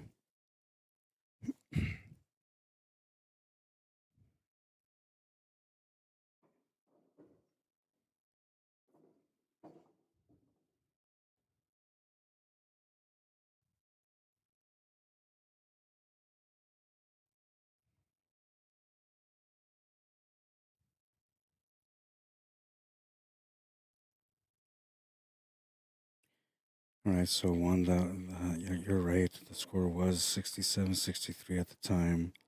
Then it was 77-70, which that was correct. Then it was 87-81, I think it was, and then that's the way it kind of worked out. But both teams just asked about, or they compared the numbers. They looked at all the numbers. There was a couple of mistakes on that. They corrected it. They gave me the score of 104-81. I had to go with that.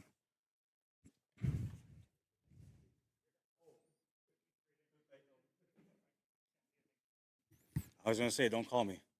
Don't call me for refereeing no more. I'm not gonna ref anymore in these events. Today was the day I retired from being a ref.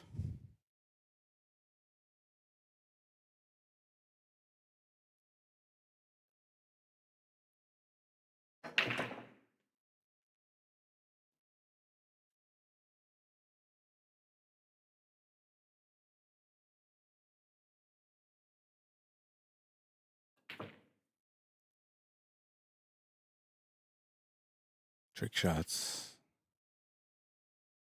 Almost made it.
Oh, this match might be over here on table 2.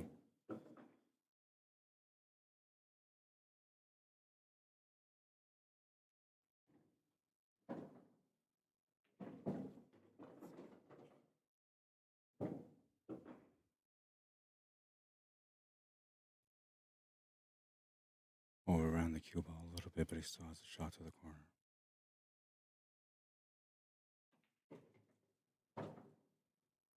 Did good to avoid that stripe. Needs to avoid that side pocket. He's going to lose the cue ball. Ball in hand for Elmer.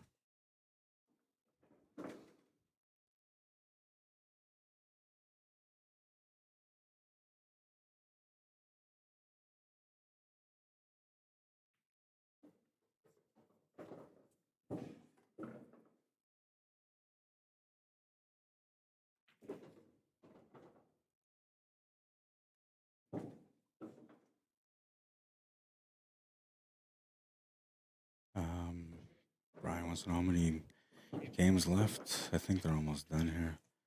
It's 10-7 win.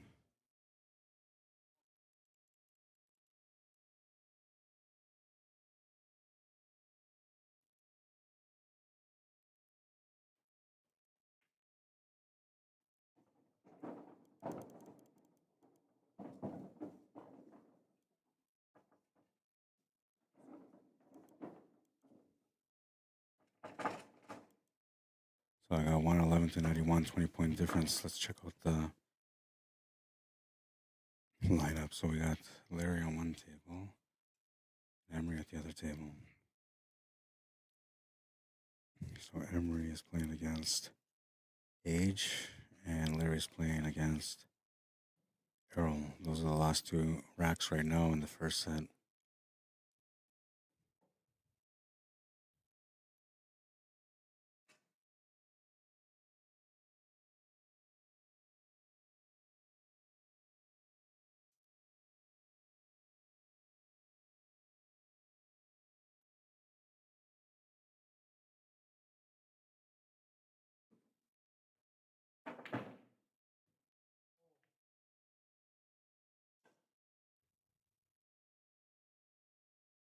His shot on table one is going to bring Age into this matchup, and he's going to have a chance to be able to close out the match for his team. Everything's laid out here in the open for him, and he's a really good player, so I'm assuming that he's going to get the finish here on this one. There is always a chance that he might run into a little bit of nerves or pressure, but because they have the lead and they know they got to close out, he's going to be focused on the finish here.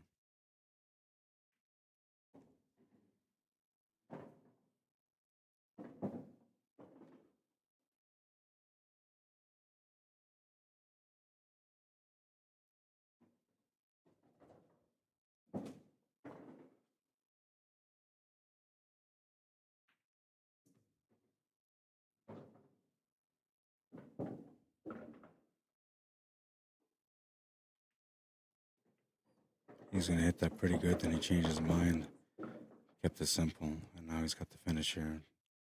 13, 14, and 8 remaining. Nice pace for the side pocket. It's going to overrun a little bit, though. I have to do a back cut now.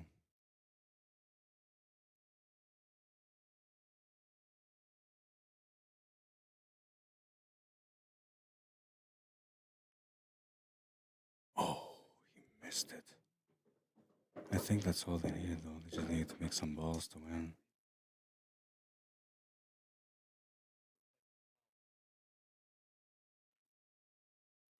And Larry's doing his part here to try to finish the match as well.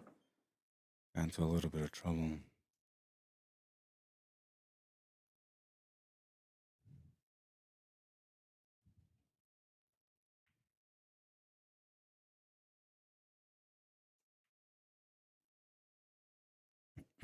I'm wondering why he played that like that. I was thinking maybe he could have taken the jump shot on the 12 ball there.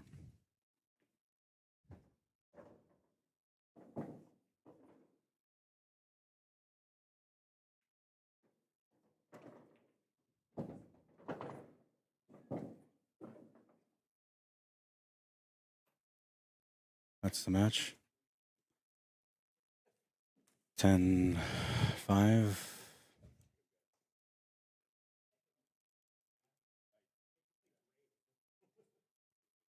All right, we'll stop the timer. Stop the timer. Yeah, you're welcome, man. Sorry that I had to make the call, but it was the right call.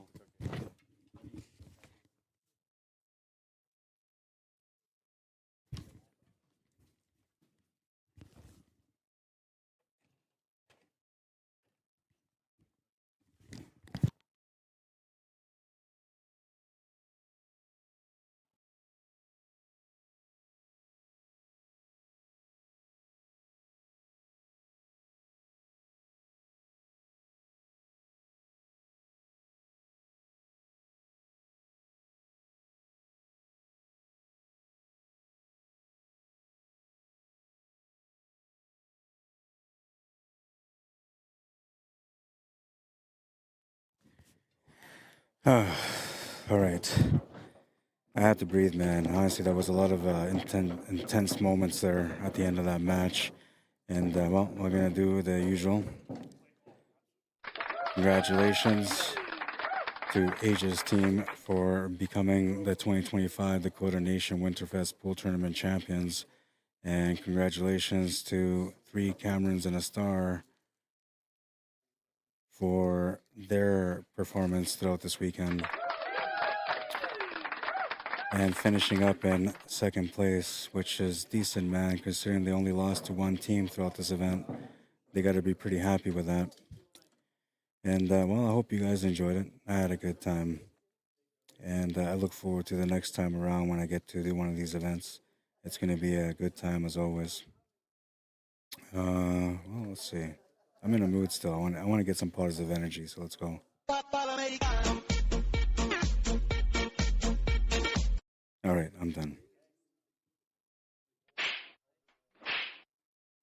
Sakabo.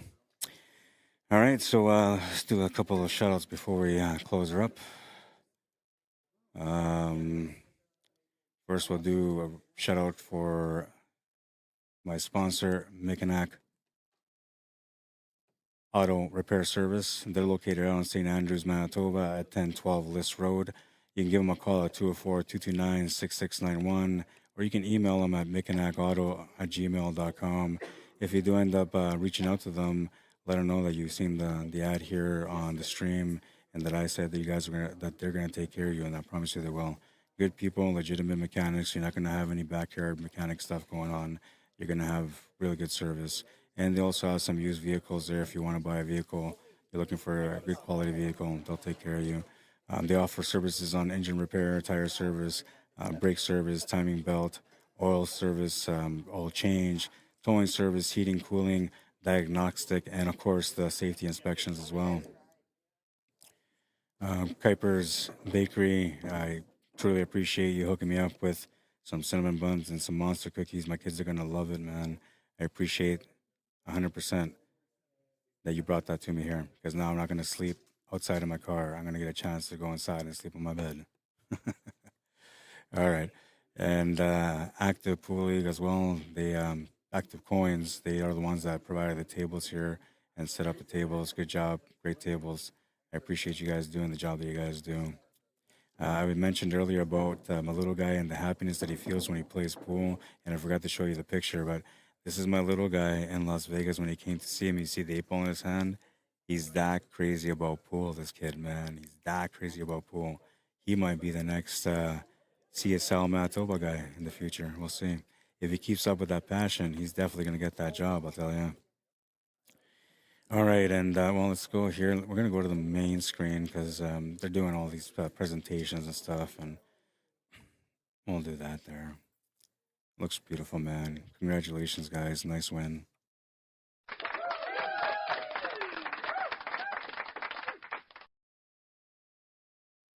It was a good battle, man. It really was. We're going to wait till this is all done here before I close it out. We got some beautiful plaques, trophies, money. It's just an awesome little thing here. Good celebration for the winners. I jokingly said to these guys, I want you guys to win this in the first set so I can go home because I'm tired, but I was actually looking forward to a second set. And I think the match was going perfect until that shot on the 7 with the split. That's when everything kind of got a little nasty. But it wasn't because of the call. It was because the call wasn't being made. And then the other players on the other table got a little bit upset because they were trying to get their game going, and they felt like the argument amongst the people that were concerned about the other shot on the other table was too loud and distracting. And I'm sorry, guys. Like normally, it's when something like this happens, if you're playing, just a heads up, and the ref gets called for a shot, and it's a controversial shot, um, you're gonna want to not shoot until that call is done. That's just the way it goes. But these guys tried to shoot through, and then they got upset because the talking was too loud, and it just kind of started a whole thing. And then eventually, I made the call, and I think everybody was happy with it, but I'm not sure. But I had to make the right call, and I wouldn't make that call until I knew for sure. And once I made that call, I felt like I was at least at 90% sure that it was a foul, and that's why I went with the foul call. But yeah, so anyways, it was just a little bit of everything, and That incident there definitely retired me from doing any kind of calls when there's a split. I may do referee calls on other shots, um, but anything that's a close split like that, I'm just gonna stay away from it because honestly, it's never good. It's always arguments. It's always a slow motion replay and then slow motion and slow motion. It's a little bit of everything. These guys get some nice jackets for being champions. That's so cool, man. So cool. I wish I won a jacket. I should have played right.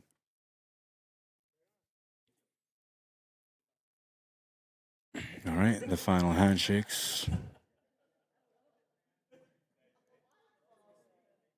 This was the layout for this event. Day one was men's A division, which finished with Sean Monkman winning that division, Johnny Baptiste coming up and runner up. And the B division, I don't remember the B division for some reason. Oh, and they took the posters down. Who won the B division? I had no idea.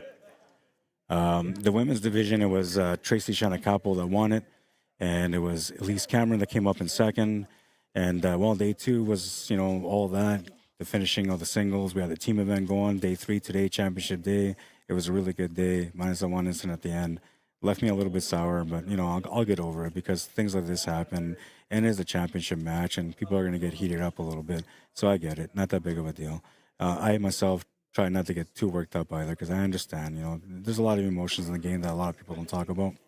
And I'm going to get over my my little upset here. And the only reason I'm upset is just because I felt like like I'm trying to make a good call here, and everybody's like getting mad at me. And all I'm trying to do is just be fair. So that's the reason I was upset. But I'm okay. I'll get over it. Thank you for tuning in. Thank you for liking and watching the stream. You guys are awesome. I really do appreciate it. Don't forget to check out our my other sponsors. Well, not really sponsors. Jam Up Apparel. I work with them. Locked and Loaded. Jam Up Apparel, you can find them on jamupapparel.com. Locked and Loaded, you can find them on Locked and Loaded on Facebook. It's a page. And then Clutch Shot Billiards, you can find them at clutchshot.company.site. Check out all the gear they have. I promise you, you won't regret it, man. Really nice stuff. One of the events that I got coming up is the Lower Moet, coming up on March 7th to 9th. And I don't mean me, but I mean that's one of the ones that's coming up here in Manitoba. It's a team event. If you guys want to come out and check it out, $3,000 added, $200 entry per team. You can give them a call directly, Active Pool League, at 204-233-7665 or 204-233-POOL. Let's see what the last. No, I don't want to see what the last highlight was. Yeah, I want to see what the last highlight was. Do I? I don't know. I kind of feel like I don't. I don't know if it's a good one. That's why. Let's see. Is it going to be a regret? It's got to be table on the left. Oh, yeah, that was that Mike Frechette shot. Man, he made that so clean, so beautiful. He could have rubbed any one of those two stripes and then everything could have gone wrong. But he hit that absolutely perfect, man. Trusting the tangent line, trusting the stroke. Nice little finish. All right, and so we're going to start closing out now because everybody's trying to leave, and I got to start wrapping up my equipment. So we're going to do things like I've done it so far every other time. And, well, first of all, before I finish, I want to say thank you to Orv for inviting me to come on and be a part of this Dakota Nation Winterfest event. I want to give a shout out to all the players that came out and played in the event. It was a really good competitive event all throughout the weekend. Every day was exciting. There was a lot of great highlights. I had a lot of fun covering the event. And honestly, like everybody here is just, every time I see them, it's like family, man. They always appreciate me coming around to cover their events. And I always feel the love. Minus when I had to make a call on a split. But yeah, no, honestly, everybody's so good to me. Kuiper's Bakery delivering some beautiful cinnamon buns and monster cookies. There was people that brought in some dainties that shared with me as well. It was really good, honestly. Everybody around here was really good. I appreciate you guys, and I look forward to seeing you guys again next time. We'll see you soon, bro. It's going to be exciting every time, man. I love pool, and I love the way you guys play pool, so I look forward to seeing you guys at the tables next time, whenever that may be. Now let's go to the pool wisdom because it's time to get out. And the pool wisdom is brought to you once again by USA Pool League and Willie Mosconi. His words are, it's not the will to win that matters. Everyone has that. It's the will to prepare to win that matters. And he's speaking the truth right there, man. Listen to the gospel. Go out there and work your game, become the champion within, and don't stop till you get there, man. Be persistent. Never give up, no matter how hard the game becomes. Always believe in yourself. Always believe in the skills that you learn at the table. And if you haven't worked on those skills yet, What are you waiting for, man? You got to become better than that, right? The passion comes when you start learning the game. I'm telling you, the more you learn about the game, the more you want to play it every day and all the time, man. I look forward to seeing you guys at the table, the champions within. And until next time, thanks for tuning in, guys. I will do the shout out like I usually do on the outro. So if anybody wants to say anything, we'll see you guys.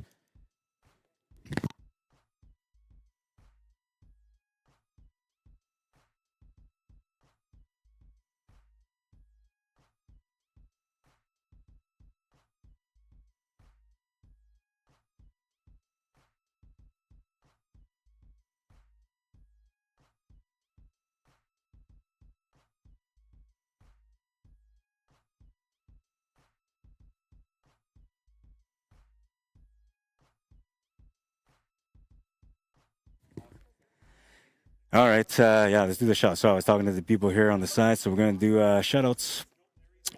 Let's see. Nice prizes. Great job, Rod. Says Tim Younger. Says, look forward to watching you again soon. Thank you, man.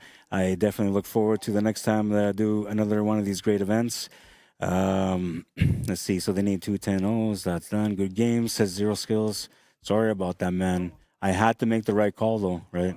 Same for you, man. I wasn't trying to throw you off. I just had to make the right call. And if it was you on that table, you would have want me to make the right call, right? So that's the way I did it. I'm sorry, man. I wasn't trying to throw you off. We'll see you at the next tournament. All right, so let's go. Linda DeMurco says, cooler heads will prevail, Rod. Once intensity of the moment match settles, players involved will be more accepting of the decision. It's a final, and everyone is in beast mode. Some more than others. Yeah, no, I get it. And oh man, so what happened on that poll? I forgot to close that poll.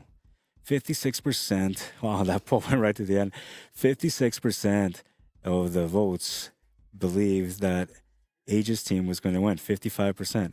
44% thought that the Camerons were going to win. It was a pretty good call, man. You guys were pretty close. Anyway, so that's going to be it for now. Thank you for liking the stream. Thank you for joining. Thank you for taking the time to interact.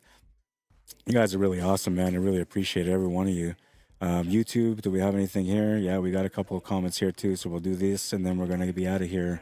Here we go. How many games left? I remember that one. So Chris Stralin, his comment, can we give some props to that kid in the back who's been going strong for the last 16 minutes? Oh, man.